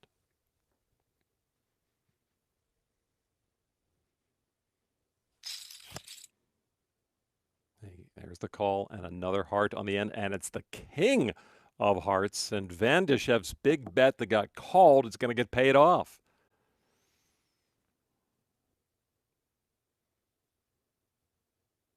And this match is going to be about even. Yeah, and he can get a bet paid off here on the river, too. Mm-hmm.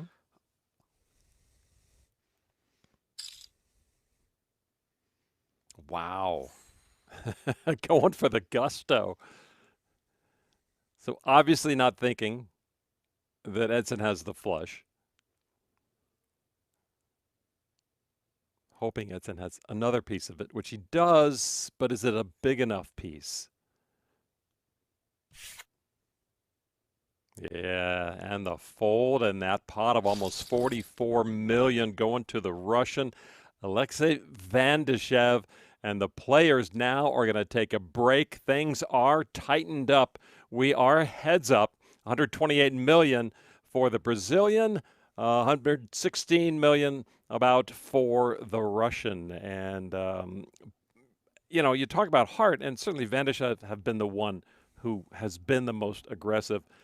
But Edson has just found a way to kind of cruise, it seems, and stay in first place. I can't explain it. Yeah, he's actually almost gone wire to wire. He never fell out of worse than second place during here. But again, a very tough heads-up opponent for him here in Alexey Van Dijkev. And Alexey's pulled almost even to him. It's never been worse than 2-1. It obviously, if this is doing 4-1 or 5-1, either way, it'd still be heads up.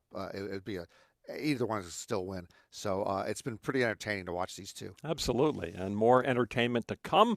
We're going to go on a short break. The players will come back, try to finish off this heads-up match for a bracelet and $2.5 million for first place. Back in a few minutes. Hi, I'm the new Daniel Negreanu, and I'm the old Daniel Negreanu. We both represent online poker sites. We both love Hold'em. I mean, we're basically the same person. Absolutely, man. I used to love watching you play, the way you would read people, call out their hands, and then, of course, call anyway. Oh, stop. I'm blushing. But old Daniel, man, I gotta ask, man, what's up with this look you got going on here? You tired or something? Yeah, I'm tired. I'm tired of all these freaking beats I've been taking. It's freaking ridiculous. Look at this motherfucking hand. This motherfucker's calling the freaking turn with this piece of hand. Freaking absurd. Whatever. I don't even know why I'm so upset. I mean, bad beats, they're just part of the game, right? I mean, they don't really have to be. You see that? I took a bad beat, then GG Care took care of some of my losses. Hashtag, thanks GG. You think maybe I could borrow that laptop and play a little while? No, definitely not. Just say GG to that site you're playing on over there. You just think you're so clever. Nope, just a good read. GG, poker star.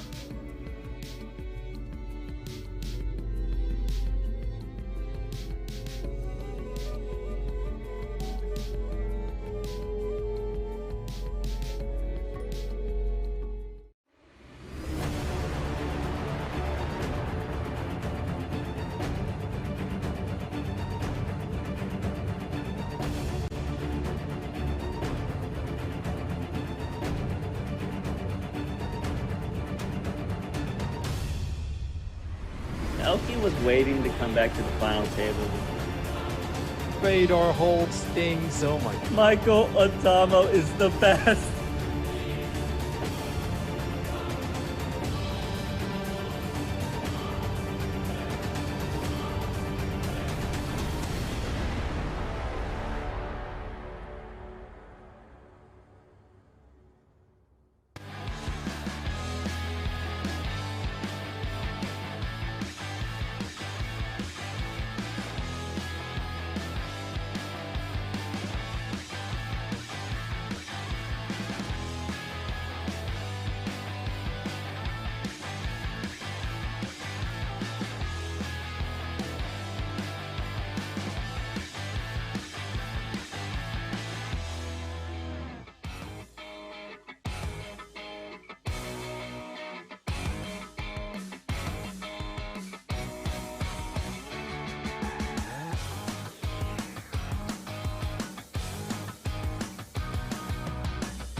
Welcome back to our coverage of this final table, the 5K online main event.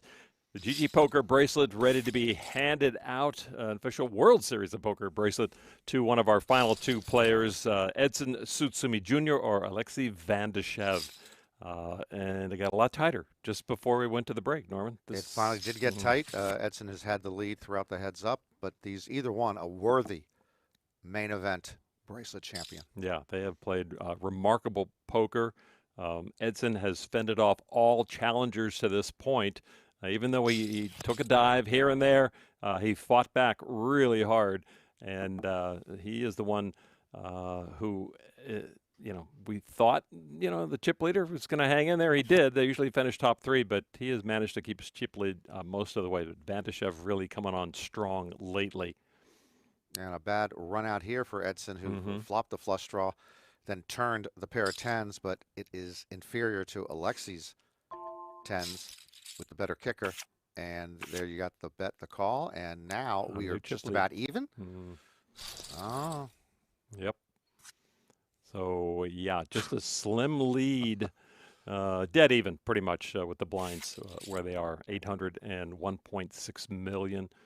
200,000 added from each player for the ante. So here we go, a horse race to the end. So heads up, is there no under the gun +1?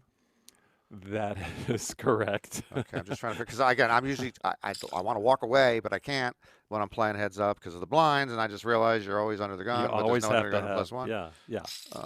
yeah. Okay, just so checking. no, there's not. No. Anyway, yeah. So Van Dijkev taking the chip lead for the first time heads up against Tsutsumi. Yep, indeed. And you can see the finish order of the 7 players that have gone out already. Excuse me. Second year in a row, we've had a woman at this final table. Chinese woman last year finished second. Christine Doe from Canada finished 4th this year for almost 1.1 million. Great run by everybody to get here out of almost 4,100 players on this 5K event. Some have we've seen bought in for the 5K, probably a couple of times, and some got in on $5. So you got to love the satellite system. Yeah, we haven't seen a woman at the actual World Series of Poker in Las Vegas make the final table in a quarter century. So back-to-back final tables here for a woman against huge fields, 4,000 and 5,000. Is incredibly impressive.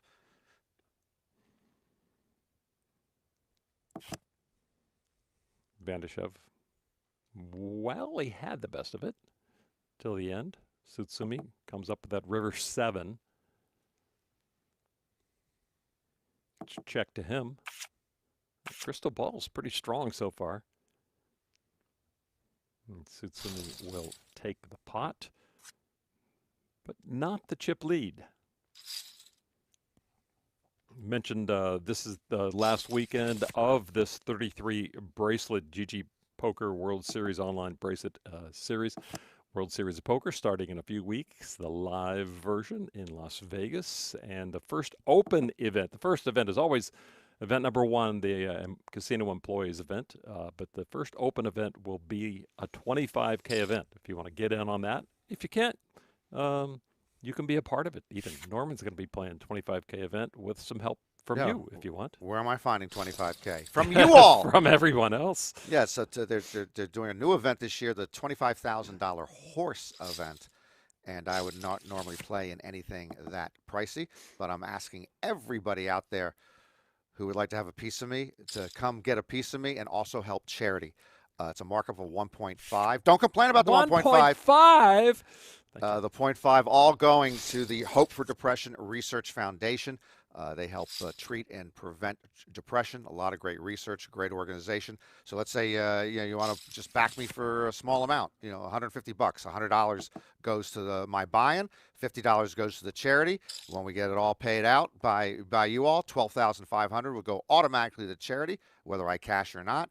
Just go to StakeKings.com, look my name up, and give me a little support and give the Hope for Depression Research Foundation a little support. I've done it already. So join me on the Donkey Caravan, right? It's a Donkey Caravan, and Lon's like the lead donkey. I am. So follow his lead. Gladly, I'll take it. and hopefully you get, I can cash. It's possible. Horse, I know 2 or 3 of the 5 games. Yeah, and you can take your walk and avoid the blinds during that other game. Yeah, avoid the blinds. Avoid limit hold'em, and just avoid hold'em. Yeah, hold'em. You'll be fine. All right, so a bet of almost $6 million by Van Dijkev with just Jack 9 and gets the ace high to fold. No pair versus no pair. So the lead stretching a little bit for the Russian player. But again, even though we took a long time to get here, they are pretty deep stacked heads up. We're talking, 60 bigs each in that range. Blinds just went up, yep. So no reason that we're going to need a big confrontation to see all these chips go in, because they do have some play if they feel like playing this out.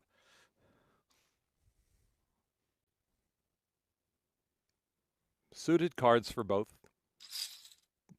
Both have some experience, obviously, in the strategery, as they say, of the late poker game. Heads up.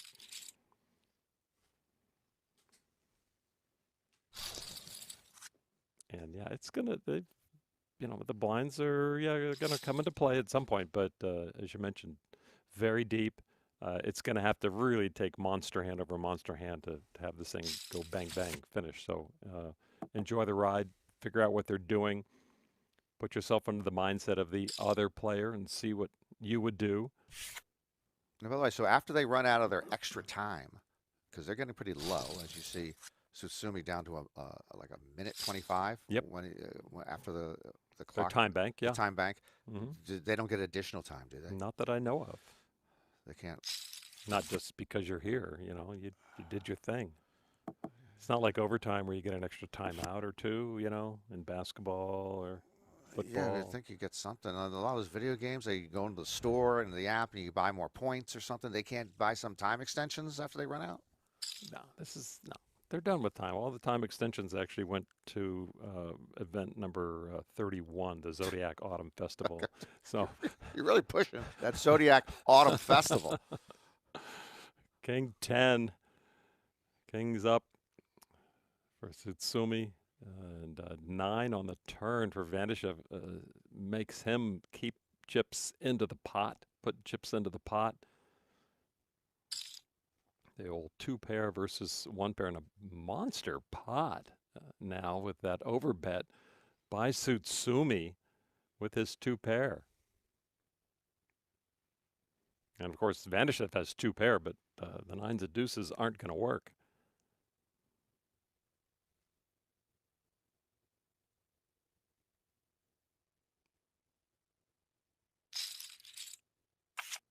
And he does make the call. Wow. And suddenly we're back where we started. Yeah, pretty much. That was a sea change. He pulled to even, taking the chip lead, and now it's 2-1 again for the Brazilian. Ooh, Van Dijkev. I guess there was a little dust on the crystal ball. They've played so long, and he really didn't have a good read on that. But he'll take that to heart and move forward and try to get it back. The crystal ball isn't perfect. No, it's good. I don't think it's as good as a Ouija board, but it's good. A Ouija board's scary. That's the one that scares me. My brother had one, and the older brother, of course, and you try to freak out your younger brother at any point. But that got me. Where were you in the pecking order? The youngest of 3. You were the youngest also?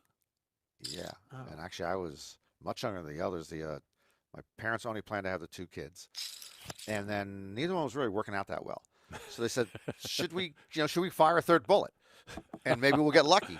And I think they made a mistake, but then a few years later, all right, let's go for a 3rd one and see if we can get a good one. Yeah, I was the youngest of 4, am the youngest of 4, and same boat, Oh, really? The other 3 were sort of ne'er-do-wells? And I turned out to be the good one. So I hope my siblings aren't watching. Pocket pair for Van Dijkev. Blinds at $1 million, $2 million.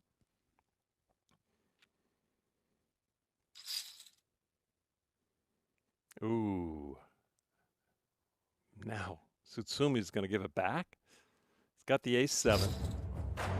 It's a darn good hand. Oh, he says it's all, and Sutsumi says, no, it's not. You're not getting half my And chips a right now. fold. Yeah, I mean, the ace is obviously a great hand. Heads up, Still but not. then, poof. No. Yeah, okay. All right. Minimized the damage after that big raise from the Brazilian. And bottom pair for Tsutsumi, middle pair for Van Dijkev with the ace out there. Bet and a call.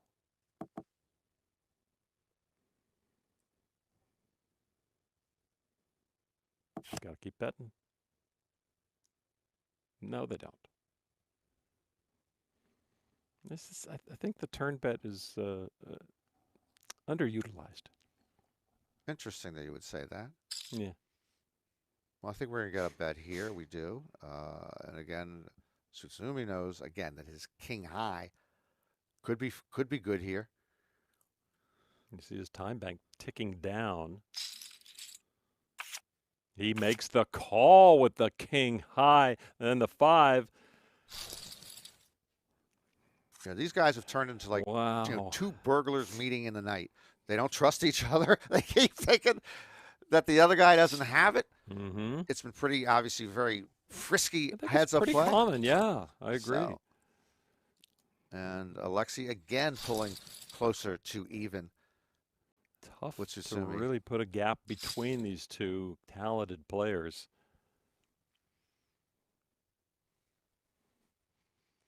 And now I think when we talked about the funny money before, but so since they're both in the funny money atmosphere, now the pride of the win, I really think starts to take precedent, and especially if you've played a lot of hands against the other player, and certainly they will be, obviously a heads up, but you want to win. I mean, you're there for the competition. That's why you got into it. You want to win. So if you asked either one of them at this point, would you Not take what's more important? No, what's more important? Would you take the 1.9 million right now and the bracelet, or would you take the 2.6 million, 2.5 million and no bracelet? What are their answers going to be? I don't know. As you're just waving your hand at $600,000. You're just waving your hand at $600,000. I think your mindset can shift once you're into the foxhole. Okay, so go into the foxhole and ask them. I've never. Clock is stopped. You get 1.9 million and the bracelet, or you get 2.5 million and you're runner-up. What are their answers? What if you chop it even? What's you want? I didn't say nothing about chops. I know. Well, I did. 6 on the turn. Van Dijkev bets and gets it. Back in the lead. It was 2-1 almost just as we came out of break. Because, $600,000, okay? I'm just talking from my standpoint. But $600,000 pays off my bachelor pad mortgage in Lincoln, Nebraska. From 1971? No, that would be paid for. What do I have, a 99-year note? I have a very, very comfortable Hugh Hefner type bachelor pad in Lincoln, Nebraska, $600,000, and I'm through with the mortgage. Why wouldn't I want it to be mortgage free on that thing? I don't blame you. Yeah. So that might be on their mind. We saw this before, both playing the board, but a bet by Van. You can always expect the bet by Alexey. Yeah. He stole a chop out twice. So now he's seeing a pattern, I think, from Tsutsumi. Tsutsumi, maybe his first instinct is to not play back, not make that call. He's got to turn that around. He's got to change his mindset. I know he's done great things to be the chip leader and to remain the chip leader, but I don't think he's been tested like Van Dijkev is going to test him going forward now. You become a mind coach, you become a life coach, you become a poker coach, and yet you're sitting next to me here in Loserville. Very good point. Very good point.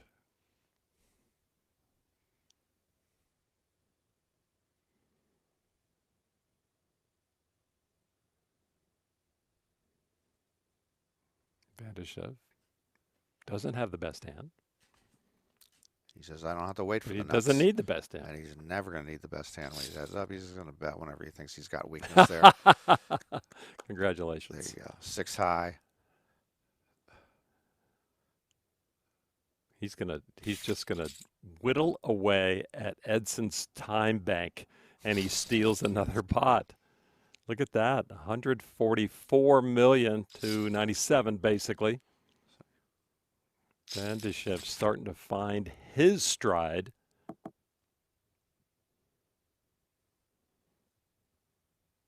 Oh, 4 high. He can with a heart. Semi-bluff with the heart if he feels like it.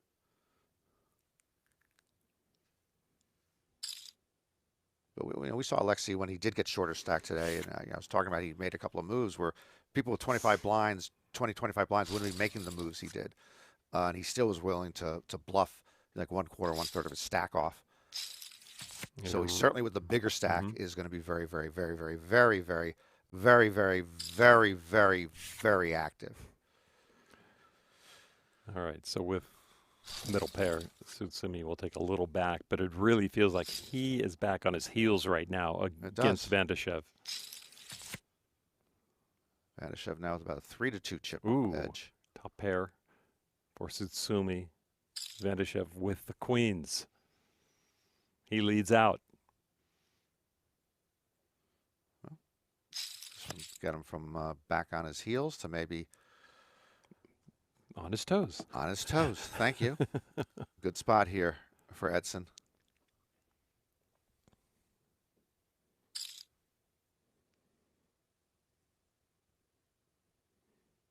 Not afraid of 7.9. You're saying you're not afraid, or he's not afraid? He's not afraid. He's not afraid. Yeah. Aces up to queens up. A check. And a check. Ship it to Brazil. And he gets a little, he's on his toes now. I can actually almost hear the virtual Brazilian rail from here. Yeah. They are excited. They love to sing.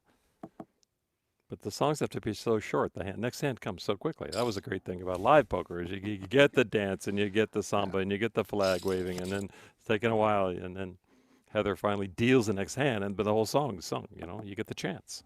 Here it's like, no. You remember I saw when he was streaming, Espen Jorstad did a victory dance afterwards. I don't know if you saw that dance. I didn't see the dance. It was, I hate to complain, but it was remarkably close to the Uka Luka.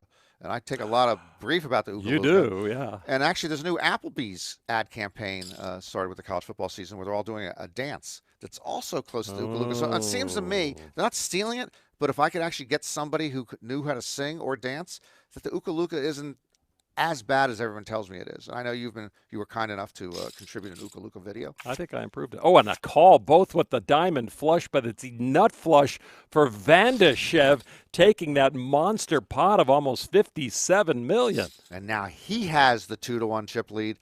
His strongest position here, heads up. Wow. So Edson thought his diamond was best after a big bet from Van Dijkev, who actually had the nuts. You didn't like my Ramones version? I mean, it was good. It was great, but I don't think it can go anywhere. No, it can't, but song. You did a very good job. Yeah. But my Uka Luka was apparently so bad that even when I did it for charity, people didn't want to give. I know. So the charities didn't benefit that much because people just hated me doing the Uka Luka. I didn't understand it, that they hated it. I mean, I understood what you were doing. Yeah, but it was too bad. If you do a documentary about the Uka Luka, then they might understand and it might gather more steam. Yeah. I'll see if ESPN wants to do a 30 for 30 on the Uka Luka. On the rise and fall of the Uka Luka. There was really no rise, actually, by the way. Hey, okay. The attempted rise and inevitable, inexorable fall of the Uka Luka. And as long as we're here and talking about it, are you done with it? No, I didn't plan to be done with it. There was a period of time where I was just backed up with some stuff personally and health-wise, and so it stopped for a while, and then it hasn't started again. But, yeah, I think I'll be doing it again. Yeah, so I'm not done with it. Oh, no. I'm in. Oh, no. This I am is like pot a committed. threat. on this baby. You're using it as a weapon now. Weaponized. Ooga looga. Yeah. No, I'm not done with it. That's, yeah. I'm still asking someone like Kelly Clarkson, Beyonce, Michael Bublé, somebody just to do it, and I bet you it would change everybody's minds. I think it's more of a group thing. It's supposed to be a group thing. It's Yeah, supposed to be like great. a We Are the World thing eventually. I think it would be great as a group thing. Yeah, And, so we'll see. Well, maybe we can work on it at the World Series. Oh yeah, that's not a bad idea. Mm-hmm.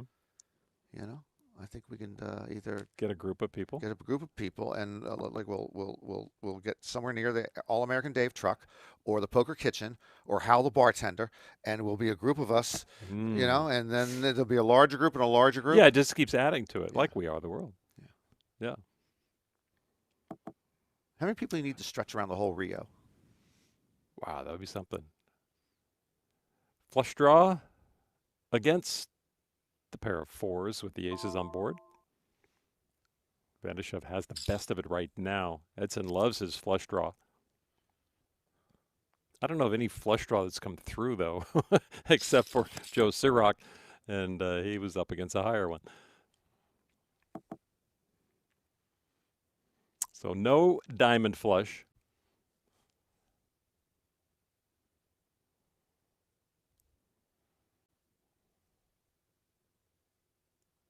Be careful, Brazil. He's right down to 30 seconds for the rest of this event for a time extension. He's really down to 20 seconds for the rest. Ooh. Ooh. A big one. Wow. 30 million. Van Dijkev now replaying the hand using some of his time bank. And rightly so here. I mean, what can he beat?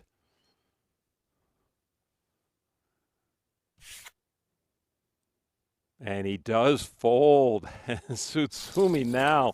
Van Dijkeving Van Dijkev. Yeah. The Van Dijkev doesn't like getting Van Dijkeved. So now it is Tsutsumi back in the chip lead after that big pot. All hearts out there. An ace for Edson. The flush draw for Edson. Nothing for Van Dijkev. He can make runner wheel. You're an idiot. So, no, he can't. Oh, I'm an idiot. But that would have egged you on, though. Oh, yeah, yeah. You know, plus, in the Cayman Islands, they do have the ocean card. So you can make a wheel in the Cayman Islands, only particular at home games. Why don't they call that Big Hold'em? You know, just because you get more cards, you know. That would be interesting. There's no game, I think, with that sixth board card anywhere. I'm sure home game does it somewhere, but yeah. Big Hold'em, huh? Big Hold'em.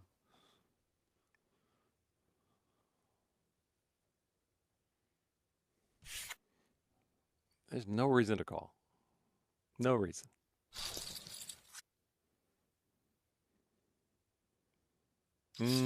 This could be fun. King, queen against the pocket fives. It could be less fun now, but still. Yeah, Mr. Monster under every bed. The pocket fives figure Yeah, still be good here. See, the monster came and reared its ugly head.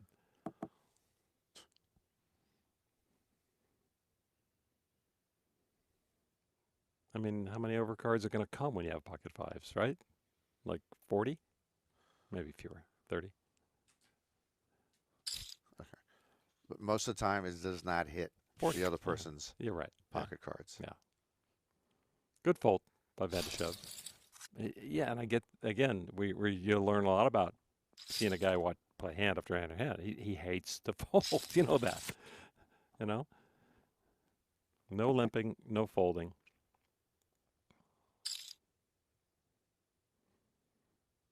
Van Dijkev with the best hand here. So yeah, you maybe need a sponsor, right? Just a sponsor first. What kind of food item or drink item or clothing item would be like an ukaluka?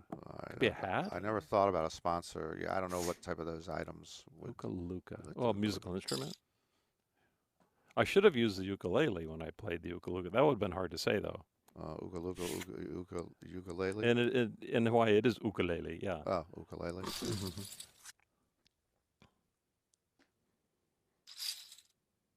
But yeah, I did. If you didn't know, you could probably look it up. An electrified Ramones version of the ukaluka. I had a few dozen of people, 2 or 3 dozen of those made by people. Lon's was a top 3 entry of all the ones. Minimum top 3. Okay, I'll take that. You know. The wig alone was worth top 3. The what? The wig that I wore. Yeah, the wig alone puts you into the top 5 for sure. But yeah, it was very well produced. You know. All right.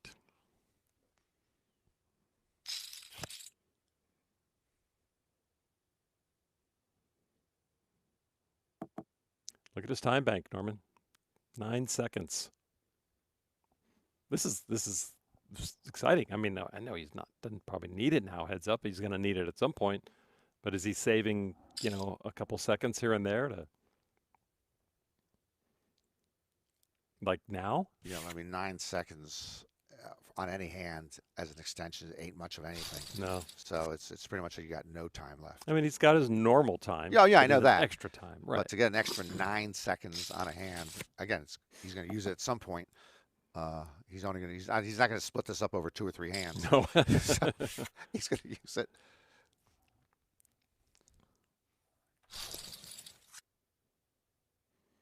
Again, 7 countries represented at this final table. A couple of Brazilians, a couple of Russians. But now we're just down to the Russian and the Brazilian. Very international flavor. Greece, Poland, U.S., Canada.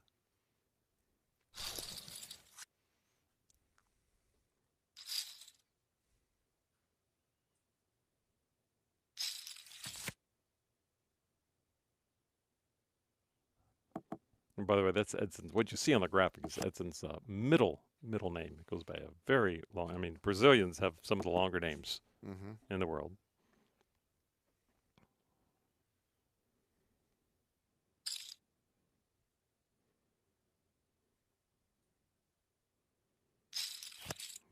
Seven out there is enough to get the call. Yeah, 4 high was not going to be able to shed the pair of 7s there.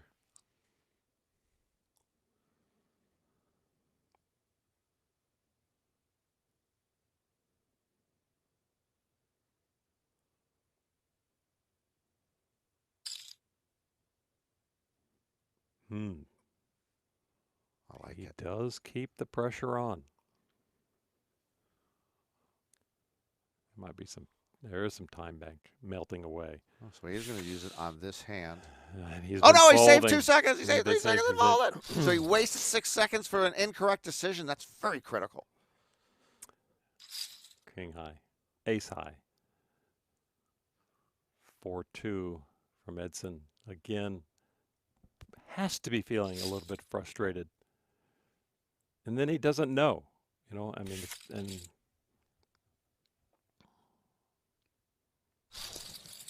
interesting fold there.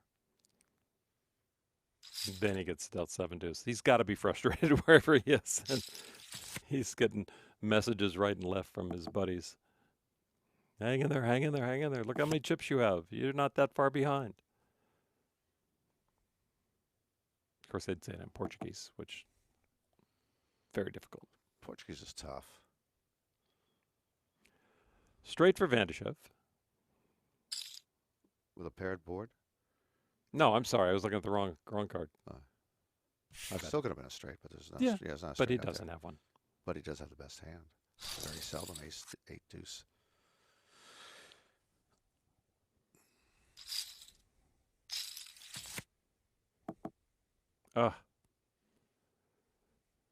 King flops for Van Dijkev, overcoming the pocket eights of Tsutsumi.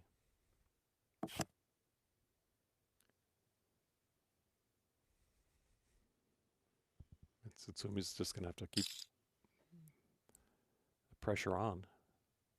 It's Van Dijkev again betting, and it's hard to know when he's got it, when he doesn't. But again, the 24-year-old Brazilian feeling he is beat more than he is. That time he was, but it's a tough one. It's a tough game. I think they've clicked on the auto raise button. This is save time. Of course, there's different styles, and very seldom do we see people limping a lot heads up, which has happened with a couple of prominent players recently. But most of the time, you're raising always. Mm-hmm. Yep. Nobody's limping in. These were the top two stacks when we started this final table. Tsutsumi was in first with 60 million. Van Dijkev in second with 54 million. So they have been very close the entire way.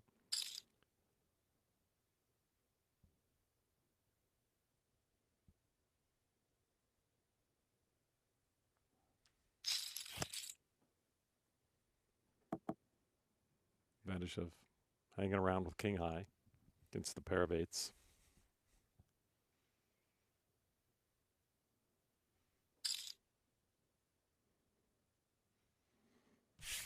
Time bank is down to 0 for Tsutsumi now.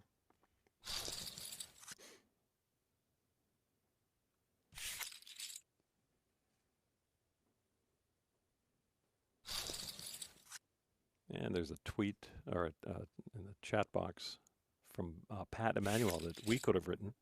What's that? In the chat, why can't I make a final table like this? Oh, maybe because I suck. LOL.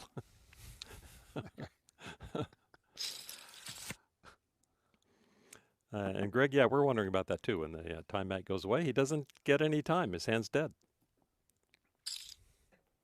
I mean, like anything else. Big flop, Van Dijkev. No action from Tsutsumi.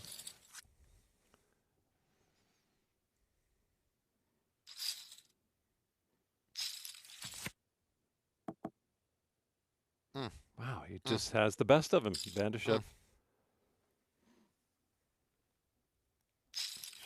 Tsutsumi continues. Wow.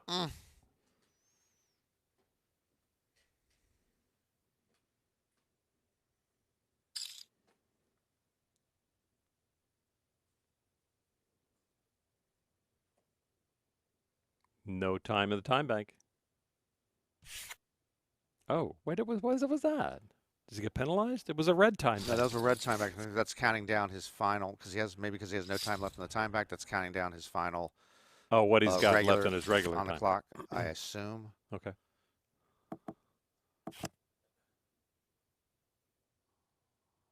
Finally hit something. Yep, got it straight. So all his action has to be quick. And again, Van Dijkev betting into the straight. It's his worst timing has been 3 times betting into the straight against Edson, but it's just going to happen when you're and not a big bet either. It was a small bet. Yeah.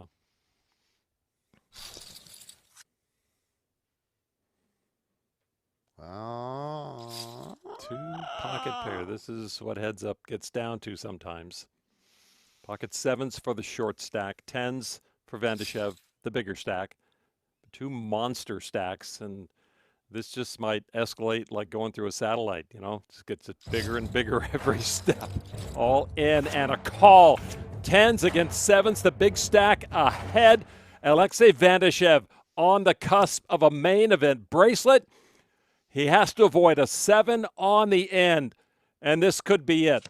The river card is a face card, and that is going to do it. Alexey Van Dijkev overcomes the long-running chip leader Edson Tsutsumi to win this GGPoker WSOP main event bracelet and $2.5 million. He just had the attitude, he had the moves, he had the folds, he had the whole game tonight. He told us, I want it badly. I want the bracelet. I want it badly. He said that he doesn't need to wait for the nuts. He told us that if you're going to fight me, you're just going to prolong the torture. We saw the best of his game, and he lives in the best city in the world, St. Petersburg, which is now going to have a bracelet, a main event bracelet. Don't mess with me, he said. I am the guy. He's got the crystal ball. He predicted it. I mean, the man is strong, and he was in second place, and he never felt like he was behind, I think. No, he did go down low stack for a little while, but he kept playing his same game. He got back into it. The deck was more kind to him, but he made some great bluffs. He made some mistakes, but, you know, it's the old thing that, if your bluffs don't get caught, you're not bluffing enough. He bluffs a lot. He played very aggressive, and he's probably the guy who deserved it. He played the most poker early on when they were playing ABC. He was the one who was mixing up the most, and so it's nice to see Alexey Van Dijkev come away with this bracelet. I felt a little frustration. I don't know if I was just projecting that onto Edmund Tsutsumi from Brazil, that, you know, he had the sevens, and it's like, finally I got a hand. Finally I got something to play against, and as it were, you know, he was up against the tens, and you know, that's a huge pot. Yeah, I don't think there's much he can do about it there. Again, the sevens, by the way, when you don't have a lot of big hands, the sevens feel like they're queens, kings races. Yeah. And I think they was going to get an all in there, and he just happened to go up against a bigger pocket pair.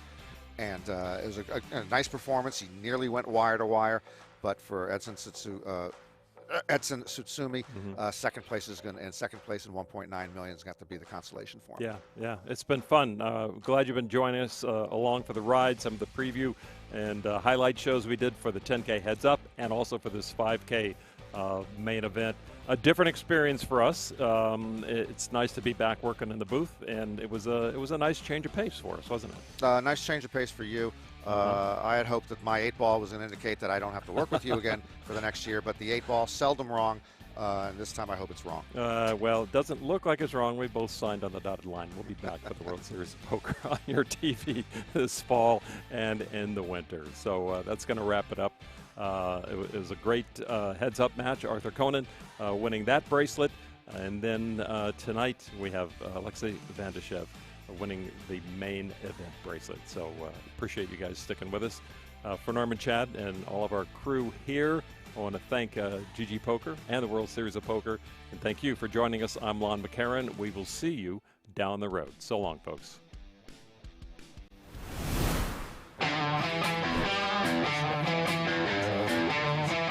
At risk. King in there, and a queen, and a third, and a set of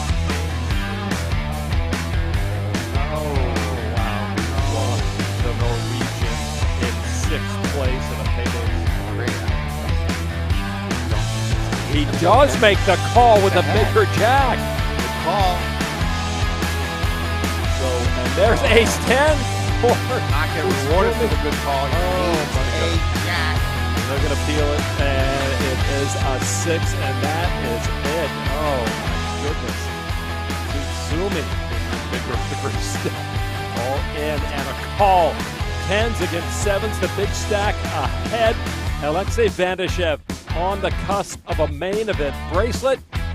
He has to avoid a 7 on the end, and this could be it. The river card is a face card, and that is going to do it. Alexey Van Dijkev overcomes the long-running